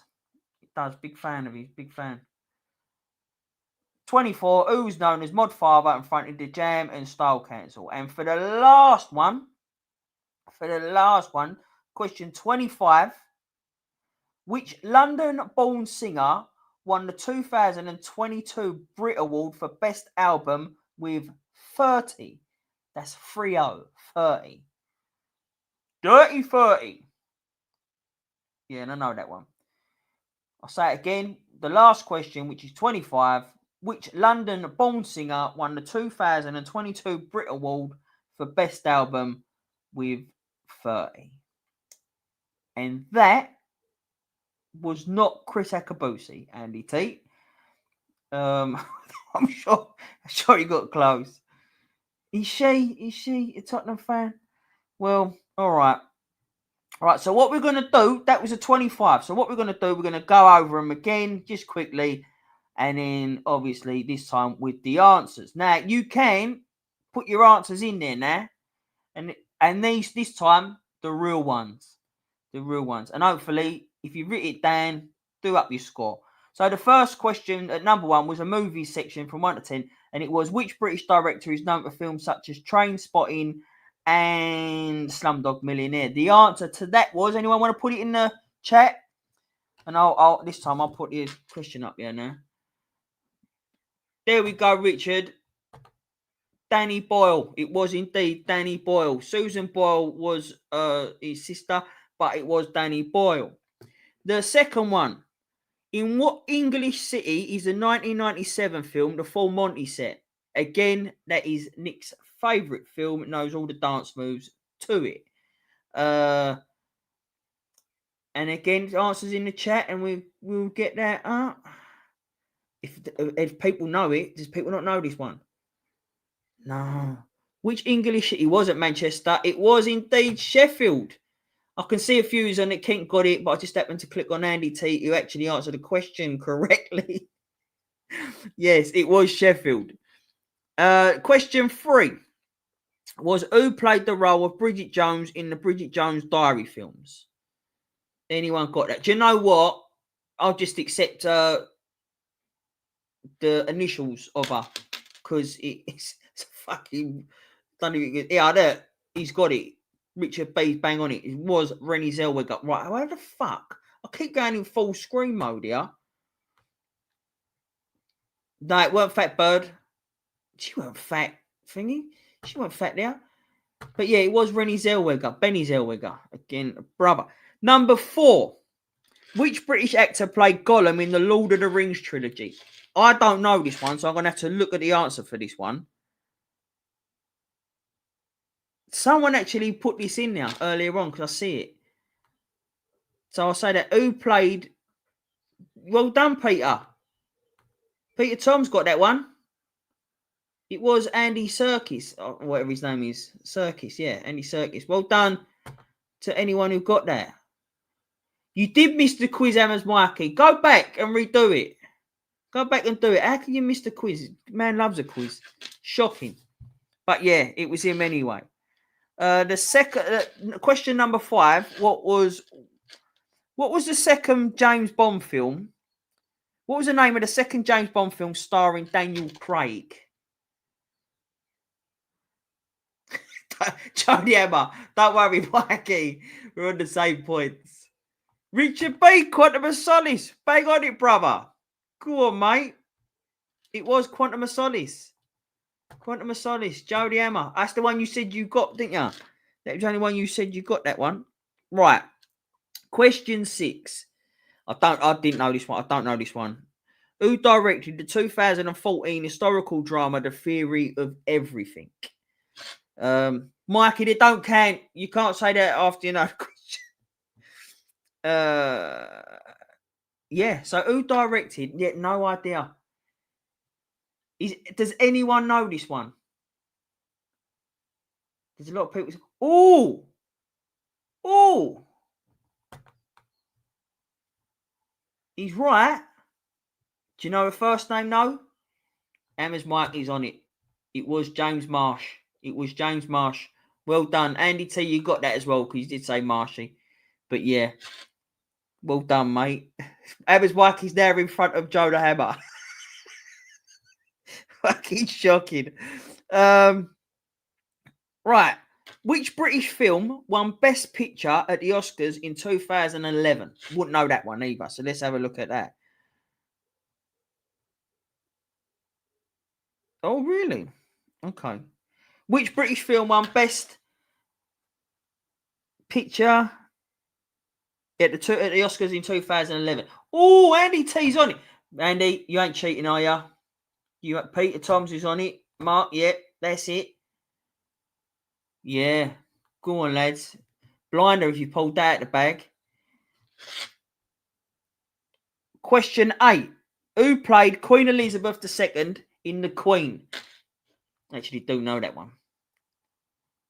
Yeah, that's right. Nice, lads. Really pulled that out the bag. That was good, that was. Well done, Mikey. Which British actor who played the Queen? Richard. Absolutely pulled that fucking out the act, that did. Look at that. Well done, Kent. Well done, Brooke Dev Bonds. That's a fucking mouthful to say that, isn't it? Well done, Mark. All you lot who've done that, well done. Right, now this one, I got it right, but I didn't think he was British. Which British actor starred as Sherlock Holmes in the Guy Ritchie films? Anyone else get that? Like, I got it, but I didn't know he was British. Really didn't. So I fancy Mikey to get that. It was Robert Downey Jr. Obviously, I knew he played him because that's why it's to look. Nah, you know what? Cucumber Patch played. He was Sherlock Holmes in the TV series. Brooke, he was there. Yeah, but that's what I said though. I've had to look over it. He's a Yank. I thought he was American. But the question is here, which British actor starred as Sherlock Holmes in the Guy Ritchie films? So, and it is Robert Downey Jr. I should have proofread this, but who knows? If he ain't, maybe someone want to Google it. I can't be bothered to because it was there. Not British, Andy, is he? Is he not British? I didn't think he was. Really didn't. Unless he was born in Britain and that was it. Right, anyway, question 10. In 4 Weddings and a Funeral, who played the romantic lead opposite Andy McDowell? Come on, we should all have that one. We should all have that one. Hugh Grant. It was Hugh Grant. That's it. Who fought the time on an American football team called the Bangers FC? I don't know, Charles. Still claiming it. Fine. Hugh Grant. It was Hugh Grant for number 10. Right, so now that was a movies one. So now we're going to question Grant. Hugh Grant. That's it, Mikey. So now we're going to UK TV, and the first question for that, which is question 11. What long-running British soap opera is set in the fictional borough of Walford? Come on now. Like I said, if you don't get this, you just need sacking off. Where are we going on that? Mark, there you go, mate. It was EastEnders, the Cockney blenders of EastEnders. Easy one, that one, isn't it?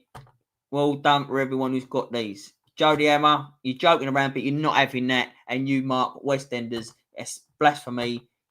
Get in the bin. Right, hold on.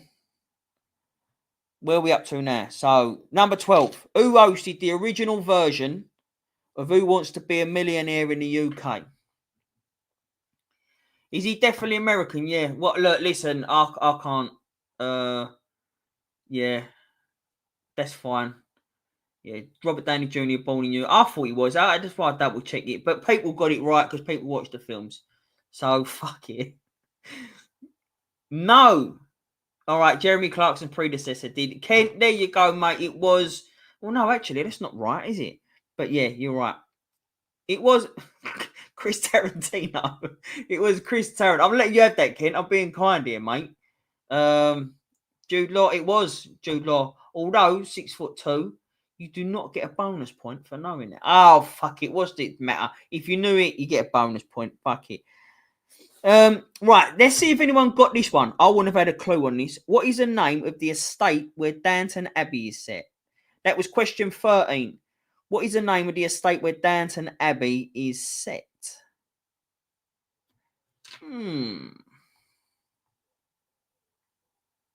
Fucking go on, Peter. Go on, Peter. We all know Peter loves a bit of Downton Abbey, don't we? We do now. And so does Mikey. Mikey loves a bit of Downton Abbey. I don't know why, because Mikey ain't posh in the slightest. He's more Scottish now.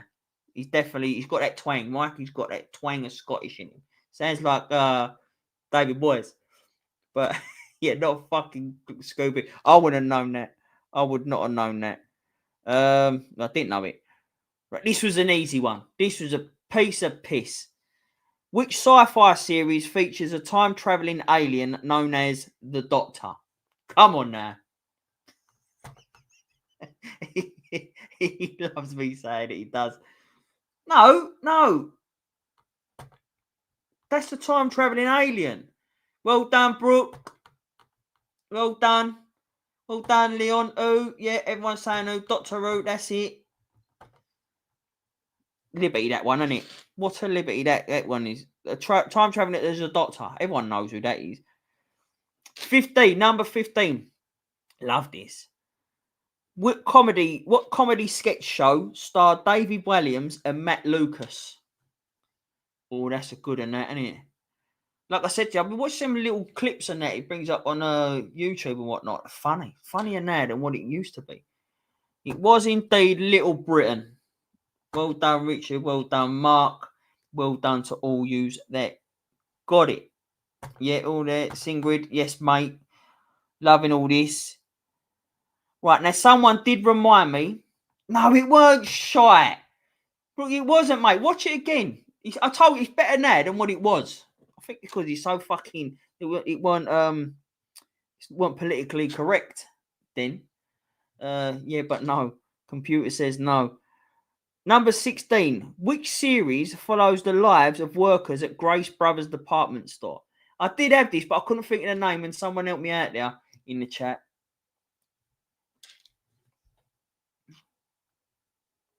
To be fair to you, you can have a come fly. No, actually, because it wasn't a sketch show. So you can't have that, Mark. It wasn't a sketch show, was it? It was set as a thing. The sketch show's been thingy. That was Are You Being Served? Are You Being Served? Let me double check it. But I'm sure that was... Yeah, it was. It was indeed. It was indeed. That's what I had, but I didn't know. So all well done to all yous that knew that one. Hello, Nick. What is the name of the actor who plays Mr. Bean? I've had to reword that because the other one didn't make no sense. Yeah, when it came. Yeah, You Being Served with the young Pauline Fowler. Yeah.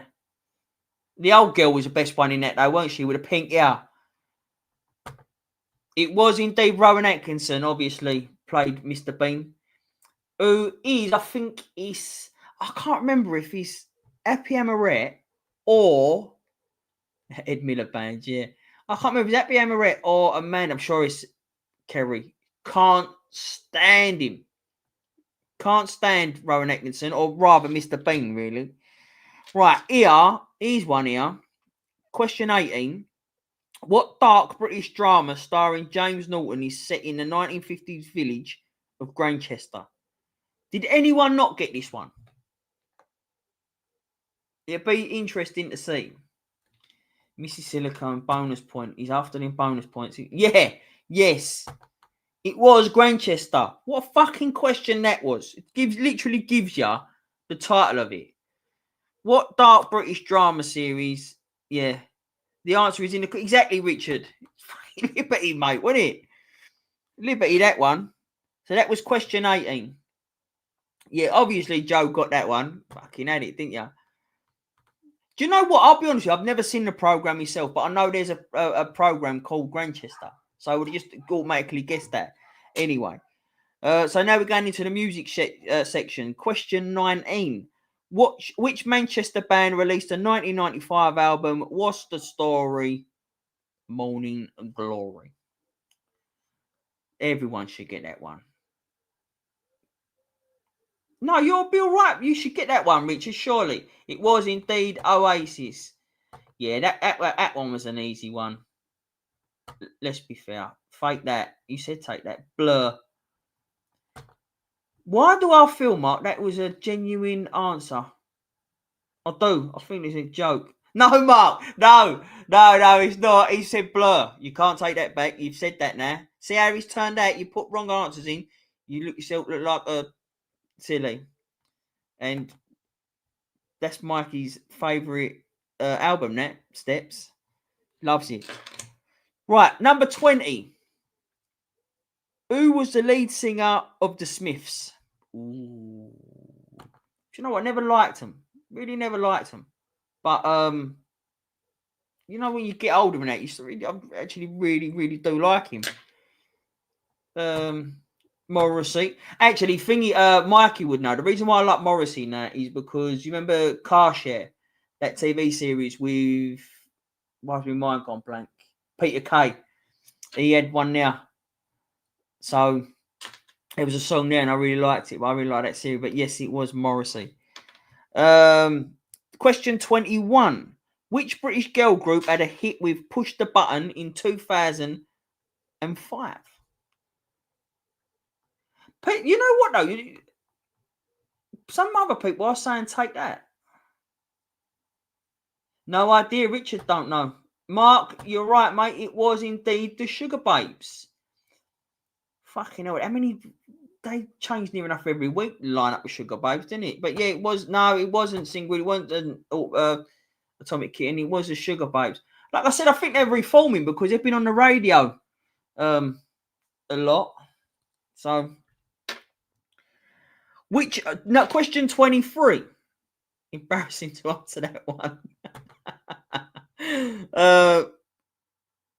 Question 23. Which artist released the song Shape of You in 2017?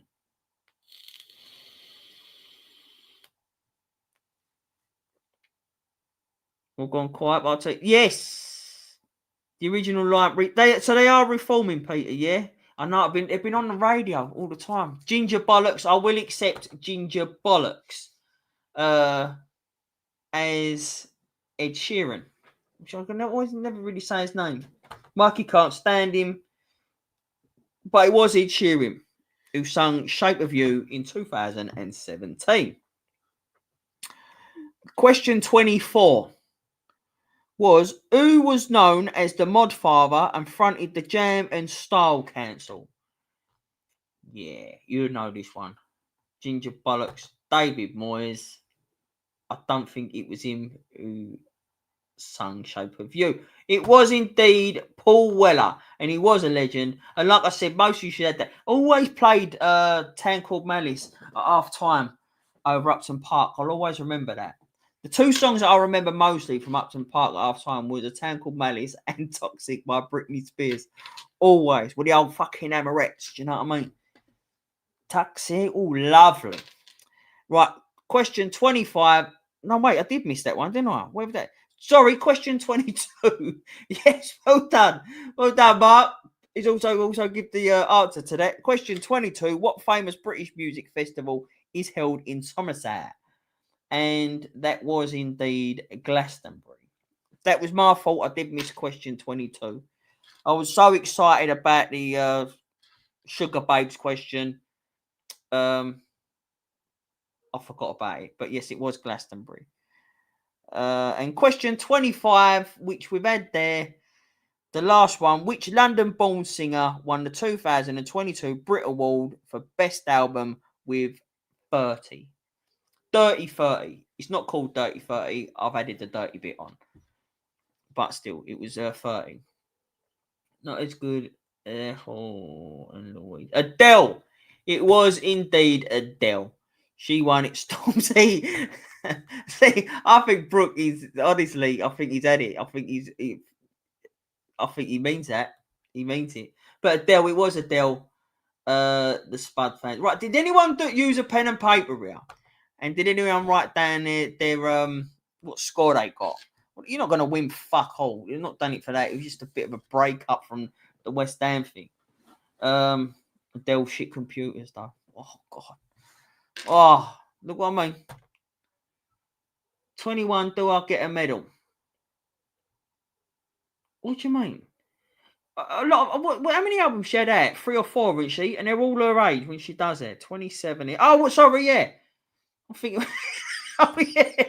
I just asked you for your scores, did I? 21, Mark got. Good going. 6'2". Now, who am I talking? Is this Nige? Is this you, mate? Is this you, or is this Dodsey? Who's on 6'2" here? But they got 27, so that's really good. 20. You got no films ones. I got 13. Joined halfway through. Nick got 18 out of 25. Ed, sorry, brother. Go on, mate. Sorry, Ed. Go on. 12, 22. You know what? You've done all right. She's just done 93. That's in a few years' time, that one. Kent, you don't get a bonus for that, but she done 18, 21. Yeah, fine. You get your bonus. 19, but only still laughing at my missus. He's fucking laughed at himself. I'm still waiting for Jill's score. That's the reason my dinner was late. She was downstairs doing your poxy quiz. Oh, was she? Oh, nice, lovely. Yeah, ever see what? Thanks, Andy. I messaged her. Thanks, Andy. Good quiz. Yeah, I said it's just a little bit of a break up from the West Ham. Mikey reckons he would have got 25. He's a fucking. I'm telling you now, it's easy when you halfway through it, isn't it, Mikey? You looked at everyone else's answers. You jock. McMikey. Fucking hell, McMikey. Yeah, Christy. So I hope you all enjoyed that. Just a little bit of a break. That was good, mate. I was listening to that while I was watching Palace lift the trophy. It's quite I'm glad they've done it. It's quite funny. Eddie Nketiah, the Arsenal player, he got cast out and he's just lifted the FA Cup. Yeah, that's lovely, that, isn't it? Would have not done that. What did Nick get? Nick didn't do it. Nick was eating. I was eating. I wouldn't have done very well though. Right, Leon. I didn't know half of them. Leon. Dan and Abbey. I've never seen it. Yeah, no, yeah, it's massive. It's Netflix series. I'd have got Doctor Who and the Full Monty. So, Leon, what we do these quizzes once a month. If you subscribe and become a member, we do these quizzes once a month. So join up and you can get involved in the quiz, mate. It's just something that we do. Like I said, usually I'll sit there and do the questions and that myself. But I've been between work and just studying. I've not had no time. So that was ChatGPT. The only tantrum Jill had downstairs was something to do with Robert Downey Jr. Same as me. Yeah, we all did that because the question was which British actor. He ain't fucking English. No, but that's what I thought. Well, I knew the answer, and I'm thinking, yeah, I've got to have a look at that. And no. Fuck Palace. Some years ago in Joe. You just hate Nigels. You just hate Nigels, don't you, AD? That's AD Hammer, by the way, from 6'2". Yeah, I've just said, I asked him because I didn't know who was on it. But yeah, right. Jody Hammer, see you later. Brooke, Dead Bond, see you later. We're here all night and day tomorrow, so come back on. See you in there. We'll have to get you to do another quiz, actually. You'll have to do another. You only ChatGPT'd it, didn't you? Yeah, that was piece of piece. I think I'll do them more. Just do another one. Just do another one a little bit later. What, for just on this, yeah. I'm on them for 3 hours at 6 o'clock in the morning, so I might do 5 of them. Well, you got Stell's jumping on at 9. So yeah, do you want me to run through and let you know what the itinerary is at the moment? Go for it. So from 7 p.m. We have got that's back on the phone-ins. So 7 to 8 is phone-ins. 8 p.m. we've got Doddy. 9 p.m. we've got Bill Gardner.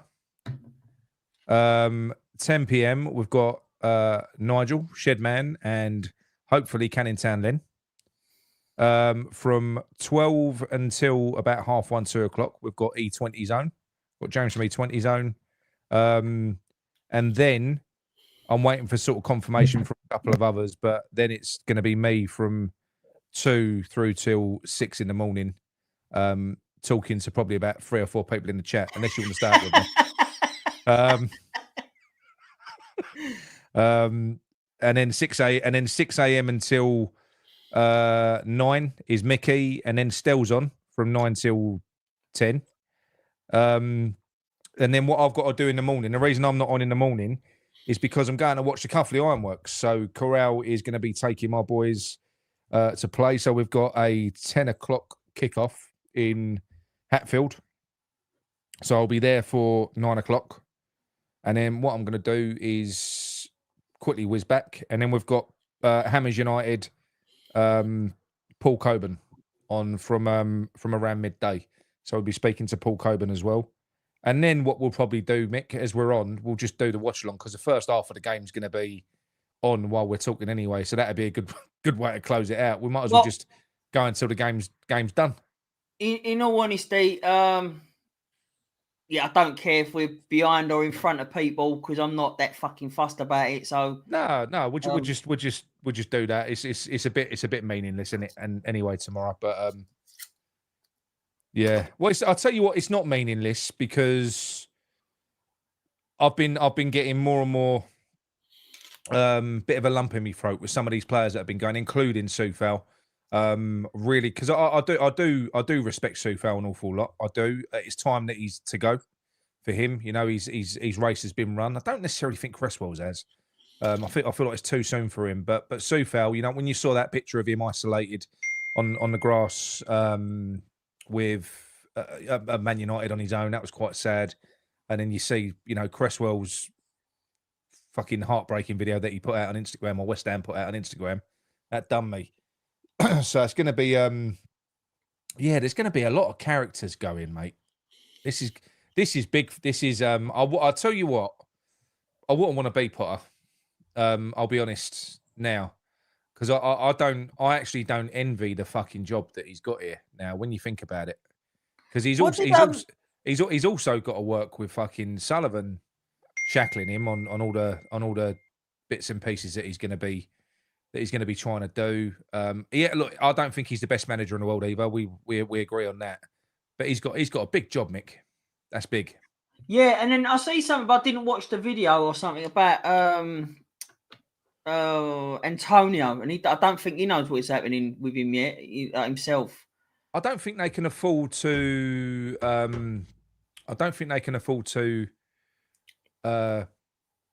Give him a new contract. I think that would be for sentimental reasons. I can't. Yeah, but I wouldn't be against I don't see how he's going to come back the same player. But I wouldn't be against it. Not even just for. But it's literally he's a big character to lose in a dressing room. We've got no big characters. Yeah. In. So that's the reason why I'd give him to be like a. It sounds bad, like it's about a cheerleader role, but we do need characters.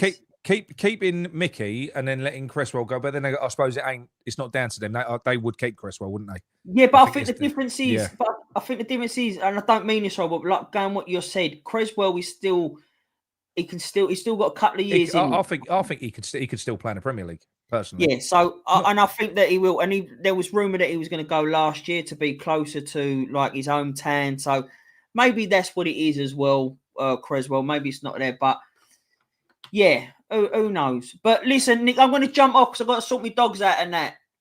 Hey? I've got to jump off because I've got to sort my dogs out and that. Feed them and all that stuff. Go on, mate. No worries.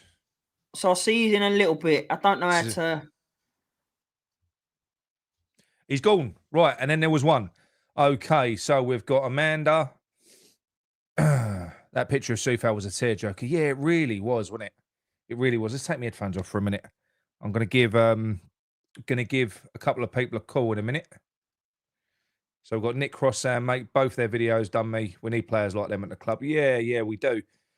It's a difficult one. We're stuck between a rock and a hard place because we're transitioning now, aren't we, between eras. These legacy players, they've almost, some of them have run their races run, and some of them not so much, really. Do you know what I mean? So it's I think at some point we've got to move on, and it's a good opportunity, really. It is shit or bust. Look, don't forget, Nottingham Forest did it. Do you remember? I think it was last season, but they had a bad season. Do you know when they bought all them players when they first came up, and they bought like 19, 20 players, and they struggled in that first season. And this season, obviously, it's clicked into gear, even though they're sort of falling off a cliff a little bit now. They this is what I mean. I do think Potter's doomed. I do, because I don't think he ain't going to get the time based on how badly he's done in this last 5 months, 6 months. I don't think people are going to be patient. They're not going to be patient with him. Maybe if there's a change of ownership, possibly, because the whole feeling around the club will be a little bit different. If there's a change of ownership, there might be a cash injection. You don't know. You don't know. It's difficult to know what will happen with them. Right, let's give someone a call very, very quickly. So we've got 1 second, people. They're good, them quizzes, though, that Mickey does, aren't they? 1 second. Is that not working? No, it's not working now. Hang on 1 minute. Typical. It's decided to fuck around. Let's try again. 1 minute. Sorry, people. I've just got to repair me phone. Let's try again. Okay. Right, that's working. Oh, hello. There we go. Hello, Simon. How you doing, mate? How you doing? Yeah, not bad. Not bad. Would you want me to call in or not? Yeah, that's good, mate. That's good. I'll just try to phone someone, but he didn't pick up, so I'll try him after. Can you hear me now? I can hear you, mate. Can you hear me? Hello, Simon. That's right. I'm watching you on the telly, and there's like a delay. Yeah, you have to turn us down on the telly because there's a delay. So you have to turn us down and talk to me on the phone. Right, yeah. all right. I'll turn the volume down. Hang on. Right. Come on. Can you hear me now? You're an amateur, Simon. You're an amateur, honestly. No, I'm not amateur. I'm old. Put it this way: if you call me an amateur and then say, all you've got to do is log on and do this and then do that and then get the app and like I'll turn it up. Yeah. It's easy. Yeah. I was gonna do this by carrier pigeon, but I've got my niece to teach me how to use a phone. How are you doing anyway, me old mate? Yeah, not bad, not bad. I listened to a bit of the stuff before the cup final. Yep. And then just switched you back on now. I don't know the right way to do this. So that you're not legally bound, or if you want, I can tell you a story about Nathan's pie and mash. Am I legally bound? Well, I think I'll probably have a court case against me for after my phone call with Jim. So you might as well just crack on. Oh right, okay. Well, put it this way: we'll all be. If there's a minute of next year where he's not in court already over something else, so maybe about him might be able to squeeze us all in, might he? Right. So you know the final day at Upton Park. Yeah. The Man United game. Yeah. Okay. So since I've been driving up to West Ham, which was for about the last sort of 10 years, I had a ritual of, like most people, going into Nathan's. Yeah. And all the old girls behind the jump and everything like that. We all used to know each other and get on, hello, darling, how are you, blah, blah, blah, blah, blah. So anyway, on the final day when the Man United game was happening, I thought, right, I'm going to take a day off of work and I'm going to literally go up there and just go and walk around the whole place and whatever. Yeah. So I walked into Nathan's at 12 o'clock, right? So like first knock at 12 o'clock in the afternoon, kick off 8 to 8 or whatever, right? So I've gone in there and there is literally nobody in there. All there was in there was Nathan, like the governor, and the 3 old girls behind the jump. Yeah. So I walked in, I thought you'd be mobile by now. He goes, like, he said, we're on it all day, but he said, you're the first one in. Yeah. So anyway, I sat down with Nathan and sit down and having a chat. And I said, so what's the score with you going over to the new stadium? He said, because I'd just seen either the video or something had been put out where David Gold was walking around Green Street and everything. Yeah. And saying, like, all these businesses, we're going to take them with us and everything. Telling everyone that was going to be all right. Yeah. And Brady was there saying, all these businesses, don't worry about them, they're all coming with us. So I sat down with him. So I said, like, so what's the scoop with you and going over the new stadium? He went, he said, there's a bit of a problem with that. And I went, what's going on there? What's going to be a problem? He said, well, what they've, I think it was on the Tuesday or the Wednesday before. No, sorry, the Wednesday. I can't remember when the game was. Was it Wednesday night? I can't remember now. I can't remember. But whatever it was, it was 2 or 3 days before. Yeah. And they'd come in, Brady had come in with 2 other people and sat down with them and made them an offer for them to move to the new stadium. And this was the offer that they got. The offer was West Ham would provide them with a pop-up Nathan's Pie and Mash. Right. Where what they would have to do is, because they wouldn't have a kitchen there, what they would have is a porter cabin, but he obviously wouldn't have a kitchen. So what they could do is they would bring the stuff from the hub, i.e. Nathan's Pie and Mash, and take over the pie mash and liquor, cook it there, bring it over, and then serve it in this porter cabin. So obviously Nathan's first idea was, right, okay, how many can we fit in the porter cabin? Because obviously you've got you know how Nathan's used to work. You go in there, you'd probably be in there 10 minutes max, and they could turn it over, and they knew how many people they could serve in an hour. All right. So they said, right, okay, so the porter cabin seats 24. Yeah.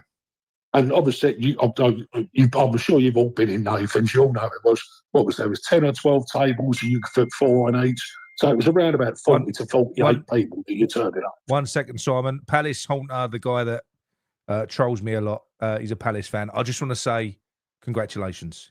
Well done. Well done. You deserve it. Tough good. Yeah, no, it's I good. think they're in Europe. I think they're in Europe now. Yeah, mate, they've done. Yeah, really good. I'm glad they won, honestly. Well done. Oh, so am I. So, no, yeah, tough. I took the wind out of yourselves. Coming up to show off. Go on. Go on. So they said, right, you can have this porter cabin. He's got 24 things, and obviously there's no kitchen. They went, right, well, 24 is not going to work for us. Yeah. And what they were allowed to do, they were allowed to have the porter cabin open for 3 hours before the match and an hour after the match. All right? So they've got 4 hours when they're allowed to be open. Right? Brady wanted to charge them $8,000 for the porter cabin. Yeah. To rent the porter cabin. Fucking hell. So they'd have to pay $8,000. They'd have to pay $8,000 just to be there for 4 hours. Right? So $2,000 an hour. Right? And they'd have to provide all their own staff and their own pie mash and everything. Because they, as I understand it, they couldn't cook it there. They had to cook it elsewhere, didn't they? Yeah, but there was no kitchen. It was just a porter cabin. Yeah. So there was no kitchen, so they had to cook it at Nathan's. Yeah. So I'm sitting there and he's telling me this story while I'm like, and I went, well, what are you going to do then? And he went, we're done. We're finished. We're closed. I said, what are you talking about? You can't close. And he said, mate, this place will never be like, the only reason I made money was because of West Ham. Match days, yeah. If West Ham match days weren't there, he said, there's no local custom, if you get my vibe. on round here for pie and mash, shouldn't we? He said it's the match day thing. He said when they turn around and it would have basically cost them the arse end of 14 grand with stock, staff, and everything. It would have cost them 14 grand for 4 hours. Yeah. That was Brady's offer of helping the local community. Yeah. 14 grand. Well, it just goes to show you the fucking bullshit that they've peddled time and time again to everyone. And you know what? They was even at it back then, even before the move, when they were talking to businesses and stuff like that. I mean, even at that stage, I mean, that was so important. You know, look, when we go on and we talk about how there's no, we've got no identity at West Ham, that would have fucking helped. That would have been nice to have had that over just there. Just to move Nathan's over. Yeah, that would have been fucking nice, wouldn't it? Do you know what I mean? But they're nothing. Absolutely. And all you had to fuck all they've given us. All you had to do was we'll take 20% of the take. Yeah. There you go.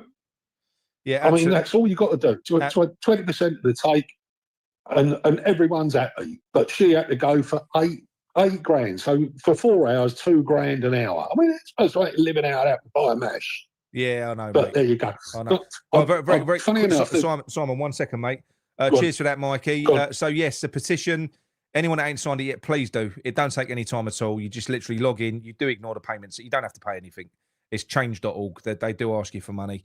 Sign it. Most important thing, because there's no point doing this if you don't check your emails and validate it afterwards. I've just checked again. We've had 4,500 people that have shared it. No one's going to share it unless they've signed it, which means that there's 2,500 people that haven't checked their emails. So please check your emails. Make sure you confirm it, because otherwise it doesn't count on the thing. But thank you anyway. But please check your emails. Get it validated. Go on, Simon. Sorry. I did that. I did it. I signed it up and everything like that, and then forgot about the email. And then about 20 minutes. It's understandable. It's not straightforward. You know, you think you sign it. You think that's it. I've done it. Yeah. No, I did that as well. So to back up what you say, everyone that's done it, just go back into your emails and make sure that you confirmed. Yeah. Because I didn't. So it's that simple. No, it's. But yeah, it was. When I was watching the earlier part of the show, and it had sort of like four of you guys on, maybe talking, and it sort of like that was one of the fellas said the penny started to drop for me that things were not what they were put out to be. When he was talking about they were going for a look around the ground and they weren't allowed to take photographs and everything like that. And that's when the penny dropped for me, was when I went to Nathan's Pie and Mash that day. Then I suddenly realised, hold on a minute, this is all a complete blag. Yeah. What they're putting out, and I'll never forget the day as well. And I know I've sent this to you as a WhatsApp before, and you might have mentioned it on the show, but I will reiterate it for those that might be listening now. I will always say, and I'll never understand why somebody who is a supporter of West Ham, right? I've been to the new ground, to the Chitto or the Bowl or whatever. I've been there twice since it's been there, right? Yeah, and that's because I was given 2 free tickets for Tottenham home. I refuse to go there. I'm one of the silly old cut your nose off to spite your face merchants. I won't go over there, right? But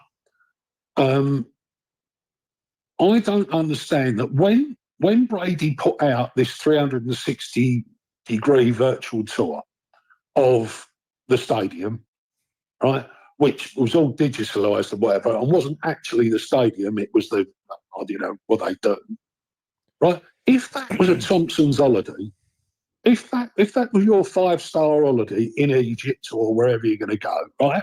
And it's got a 360-degree doodah with the pool and the room and everything like that, and you turn up and it's not even close, to what fucking false advertisement. You'd ask for your money back.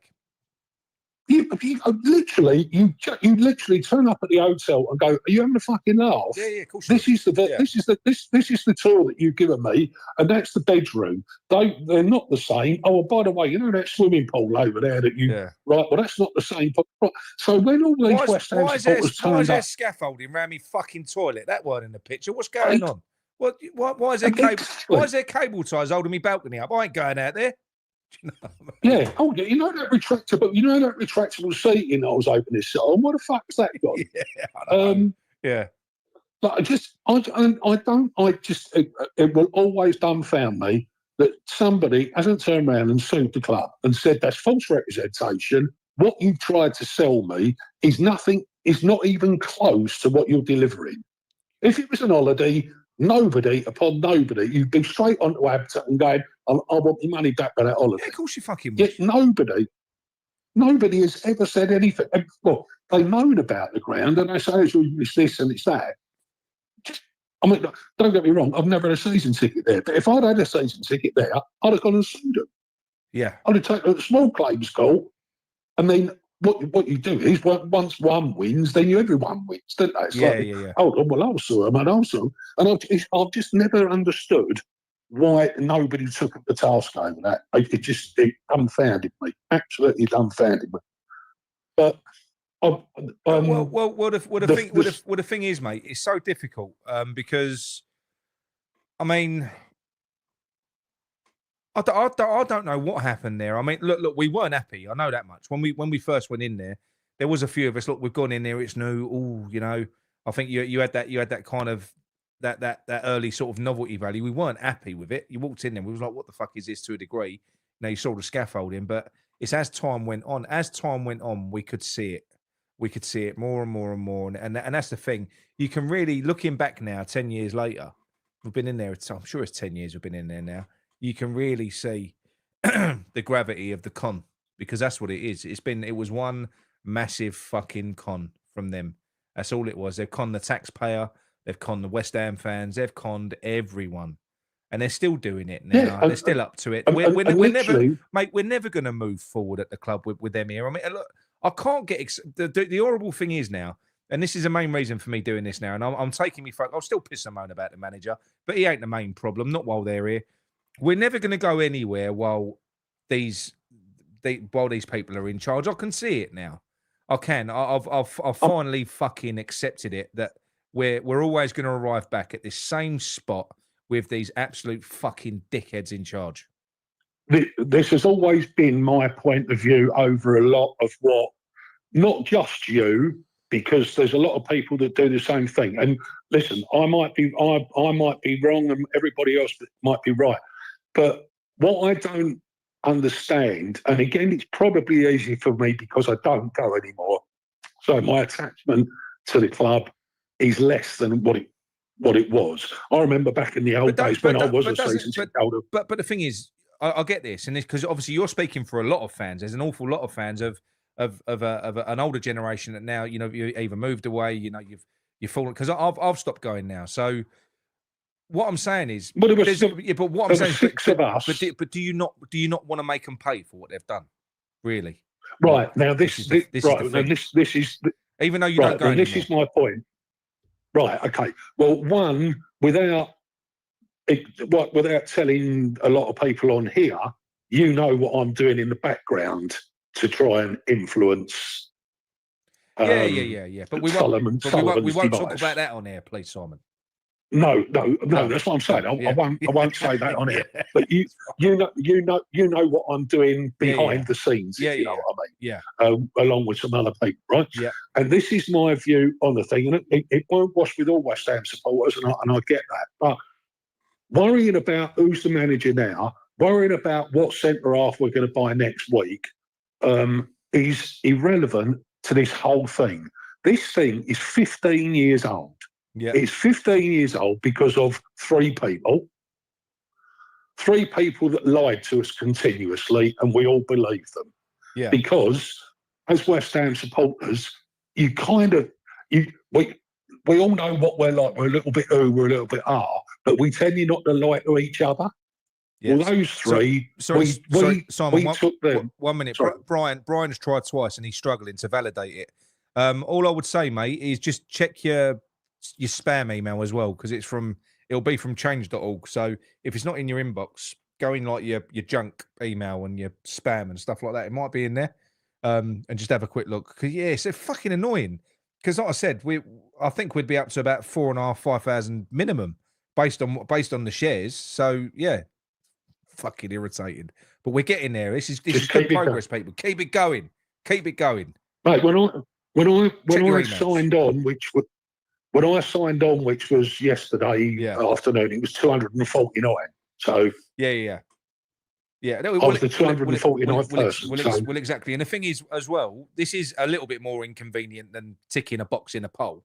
This is, you've got to go in, put your details in, and then validate it. It's a bit more of a process. So that's why these type of things mean so much more than a poll, because every single vote is a person. It's a person. You know. So yeah, this will mean something. And earlier back in the chat, somebody mentioned, where I think I started your comment. Gaza said, how many votes do we need? Obviously, the more the better, but how many will make a difference? Well, we just got to keep going. The more will have more impact, because once you get, let's say, well, don't forget 20,000 basically got things moving with the concessions. That did help. But we should be getting more than 20,000 with this. If this is run over the course of a month, we should be getting more than 20,000, because every West Ham fan, and there's a lot of us, should want them out. They should want them out. So this is 48 hours old. Let it run its course. Exactly. This isn't all about how many can we get in a weekend. No, it's spreading the word. That's what it's about, and it's about making sure that people start becoming aware of what these people have done. Because there's a lot of West Ham supporters. Don't get me wrong; they can't stand Sullivan, they can't stand Brady, but they can't stand Sullivan, they can't stand Brady because they think that they've done something bad with the club. They are a lot worse than that. They have lied for 15 years to all of us continuously and taken us all for fools. Yeah. And if you don't like it, fuck off. That's been their attitude for 15 years. If you don't like it, fuck off. The trouble is, can I ask you, Simon? This isn't directed at you. I know what you're doing behind the scenes, but why is it that you think that so many? Because we're not mugs. We're the furthest from mugs. The West Ham fan base, typically, why are we allowing it to happen? Why are we not putting up a fight? Why are we kind of just so empathetic? Why are we so apathetic about it? And we're just whatever. I'll give you my view on what I don't get it. Right. See, I do, because there are a lot of West Ham supporters, and I promise you won't like it, and I don't like it. But there are a lot of West Ham supporters that say, "Well, we've been this shit before." They've said, "Well, where do you think we should finish in the league? Or what do you think we should do? Win a cup every year?" Hope you feel better, mate. They think that if I'm having a go at, whether it be Moyes, Sullivan, whatever, there's a lot of West Ham supporters come back at me and go, "Well, what do you want us to be? We're not like Man City or Arsenal or Chelsea." Yeah. And I'm like, I'm not saying that. I'm saying that you're paying £1,500 a year to go and watch football, and there's a guy sitting 150 yards away from you with a Russian hat on who has been lying to you and every other single person in this ground for the last 15 years, has been giving you false promises, has literally barefaced lied to you. And you're sitting there going, do you know what's so irritating, Simon? Right. Sorry to cut you off. Is that little Russian hat wearing fool, with everything that he's done to us, he then has the fucking brass balls to sit there like he's the king in his stadium with all of these people around him that he shit on. And he sits every week without foul. He's there, just sitting there. I'll tell you what, inside, he is laughing. He's laughing his fucking tits off. That's the long and short of it. He's mugged us off. He continues and this to is because I'm getting angry again now. I've been angry for 15 years with him, and a lot of people have caught up, and a lot of people were like me and just walked away. But the thing is with Steve Sullivan is, again, because of some of the stuff that I know and that I'm doing behind the scenes, you get to see what flicks his switches, right? The thing is with Sullivan as a person, right? He is an ego that is just incredibly huge. Yeah. Right? Incredibly huge. He has got he doesn't care about anything or anyone apart from his ego. Right? Nothing can hurt him. He knows what he is as a human being because what he's done for a living for the last 40, 50 years and how he's earned that living and the things that he might have done in that living. Right? Yeah. So imagine someone who knows he's absolutely rotten on the inside, right? Absolutely rotten on the inside, but he's got to give the image and purvey an image of, look at me, I'm a billionaire. That's what he's doing, right? Yeah. He knows that inside he is vermin. He knows what he is. You don't live the life that he's lived and not realise that you're not a very nice person. So what he does now is he's got body armour on. You can say what you like to him. You can do what you like to him. Whatever. He doesn't. Care because he's got his ego that feeds. I think there are points where he fucking cares, though, mate. It happened at Birmingham. It happened at West Ham with the Burnley fucking protest. It happened there. Things changed after that. So I do think that when the masses. When he does poke the bear, when he's done it that was some reaction at Burnley. That was some fucking reaction. And that did worry him, mate. That did. You'll get a reaction to this because you know and I know that there are forces in a similar field. We are getting a reaction. I've been talking about this protest for 2 weeks. What's in the media now? There's a takeover coming. Bollocks, there's a takeover coming. More chance of digging iron out his arse. Yeah, the reaction is they're suppressing it. Oh, don't bother getting on board with that because there's new owners coming in anyway. No, they're fucking ain't. Yeah, but hold on. When you say there's new owners coming on board, right? And let's get into the truth of this now. There are other channels apart from yourself. Right, Sean is told what to put out, right? He knew that this was coming. To be fair to Sean, he doesn't even hide the fact. He literally says from a senior source, doesn't he? And he knows that everyone knows who that senior source is. So he don't hide it. It's so fucking frustrating though. It's a bit weird, though, that Sean seems to know so much about the senior source, but doesn't put out some of the stuff that we all actually know is true. Yeah. But, there you go. Yeah, no, I know. Funny how that never gets out into the media. But that's... See, when this really does kick into gear, and it won't just be over this next sort of 12, 24 hours or whatever it may be. This will go long and deep, right? Yep. Season ticket sales are horrendously down. Yep. And I mean horrendously down, all right? All of these things are telling him, even though he's got his body armour and his ego to look after, the one thing he cannot have is an half-empty ground at the start of next season. Yeah. Literally, first game of the season, so let's say we've got, I don't know, Forest at home, and there's 30,000 white seats. The only way you'd hit the jackpot is if we were playing someone like a Liverpool, because if it was someone like a Liverpool, we'd sell all the fucking seats to Liverpool fans or neutrals. But if we're playing a bit of a nothing team, and say, for instance, all of the fancy Dan players that put bums on seats are going to be gone. The ones that sort of attract me, but they also attract neutrals. Players like Paqueta, players like Kudus. If those players ain't here, and all you've got is unknowns, good luck. Good luck getting people in them fucking seats. That's all I'm saying. But at the end of the day, it doesn't. And this is where I will always not disagree with you, but I don't care whether Paqueta or Alvarez or whatever stay, right? Because there'll be 11 footballers running out for West Ham in August next year. Yeah. Now they might all turn out to be the best 11 footballers ever walked the earth for West Ham. Right? We might get really lucky and spend £5 million a player, and they all turn out to be messes. Right? Yeah.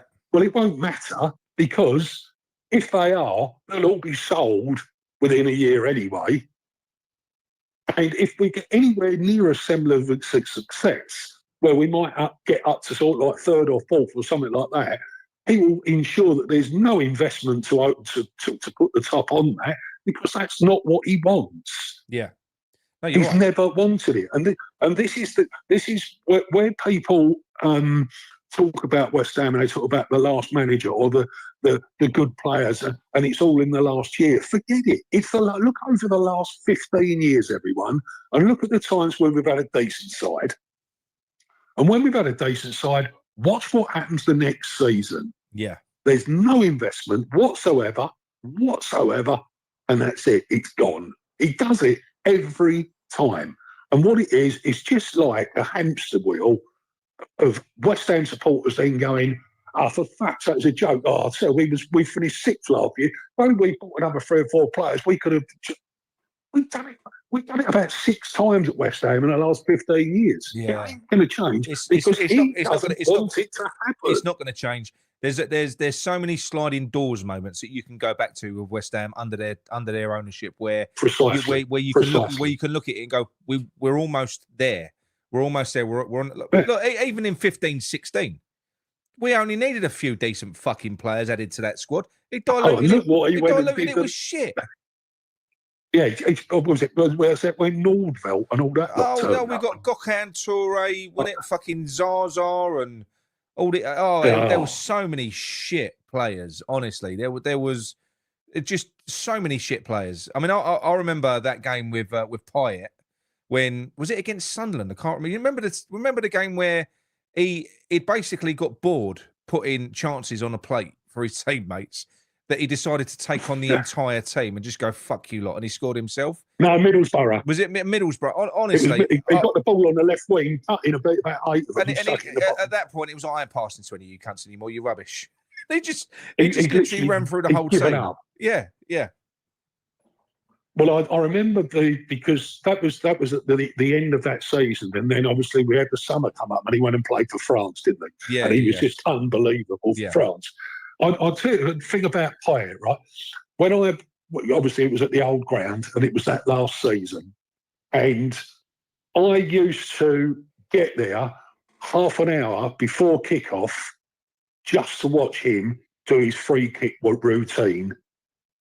Like, I used to sit in the Bobbymore upper. You're older than me, so you've got a wider spectrum of players. He, for me, is the best player I've ever seen in Claret and Blue, and I include Di Canio in that in terms of talent. Well, I can challenge him. I can challenge you and double you on. But I saw Devonshire, Brooklyn. Yeah. That's but I never saw them. I never saw them. Yeah. So yeah. Oh no! Listen, in the last 20 years, he's the best player that's ever walked on that pitch for us. By an absolute mark. And we had him for 1 year, and it was he made Aaron Cresswell look the best left back in the country by a distance. Noble, and also don't forget as well. Noble. Don't forget what helped him as well was having a manager that just let him play. He just let him play. Yeah, he just literally. But also I'll never forget. I watched an interview with Ginger Collins, and he said when he first turned up the training, and he said. We turned up, and he had his boots on and that, but he didn't bother doing his laces up. And he was just pinging things into the top corner. And we nobody knew who he was. We did not have a clue who he was. He said, we did one training session, and no one could get the ball off him. And we just all sat down in the change room afterwards. He said, he'd gone off somewhere else doing something. We all just sat there and went, what the fuck is that? I've never seen anything like that in my life. No. And no one could believe it. And I'll tell you what, he made, and don't get me wrong, I thought Lanzini was a good player anyway before he got the injury. Lanzini was brilliant. And do you know, we got so much right in that window. That was a brilliant window. We got Pyatt, we got Lanzini. Was Cresswell that window? That was a Sam player, wasn't it? But we got Antonio as well. We honestly, we got some really good players in. Yeah, we've got some really good players in. You know, that balance that we had. Sorry, I've got to reminisce about that season. The balance that you had with that craft and beautifulness of Payet on the left and the brute strength of Antonio on the right. The balance was banging that season. It was so good, honestly. I think there was such a the thing that I always got about that season of West Ham was every single player trusted all the other players, right? Do you remember, what was his name? Kouassi played in the middle of the park. Yeah, I loved Chiari. He was like Vieira. Yeah. He was like Vieira. But all they wanted to do was, as soon as they got the ball, was give it a dimmy, give it a dimmy, give it a dimmy. And then, because they knew he wouldn't give it away, everyone just ran forward. Yeah. Because they literally, you give it the Payet, and you know that one, he's going to beat the first player, and two, you can just go and run straight in the box because he's going to put in the delivery that's unbelievable. But this is the only argument that I'll give to certain players that have come since. I think Payet was lucky as well. I think Payet came in, he had the perfect manager that didn't shackle him and allowed him to be as great as he wanted to be. So that helped him flourish. I do personally think that somebody of the level of Paqueta could be that player with the right manager as well. I think we've had players since that have got that ability, but when players are constrained to a system and they're restricted, they're not going to be as good. They're not Mavericks, not players that are capable of so much more. I've always been on the defending side of Kudos because I got very frustrated like he did last year, where he's getting the ball 10 yards inside his own half.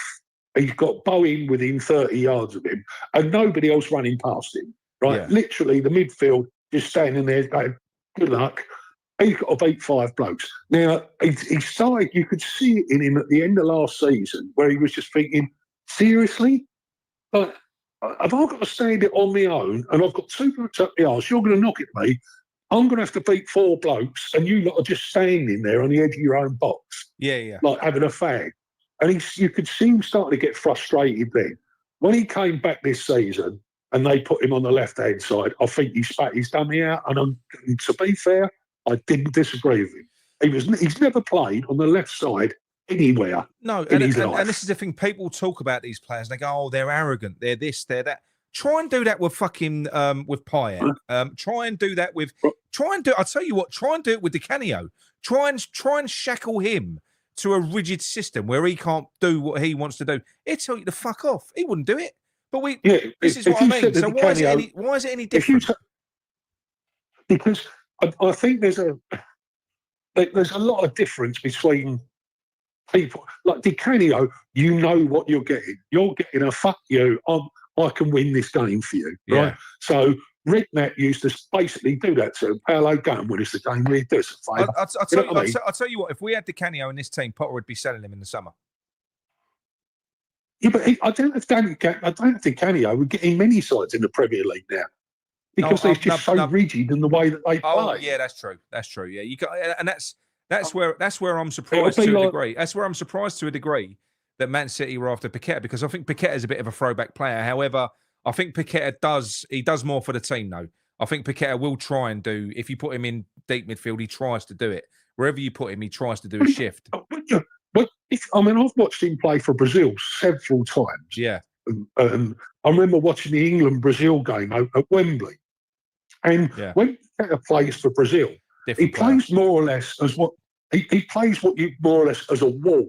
Where what they do, the back four get the ball and they just play it into him, and then he either goes left or right and gives them the release ball, and then he moves 30 or 40 yards up the pitch, and then he becomes the wall again, and they just play it into him, and he just plays what he sees in behind him. He's got vision. He's a trigger. He's a trigger for the attacks. And you get people coming out saying, "Oh, where's his assist? Where's this?" I don't know what they're talking. He's the metronome of the team. He's the man that fucking, like you said, he's got the vision. He can make the killer pass. We've seen it. That's why we've got a fucking cup. But what he typically does, he's not a greedy player. He keeps it moving. I'm really worried about losing him in this team, but he's gonna go anyway. Well, I've got my own views on that. I don't think he'll be going anywhere, but we'll see how that one rolls out. I'll tell you what, if I was a gambling man, which I clearly am, I would say that will be playing for us next year, because I think it'll go to I think it will go to appeal. Yeah. I think it'll get done. It'll go to appeal, and because it's an appeal, then he won't be able to leave. So I think he'll be with us. Yeah. And I hope he is, because he used to. I mean, listen, I get it. I don't go, but even when I'm watching it on the telly indoors now, if he gets it, I'll actually sort of like look up, and if I hear Paqueta, I'll look up and watch. But anyway, if they say, and Will Prowse has got it, I'll sit down and carry on reading what I'm reading, or you know what I mean? Yeah. It's just there's your difference. But listen, what you're doing right now, you're doing blinding. All West Ham fans, remember, it's not all about this season or last season. It's the 15 years of lies that you've been told. That's what everyone's got. People have got to start looking. They've got to start looking at the bigger picture. Exactly. It's not all about the next centre half we get in, or it's not all about the last manager we had, or whatever. It's not. No. It's about the 15 years of lies that have been told, which is why when you turn up at the ground there and everyone's sitting there with their arms folded, bored out of their skin, that's because 30,000 of us that used to go over to Upton Park every single Saturday and every single Tuesday or whatever, we don't go anymore now because it's not worth it, because we're refusing to be lied to. I promise you, my hand on my heart, the day that David Sullivan and Karen Brady walk out of that club, I'll be back, and so will the other 5 fellas I used to go with every single Saturday. Yeah, you'll have 6 seasons. I do believe. Do you know what? I believe that. I believe that people will come back once they're gone. I genuinely do. I think, you know, we have been taken for mugs. We know it, and maybe. Do you think it's like it's one of those cases where we can't stomach it? We can't stomach it anymore. While they're here, I can't.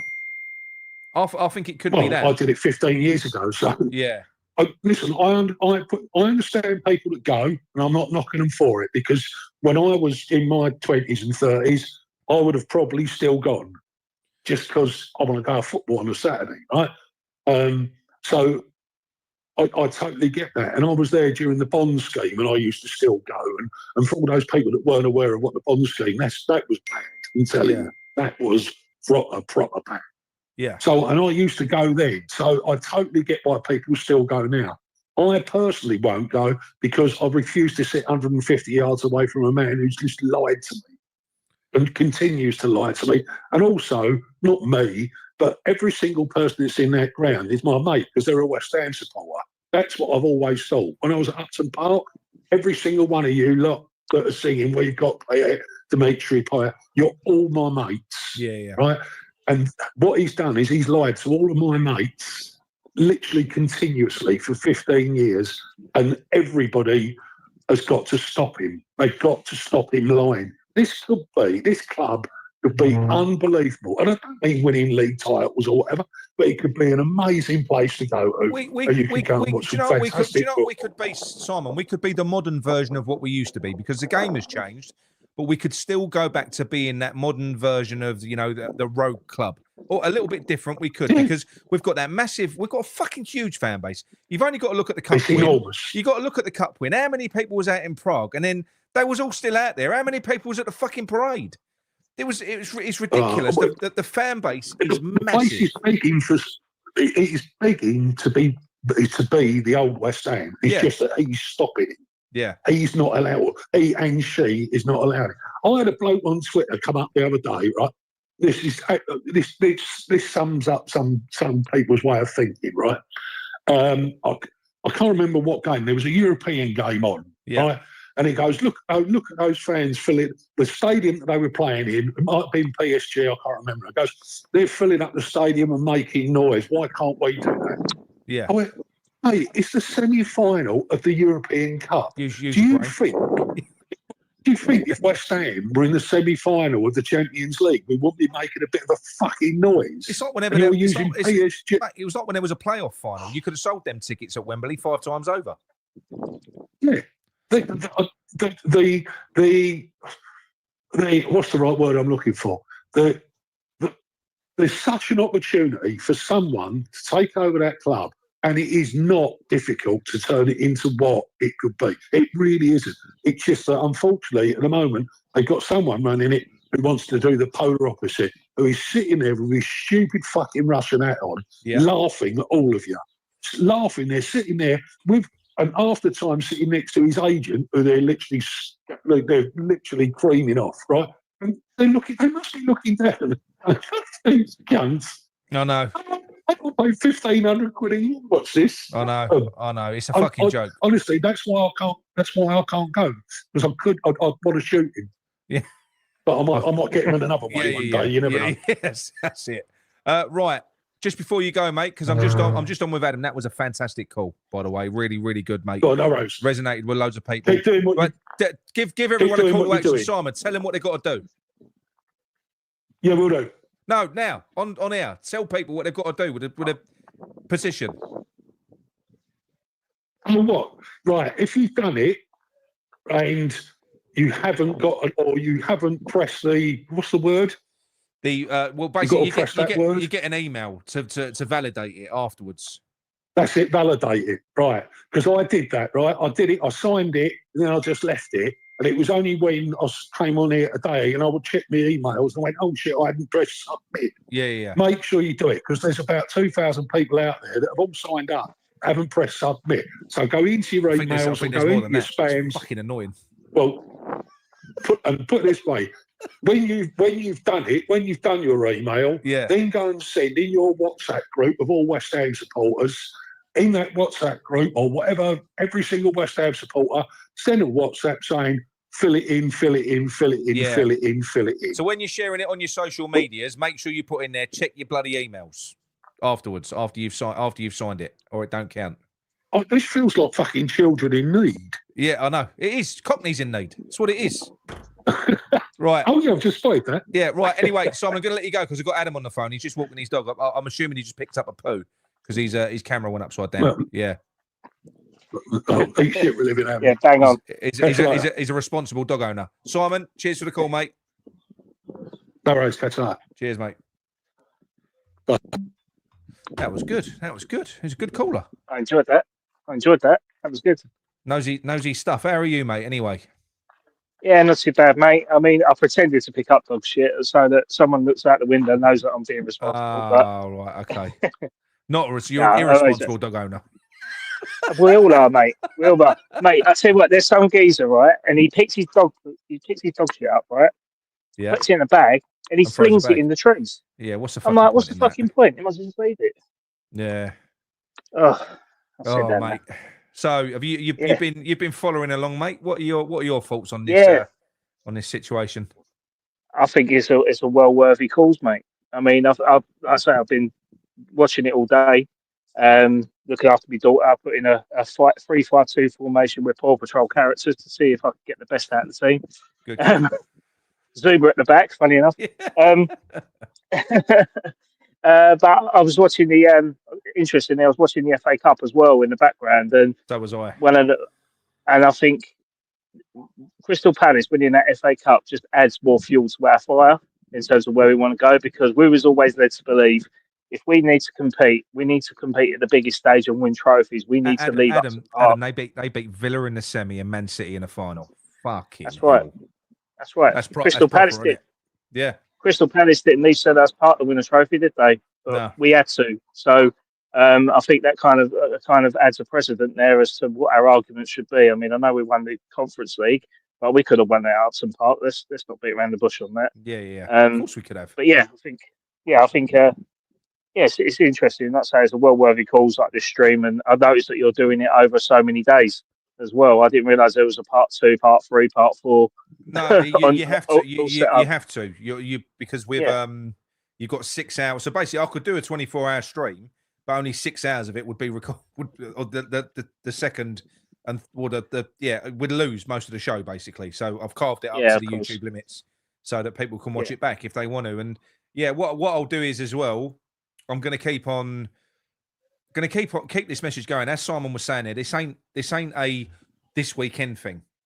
It's not. Yes. You know, hopefully it picks up traction. People like yourself. Obviously, we've got Hammers Chat on there. We've got West Ham Fan TV. Once it starts picking up traction, more people will start taking interest, and then all of a sudden, 5,000 will turn into 10 will turn into 15. It will grow, and then all of a sudden, that's going to get embarrassing for that little bloke. Yeah, and that's what we want to do. Pressure. It's all to do with creating pressure. And then do you know what? if there are owners, which I don't buy, Adam, I really don't. If there are owners that are or new shareholders that are set up to be coming in, then it will do one or two things. It will either encourage Sullivan to go, yeah, do you know what? That's enough. If there's people there that are ready to buy, this is the perfect time to be doing this. Get him gone. Get him out. Yeah. You know, it's time. It is time. That's how it's I'm thankful for them coming in when they did after the Icelandic disaster and kind of financially making us better. But I think, like I say, it's just I was all for the London Stadium. I'm not going to lie about that. I mean, a lot of fans were, but you were part. You were. It was the Lizo. If you'd have known that this is what we was getting, you wouldn't have been. Yeah. Do you know what I mean? I think I remember the first game at London Stadium when it wasn't the West Ham Juventus game. It was the West Ham. I think they played Lusitans or something like that, or some Slovenian side. Might have been Lusitans, and Kouyaté scored twice, and Fagudi scored. Yeah. And I remember being there, and you had the green carpet, and there was nothing up on the walls. There was nothing. It just felt like, oh, we're just in the athletic stadium. That's exactly how it felt.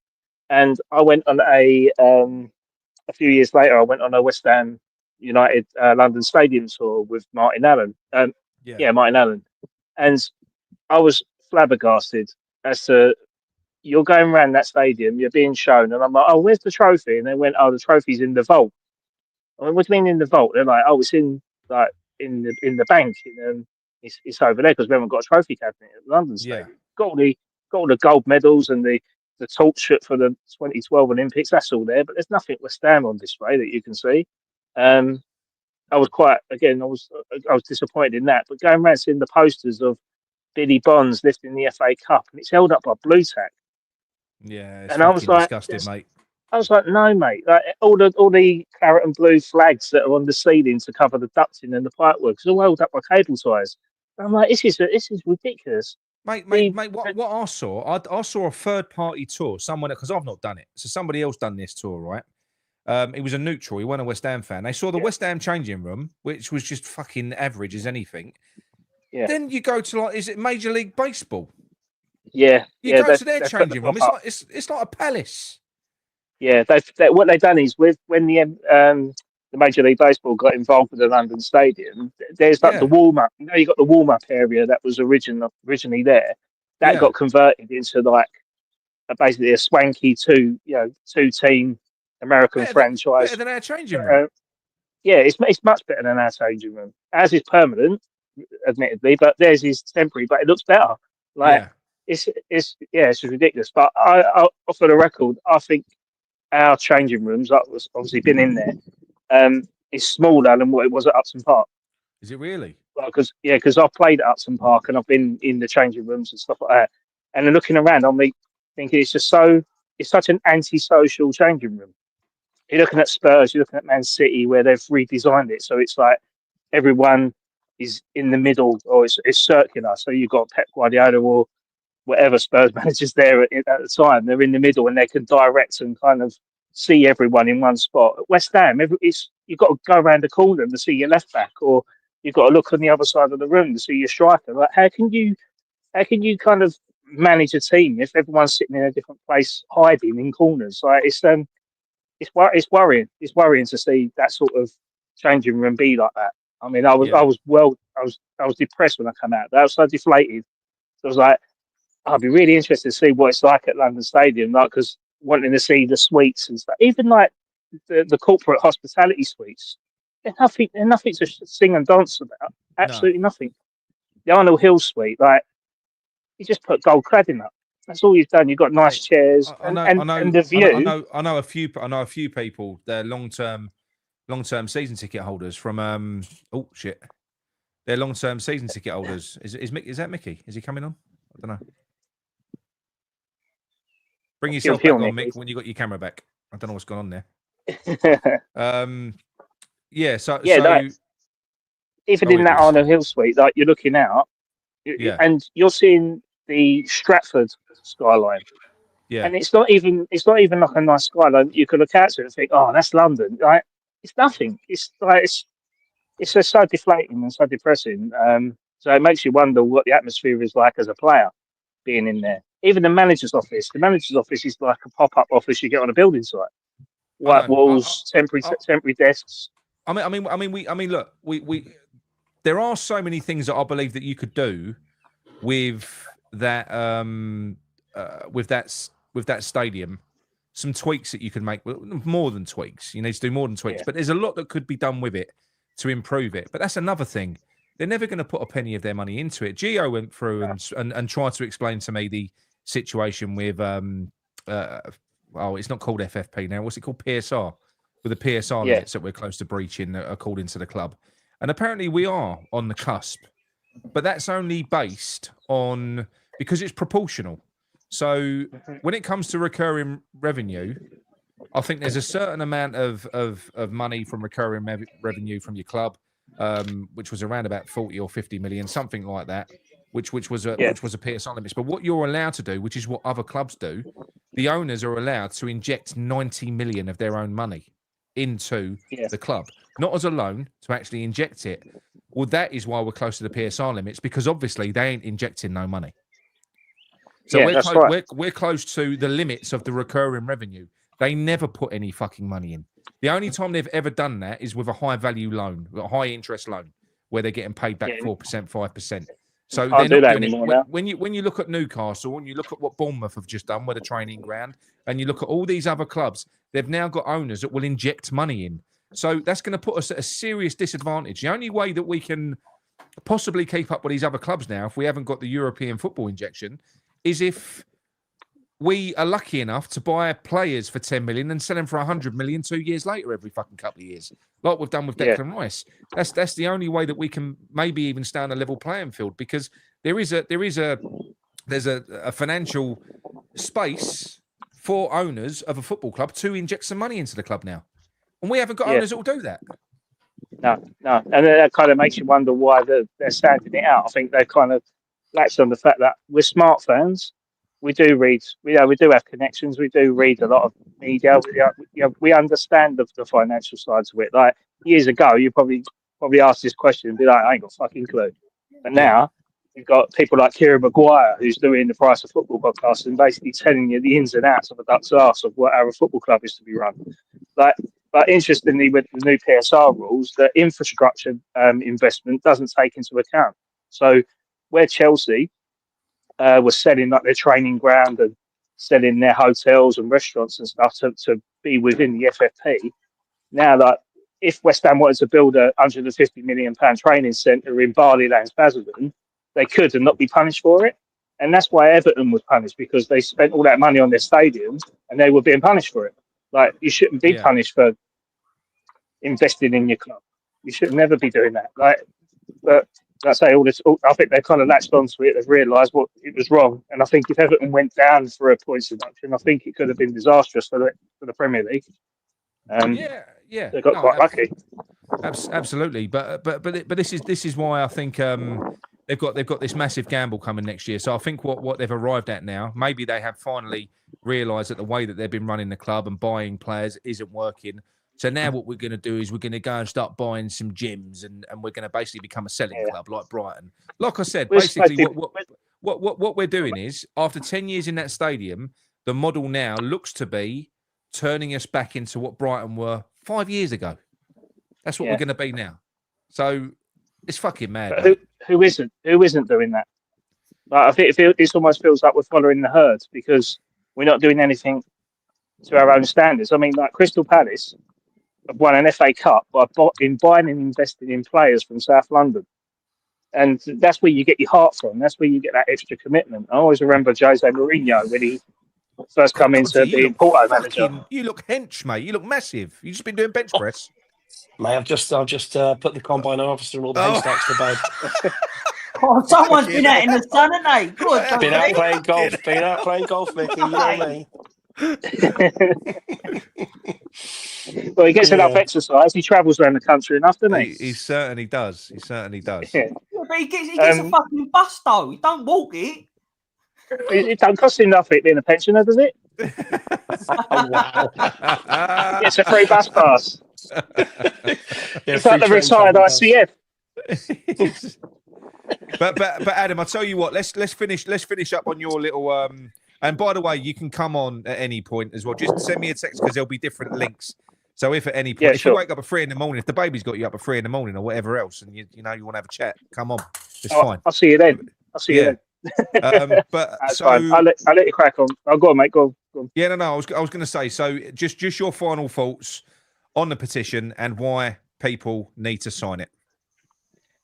People need to sign it because there are so many different factors that affect a West Ham fan. I mean, looking at, you've got two people there. You've got Doddsy and you've got me. So and that affects the concession side to it. The side that we were led to believe that it was never going to happen, and we were going to be cheated out of it. I mean, as fans, and me being a father to a 3-year-old. Oh, see. I'm worried about what's for her. So I think, this ownership is in charge, then that legacy kind of drifts away. So I'm not doing it for me. I'm doing it for my daughter. So that's why I'm signing that petition, because she doesn't have a say in what for future generations. So going back to almost like what Gio was talking about on his video. Absolutely, yeah, absolutely. Hit the nail on the head, because I can resonate with that. And my daughter, bless her, she only knows West Ham as being West Ham massive. Like when I've got a West Ham badge on, she goes, "Oh, West Ham massive." Oh, bless her. And I'm not even joking. Like when the song West Ham are massive everywhere, I sung that to her when she was a baby, rocking her to sleep and bubbles and stuff. And now she's growing up, she's singing West Ham are massive, and I'm like, girl, if you only you know. Only you know. Thing is, we are massive in so many ways. I mean, look at Doddsy; he's massive. Everywhere he goes. He's about 8 foot tall. All right, hang on. But Adam, just give your channel a quick shout out, mate. Thanks for coming on.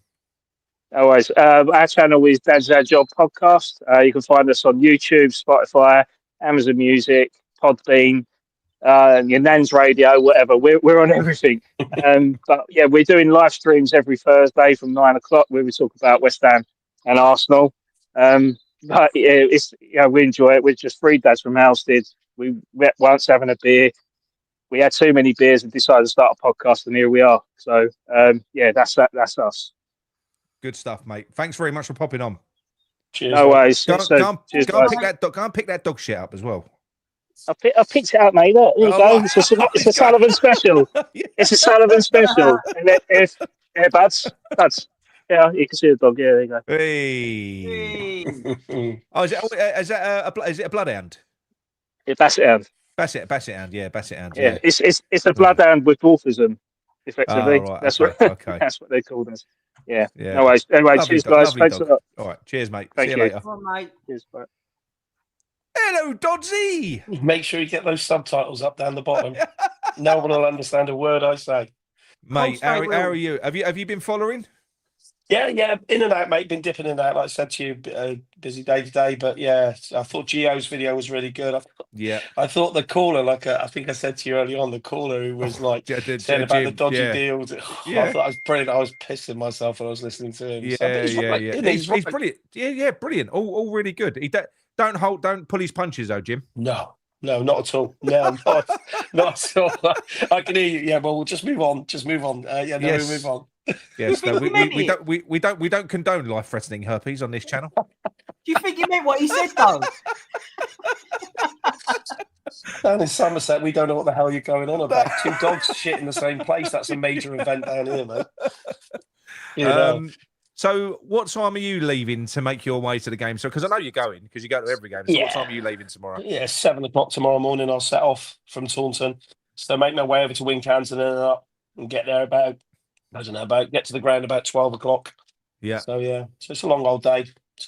But I know what the whole subject's obviously about and everything. But yeah, it's as we've had these discussions, doing the away games and going up there. It's more about all the people that you go with, all the people that you meet up there. Yeah. Over the years and everything. So everyone hears this saying, you know, it's a great day. It's all about the journey for you, not the destination, isn't it?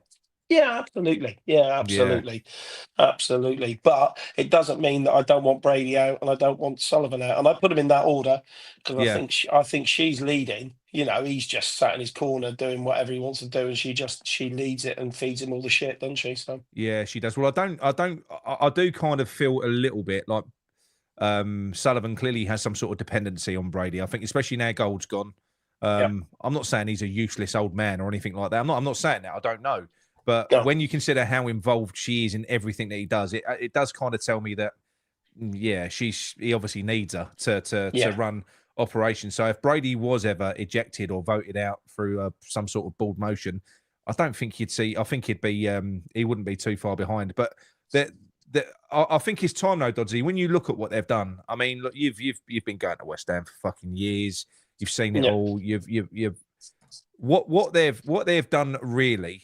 When you consider that it's all been based on fucking lies, and then they've compounded that with what they attempted to do with concessions this year as well, which was one of the promises that you could say they were sticking to, which was affordable football. They attempted to fucking strip that away this year, which would have left us with nothing from the pledges that they made, really. You know, it's all been bullshit. It's disgusting what they've done for me. But from your point of view, from a personal point of view, I know it doesn't affect your day out and everything else, but in terms of what you've seen there done to the club that you love, when you're seeing people that I'm sure you must know people that have been going for years that have just started dropping off, because I do. I know lots of people have just stopped going. Yeah, lots. I know loads of people who just drop off and go. There's a guy that I used to go football with, Harry Hamilton, I've known for years since he was knee high, and Mason and stuff. But Harry in particular, he's just, he didn't miss a game. He was more nuts about it than I was. And he just dropped out. Mickey, you want to chat now? Sorry. You're doing that. Good. Sorry, mate. Sorry. That's right. I'll get off it.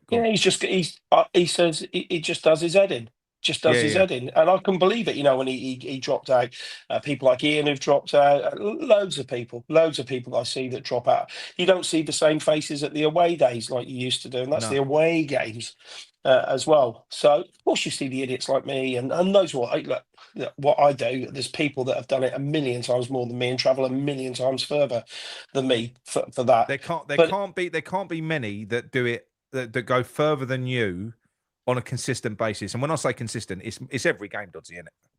Yeah, it is every game. Yeah. My wife goes, off you go.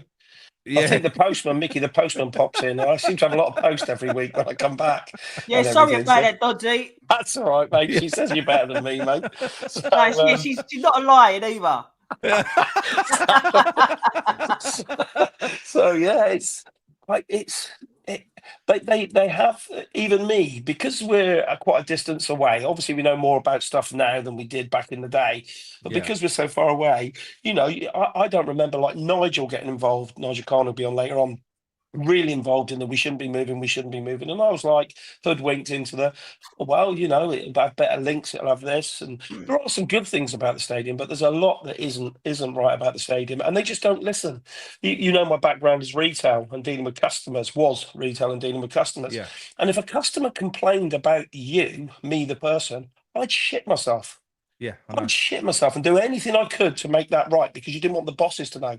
They seem to take complaints as a way of they've annoyed all the people that they're supposed to be working for. They get some sort of sick pleasure out of it. Sick pleasure out of it. The wall that that's next to me, I don't think removing it will tremendously improve the atmosphere, but there was better ways than that wall to deal with it. You could have netting or anything, but they didn't listen to anyone. Listen to anyone. Somebody coined that as the bowling wall the other day.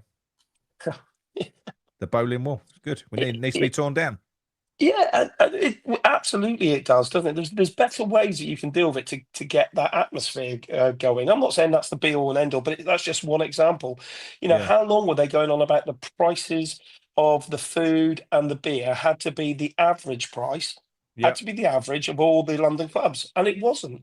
No. And it wasn't. Look at the season ticket. When someone now sells their season ticket because they haven't been able to go all year because of family commitments and everything, they've sold it back to the club, and it turns out there's a 10% markup that they can take away that we didn't know about. But okay, it's in the T's and C's.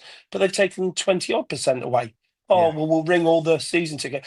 Everything's just lie after lie after lie after lie, and that's the bit that just frustrates you. You know, really, it really does.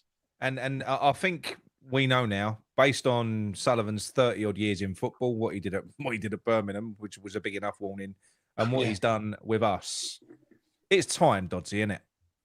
Absolutely. It's time. He's had his fun. He's made. I mean, he's going to have made a fortune out of this club. By the time he sells it, he's made a huge return on his investment. Just go and let us move on. And the thing is that he'll probably do like all previous chairmans have done and said, oh, I'll have a little box within the stadium. I want to go home and away. So he can still do all those bits that he does without running it as well. But absolutely. Do you think he'll want to if he hasn't got control? Because I think he just likes being the boss. Yeah. He just likes being totally in control. And the difference is, and we all know his background in porn and the sex industry and everything like that. Well, anybody can make a buck out of that. You don't have to be that intelligent to make money out of that. But to run a business like West Ham and the stadium and everything that goes with it, that's why I think he links into Brady, because as much as I don't like her, she probably has got more business acumen than he'll ever have. She has got a rough idea of what to do. She might not do the right things, but she has got a rough idea. But until he sells that club, once he sells that club and the next person comes in, I think a lot of the pain will go, because then it's not the new person's responsibility that brought us over there. So you can start to, and exactly like the guy before Adu was on said, as soon as they go, I'll come back. And I think you'll find there's thousands that will. Yeah, I think so. I mean, we know that we've got a huge sleeping fan base. We know that, and as Simon was saying, you know, on the last call, he said, "I will be back over there," as will a lot of my friends. I'll be back over there, and I do think, because it goes back to what Dan was saying when I had West Ham Fan TV on. Dan does shows, cross team shows with Arsenal fans and Chelsea, Tottenham, and they say, "What's wrong with West Ham fans? Why are they just rolling over? Why are they just walking away?" And the more I'm thinking about it now, I'm sort of talking to people. I think it's not cowardice walking away. It's the fact that we can't tolerate it anymore. We can't tolerate having the piss taken out of us anymore. We're not doing it. And it's almost like you're willing to give up something that you really love. But at the same time, we can't all walk away, because you're going to give them what they want in the end. Because when you look at what happened at Burnley, no one can condone that, right? But it was powerful, and that did force change, right? So, but that was powerful. But that's going to become less and less likely to happen the more diluted that the fan base becomes, because the fan base it'll become less volatile, because there won't be as many people over there that feel the same way about West Ham. Yeah. Do you know what I mean? Yeah, absolutely. I mean, you know, my daughter, I've got two daughters. One's an absolute mental, West Ham, lives in Doha. The other one doesn't follow football, but will not let anybody say anything bad about West Ham and her dad and who he goes and follows, even though we've been crap for years and everything like that. And Chloe is over here, is pregnant with a girl who's coming in August, blah, blah, blah. Congratulations. I see it as my accountability to make that girl a West Ham fan. One, to put her through misery like I've been through, but two, that's my job. Yeah. But not everyone's going to be like that. It is an expensive hobby for people to go to watch West Ham home and away when they take their kids and everything like that. Once the kids go, they get hooked in. If it was all about the football for you and not about the day out, would you have now? Is the football worth it? No, alone. No, the football is generic, isn't it? I get frustrated with all football across the Premier League. It is, you know, back forward, back across the back, and then, you know, I don't understand why they don't get to the byline and put a cross in. I don't understand why they don't every so often. So I understand possession-based football. I'm not an expert in football by any stretch, so I understand it. But I'm no different than you. You know, Payet did excite me. Four Nails did excite me. Lanzini did excite me. You know, loads of people. Lingard when he came in for a period. Yeah, it was exciting. You know, Julian Dix excited you when he used to, pile in and give people a crack. You know, that's what it was all about. But also, every player that we really hated on the opposition side was a player who could do something. Absolutely. Your Paul Ince's, for other reasons I know, but Paul Ince's, your Roy Keane's, Ginola down the wing, hated him, didn't they, over at Upton Park? Because he was bloody good. So, we've always wanted that, and in Kudos and Paqueta at the moment, we've got that. Now, only a year ago, we understood that they would need to be sold on. That was going to be a bit of the model. But that model's gone now. Then we've got youth team. We've got the youth team that sometimes play, sometimes don't. And then, there's not one manager turns up and seems to play the youth. You'll get the odd one in the Premier League. But, you can see there's Spence at Tottenham, who was really good and rated by everyone. And he's only just got into the team now, and yet he was highly rated. But I think what that is, Doddsy, I think I've done a show with Gio a week or so ago, and he hit the nail on the head with that one. And it's true. When you look at Moyes when he was here, Moyes hasn't got a history of playing youth players anymore. But if you look at it logically, right, he was given a 2-year contract, then a 3-year contract. So he's always looking at the, there's no longevity there. Then we got Lopetegui in 2-year contracts. Then you got Potter in 18-month contract really, because he's got a clause at the end of this season. So where's the driver for these people to take a chance on developing youth? They want players now. They want players that are ready to go for the now, because they're just concerned about getting their next contract and getting through the game. So I think maybe that's got something to do with it as well. Yeah. You can't tell me Potter against Southampton, which was awful what he did with being defensive, wasn't something to do with somewhere in the back of his mind. Sullivan's convinced him, well, you've got to get points on the board, or you've got to get us up a couple of places. So the point was more important than losing.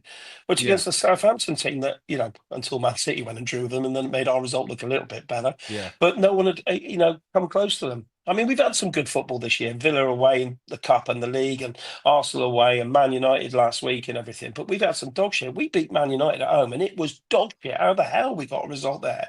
God only knows. The way that Potter plays, the way that he played at Brighton, it's not going to be an anomaly beating the big teams. He does play underdog football, so he thrives when you're playing against a team who's expected to come at you. So if you're playing at Man United or Liverpool, they're expected to come at you and attack by their own fan base.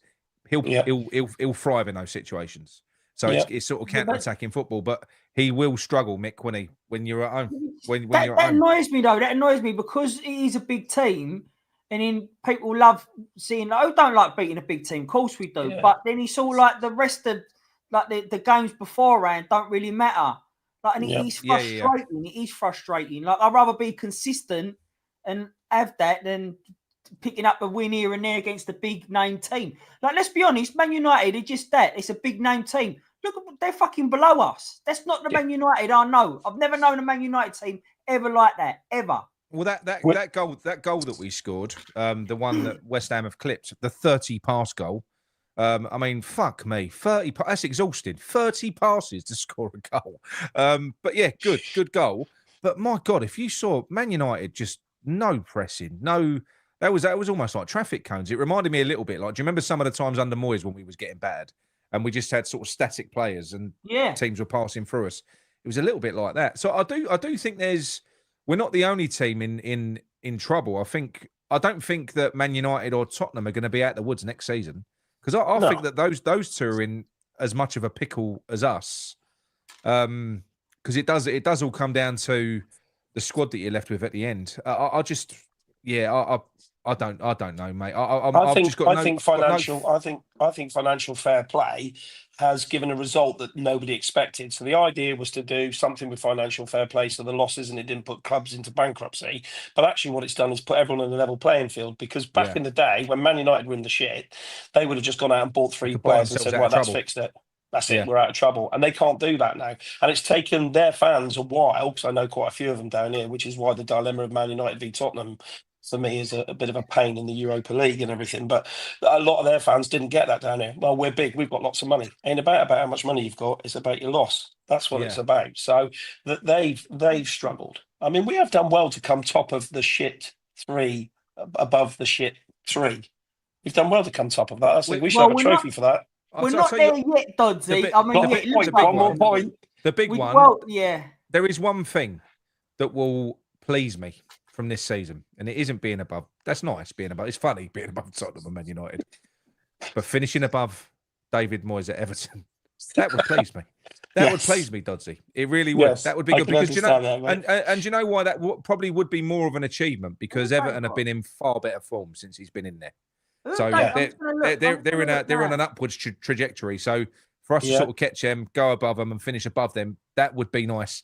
Plus, it gives us bragging rights. No, but hold on. Sorry, just looking. Everton's next game is at home to Southampton. Come on, you Saints. That's their last game at Goodison as well. So they're going to finish. To be fair, Southampton have just drawn with the two biggest team in the league, Man City and West Ham, so they're doing well, mate. To be fair, Southampton under Lopetegui and Potter, I think both times they played us off the pitch. Yeah.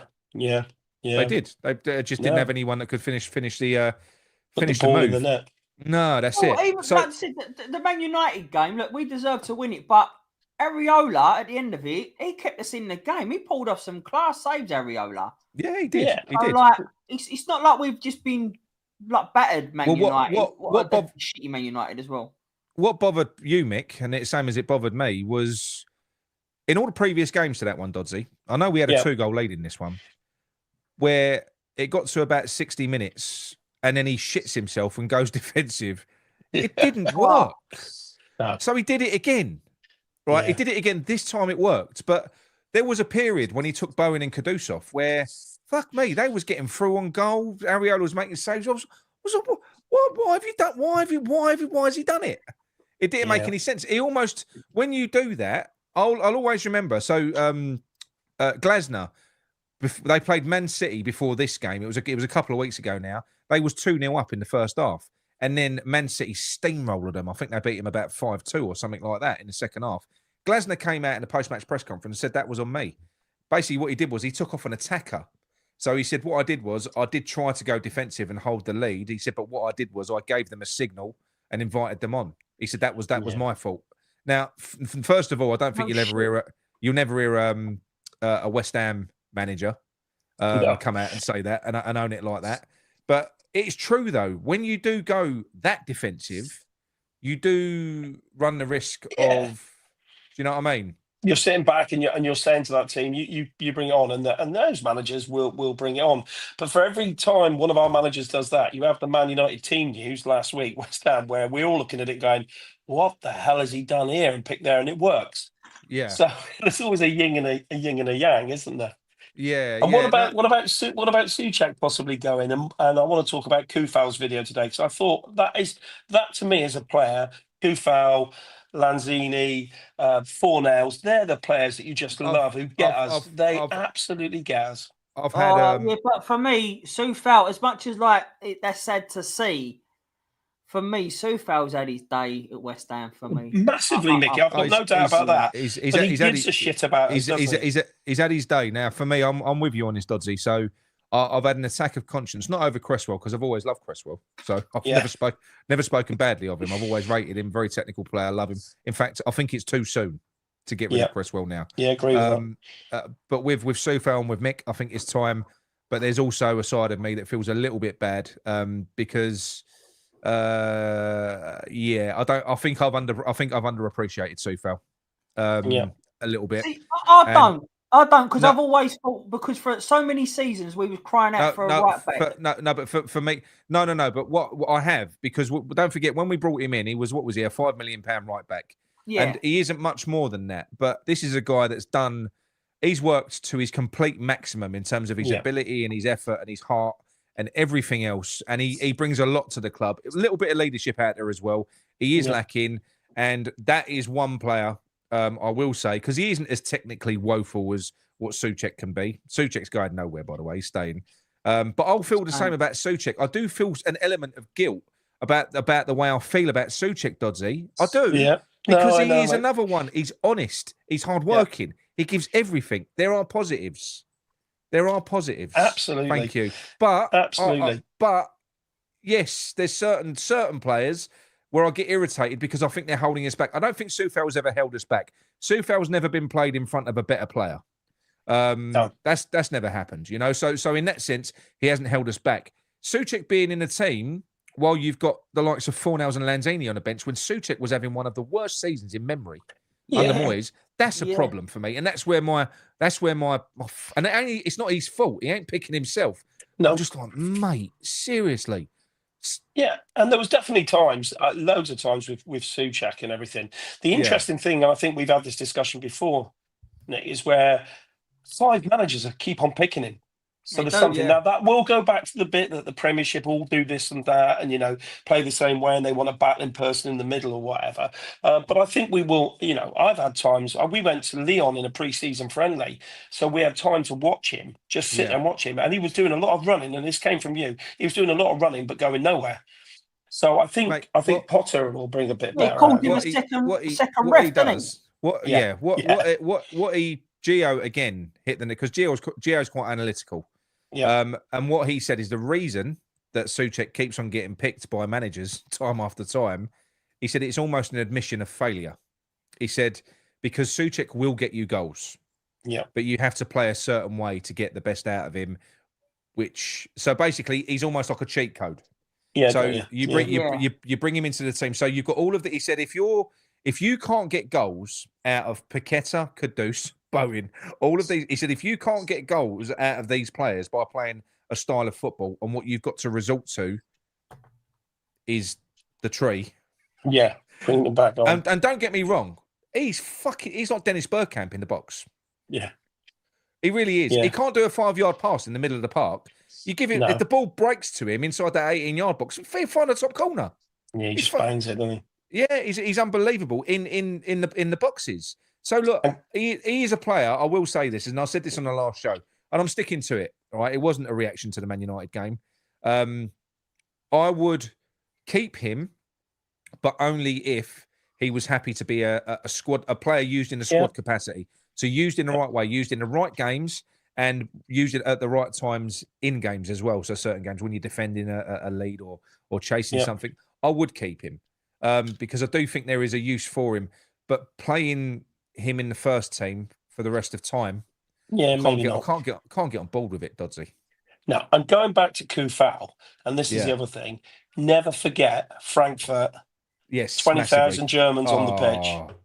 And we were, and obviously I was at the end where they came towards us, and it was like Moses in the parting of the seas, and he just walked through it and didn't give a shit. That's, like Fornell standing up on that, barrier and putting his hands up at Cantown Len really captured really well, didn't he, in his picture and everything. Yeah. These are iconic moments, aren't they?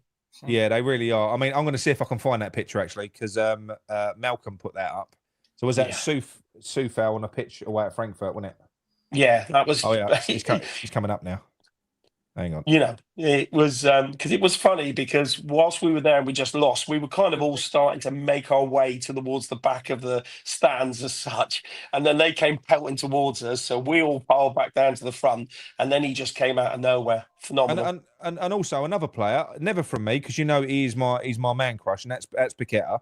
But a lot of people give him stick, this, that, the other. Well, let's not forget AZ Alkmaar when he didn't even have any family at that fucking game, and he was steaming into the crowd trying to defend that crowd. Yeah. Do you remember that? He was having it. Yeah, he was fucking having it. He was at the front of about 4 or 5 of them, wasn't he? Yeah, he was at the front.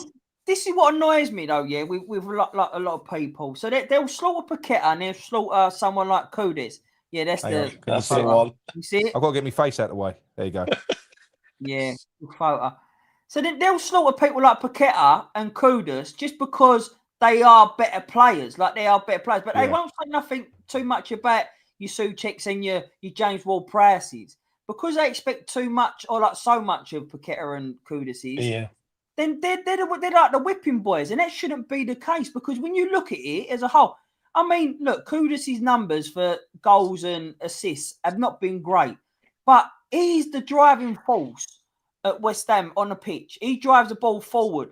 And then when it comes to his final ball, whether that be a shot or a pass, his options are limited because they've crowded him out and he's worked so hard to get in that position and no one else is making a run. I think it is very, very unfair criticism that someone like Kudus gets. I really genuinely do. I don't think he's had a bad season at all. I really don't. Well, do you know what? When you look at the stats of Kudus this season, because I saw this on Facebook the other day, there was a comparison of his overall stats, running stats, pass success rates, dribbles, everything else, his key passes, that type of thing. They're almost comparable to last season. Yeah. It's just the space that other people are making that they're not. And like I said, now because how good he was the back end of last season, or actually last season, other teams are aware that he's probably a main threat. Let's be honest. So then they crowd him out. They put like 2-3 players around him. And most of the times or not, he gets away from them. It's just that he's fucked like once he's done it. So I do, again, I think it's unfair stick. And I'm with Simon on this one. Everyone who signed the petition, please ask 3 fellow Hammers to sign as well. I'm going to go one step further. Bully them. Because West Ham fans are lazy bastards. You've got to keep on at them. So keep on at them to sign a petition. So Doddsy for me, because like I said, look, with doing this is a fans petition. I'm not on the other social medias. I'm not. Yeah. So I've literally put a petition out there that's accessible to fans. And like I said, it's been shared now. It's been shared 5,000 times. That's shared by fucking West Ham fans. So West Ham fans are building the momentum on this already. So the results of this is from the West Ham fan base. It's not being rammed down their throats by someone. It's literally this is us. This is our voice. And when people say, "What will it do?" You know, what's the end goal? This, that, the other. Well, the end goal is to get Brady and Sullivan out. But ultimately, it's getting the fan base a bit of a divided fan base aligned on something again. And this is something that I do think most West Ham fans are aligned on. The thing is, Nick, it might achieve nothing, but it'll certainly achieve a lot more than doing nothing, won't it? Exactly. Doing something is better than doing fuck all, always. Absolutely. And of course, if you then go into your email and confirm it, like I did after that gentleman said, you need to go into the email and confirm it. Yes, that helps. Right, okay. Right. I've done it. I've done it. So I'll keep forcing that message out to my guys as well. So on the email. That's fine. What are your expectations of next season anyway? I know the football is secondary to you now. Well, here we go. Nigel's on. What time's Nigel coming on today? He's coming. Yeah, and by the way, you can come back on if you want. It's up to you. So no worries. I'll see between 10 and 12. It'll be a different link though because we've got to start a new show after this one. So many hours. Well, Nigel. I think it was Nigel and Len came out with Len came out with a brilliant stat. When we win a trophy, 3 years later, every time we've been relegated. So next year is 3 years. So with that in mind, my expectations is to finish anything above relegation. Is that actually true? You ask Nigel. Ask Nigel. When he comes on, ask him that question. When we win a trophy, 3 years later, we get relegated. That's from Nigel from More Than Just a Podcast. And I thought, oh, shit. Now, relegation doesn't bother me. Really doesn't. Do you know something? It wouldn't bother me either. And that could be the one thing that does make him piss off Sullivan. Yeah. Absolutely. Seeing the half empty stadium, because it will be half empty when we get relegated. But obviously, before Europe, the Championship was the best year I'd ever had because we were a big fish in a little pond. Everyone wanted to have a go at us. We won games more than we lost, and we went to grounds that we don't always go to. So that doesn't faze me. We didn't get relegated in 1983. You put it to Nigel. He's my history man. Well, I'm going to take a picture of this 1 minute because I won't remember it. There we go. So I'm going to use that later. Natasha knows her stuff. Oh yeah, I've got no doubt about that. So Nigel's my man because I go to him for all because he comes up with stuff that I think he'll be fuming if jumping with me. I'm a bit different here. So I do get what Iron Brew in his saying relegation doesn't bother you, small club mentality. I do get it. And I've always been against relegation because for me, Premier League has always been where it's at. But the state of the Premier League as a whole in football terms is shit. Iron Brew Iniesta, just quickly, Mick. Like Iron Brew Iniesta, you're right. But if I offered you, Mickey, and Iron Brew, the last 3 Premier League seasons for one season in the Championship, where you do a Leeds or you do, what would you prefer, honestly? Right, but this is the difference, yeah. So if we was guaranteed to come straight back up, which you're not, but if we was guaranteed to come straight back up and have a good season, I'd consider it. But for me, it's always been to be in the Premier League. And I get people's argument about it, like, but if you're not competitive enough, no what's VAR. The point? I get it, but then I don't want to be relegated. I really don't. I'm not saying I want us to be relegated. I'm just saying if we got relegated, it wouldn't bother you. Yeah, it wouldn't. I think but it would bother me. Thing. That's what we're saying, isn't it, Mick? I'm saying and I come from a different, a different side of it. It does. I don't fear it. I was playing golf, no surprise, with Man United. He goes, "Oh, I welcome relegation from Man United." I said, "No, you fucking don't. No, you don't. We can take it. You can't. You can't take it." So it's not that I want to be relegated. I want to be in the Premier League. You try living down south with all these Man United, Man City, Arsenal fans ramming it down your throat all the time. And I'll tell you what, one of them said to me, he goes, "Oh, you still going on about that European trophy?" I said, "Mate, we're still going on about the fucking World Cup we won. You think how long we're going to go on about this European trophy? Because you want to win stuff. You want to ram it down their throats, don't you? That's what you want to do. So if you're in the Premier League, of course, that is technically the best place to be. But actually, if you go down, it's part of life. It's part of being a West Ham fan in particular. It happens. And will we bounce back straight away? Maybe not. But it's the journey, like you say, going there. Blackpool on a Tuesday night, bloody Preston on a Wednesday night, and stuff like that. Middlesbrough on a Tuesday night. That sounds horrific. Now you're saying it like that. It is horrific. Mate. It is horrific. It's absolutely horrific. As horrific as going to Nottingham Forest all those years ago under big fat Sam and going, "Oh, I'm playing the youth." I didn't even know. That's where I'm hopeless. I didn't even know half the team. We got beat 6-0, something like that. Went to Man City a week later where he saved it, got thrashed 6-0 there. So it's part of being West Ham is the ups and downs. Sometimes there are some ups, mainly downs, but that's what the whole part of this is. Sullivan, Brady trying to take it away from us. They don't want me in the ground. They don't want people like me. I don't go in the shop. Did you hear it? What Ryan said earlier on? Did you watch that one? No, go on. Oh, mate, you got to go back and watch it. So Ryan, there was about a 15-minute period where obviously we know Ryan has stopped going. But he's come out now. What it was, they banned him. So the way he explained it, he said it was midway through a season and he had an altercation with two coked up Newcastle fans.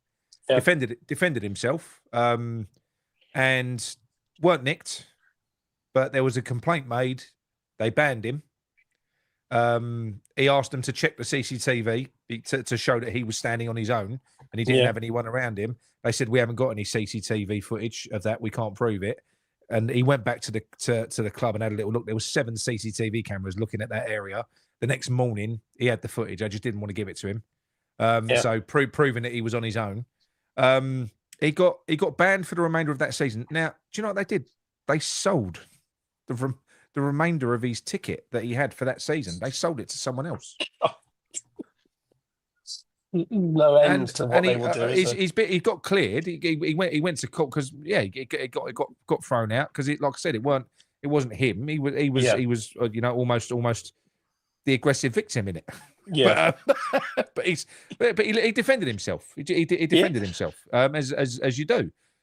So he. Yeah, I couldn't believe that. So I think now what he's under is they haven't lifted the ban. They said if you get cleared or whatever else, they didn't lift the ban straight away. So he just gone, "Oh, do you know what? Fuck off.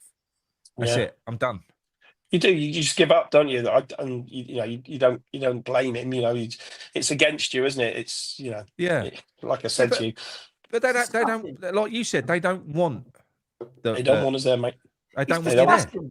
No, I mean he made that quite clear, David Sullivan. Again with the moving that he'd rather them talk. He wants the West Ham fans to really be not West Ham fans, what they used to be, like rowdy and singing and all that stuff. He hates that.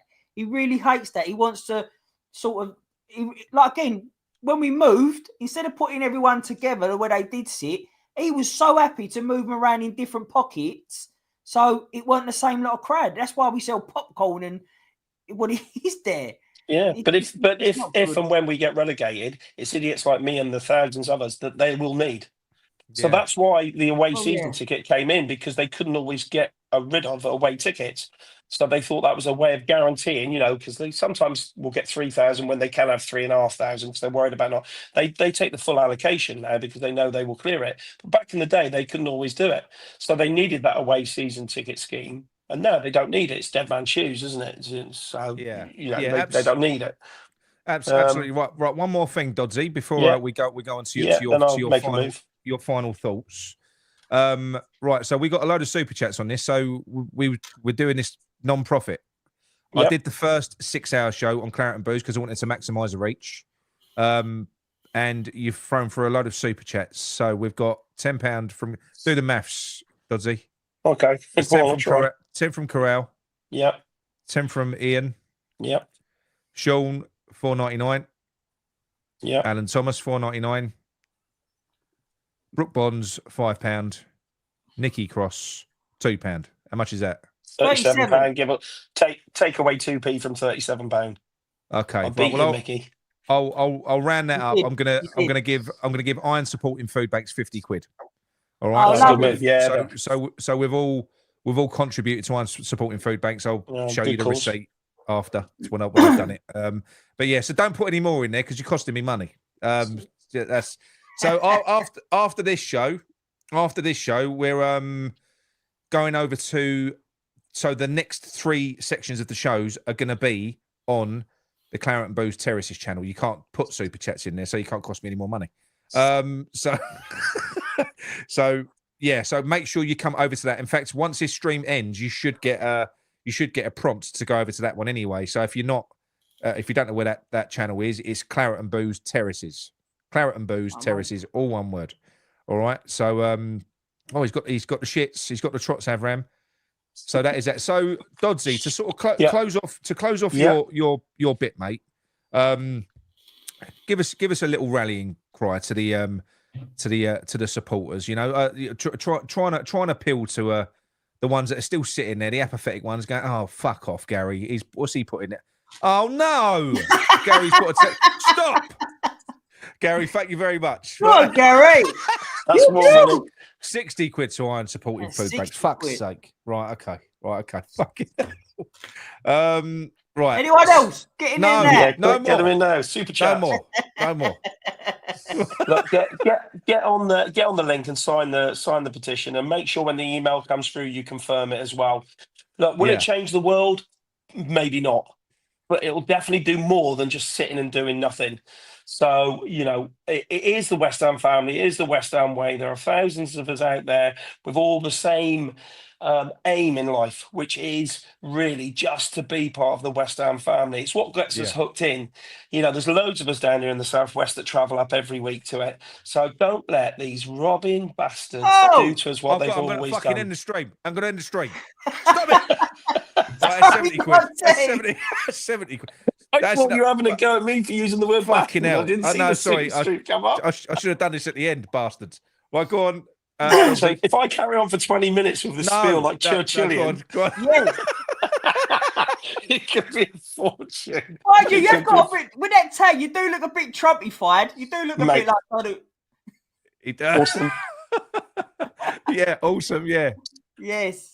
Is it Dig Baby Dig?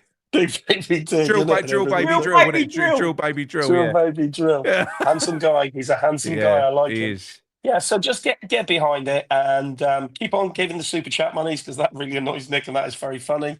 But get behind it because it's like I say, it's for the right ends. And like I say, even the smallest protests started somewhere, and this is where this one starts. So well done on the work you're doing. Good luck with Nigel. Make sure you have him on that information later. It's still coming. The more money coming through. Well, I'm actually going to end this fucking stream now. I'd like to thank my mum. No. I'd like to thank my mum. I've got to stop my it. Agent. Right, I've got to go. Right, Doddsy. Thanks, guys. Look out, stuff. Good luck with the rest of it. No worries. See you on the channel there. Cheers, guys. I'm going to go. Right, speak to you in a bit. Bye. Bye. Bye.